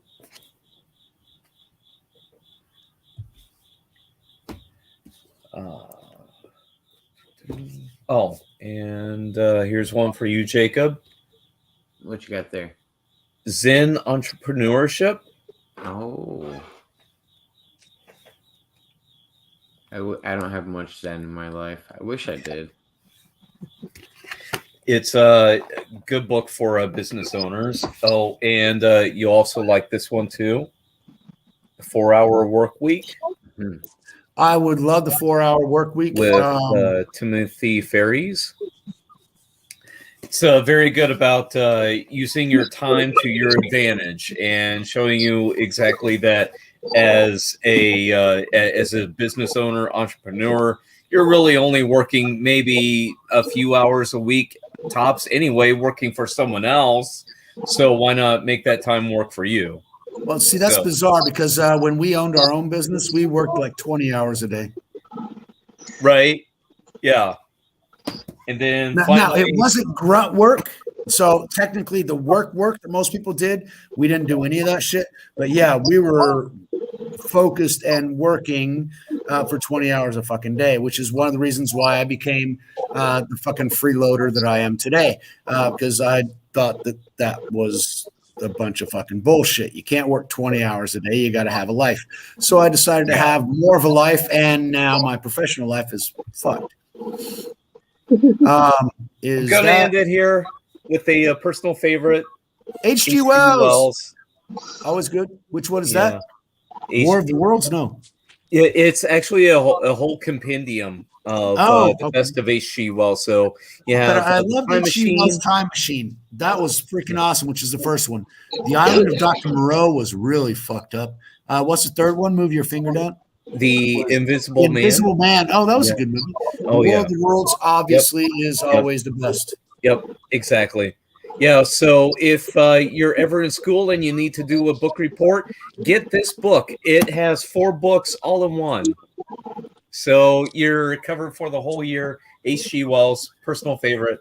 So yeah, when I was going to classes during the summer, classes started at 7:30 in the morning, so I knew that I wouldn't be able to wake up.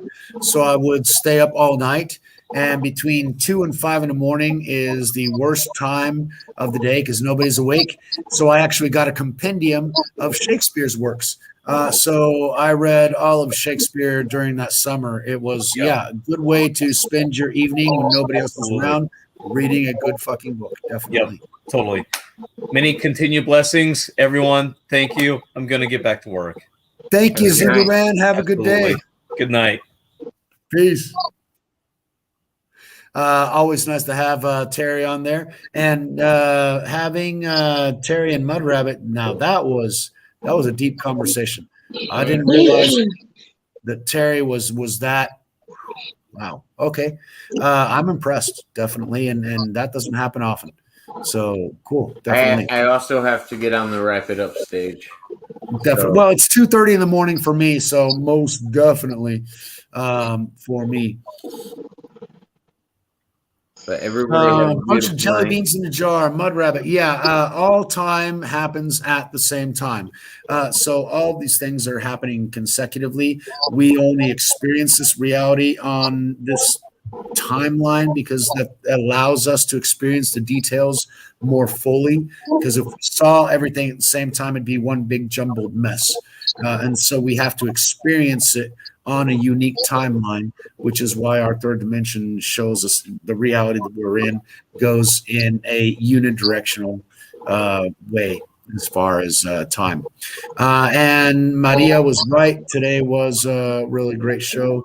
Mud Rabbit and Terry were on, which made it fantastic. April, you made us all hungry. And I miss Wendy's. God, I miss Wendy's. Holy shit. And Dr. Pepper. I miss Dr. Pepper. Definitely miss Dr. Pepper. Yeah, Brazil's good, but there are some things, the junk food and all the garbage. I just eat it all up. I love it. I love that stuff. But then again, when I was playing football, I'd burn off all those fucking calories. So yeah, I could eat anybody out of house and home, and I'd still be, skinny as a rail because I rode my bike and I played football and I did all that kind of shit when I was there. Now I'm getting fucking older and I don't do football anymore, and I'm getting a belly, but it's called a beer belly because I've got other fucking habits, but that's a whole nother story. But yeah. Excuse. What did Maria say that she's excuses? Because I've been trying to get her up on the panel. off and on tonight, and she kept going, "Oh, I can't because of this. Oh, I can't." And now she's like, "Oh, look, they're gonna end. I really can't come up now." So I'm like, "Yeah, you gotta get back." Excuses. There's always time for you to get on, Maria, especially if you're going to talk about how Jorge likes to party.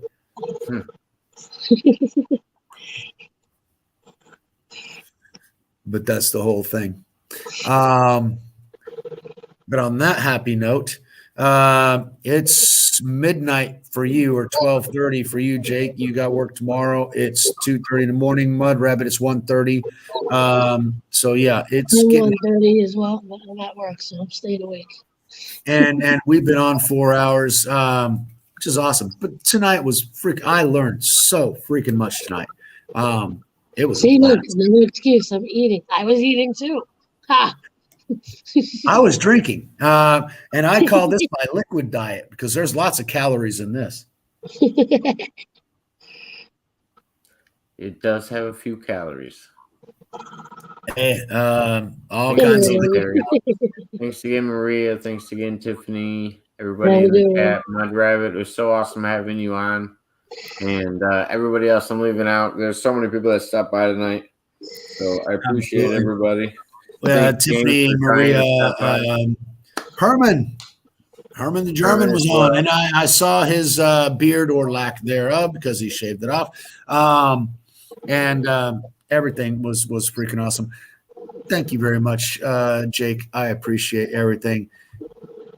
April, I'm going to want to be able to talk to you a little bit more. Every time I get on, there's not much of that conversation and stuff because I don't know about the timeline or something. Well, we had a lot of people on. Get off, you come on, and that sort of stuff. It might be the fact there's 2 hours difference or that sort of thing.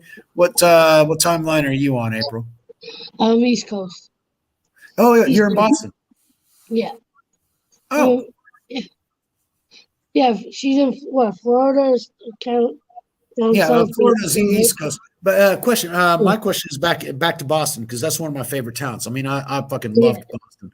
But then again, I don't know as much of it. I mean, I only knew the Boston Bridge and Cambridge and that sort of stuff. And so, yeah, I've got a sweet spot for Boston. I mean, I love that place. Absolutely. What is it? The Greasy Spoon? No, Tasties. That was the place. The worst, greasiest fucking burgers on the planet, but everybody goes there because it's something that you got to do. Everybody in Harvard has to go to Tasties. I've even had their shirt and everything else. But yeah, Boston. Oh yeah, I've never been a Harvard dweller, so. That's the only way that I got to know that place, and that's why I love it so much. I spent a week in Harvard. I spent 2 weeks. Actually, I spent a week and a half in Harvard, 3 weeks over in MIT. They were trying to convince me where I wanted to go, and I couldn't afford either one. But I enjoyed. I learned in that month at MIT. I learned more in economics than I did in 4 years at the University of Texas and 4 years at the university here in Brazil, and even more than what I did in the year and a half that I did the master's in economics down here in Brazil. MIT, I learned so much about economics there because that was my focus back then, and those were the classes that I ended up auditing and everything else. But I love those places. It absolutely fantastic. Ambiance, the environment, the mentality and everything else. Boston is just absolutely fantastic. I loved it. After that, I became a Boston Bruins fan. I was a Celtics fan before that, and that sort of thing. But yeah, Boston's great things. Love that place.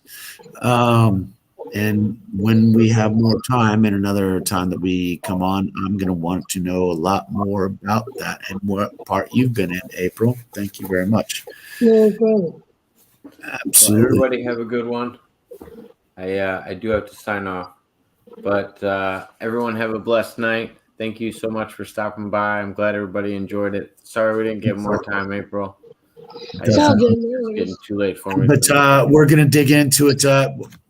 I'm on Thursdays. However, there's always a Monday or Tuesday or Wednesday show, or even a and we can always have a pop-up day. I'm always happy to have everybody on.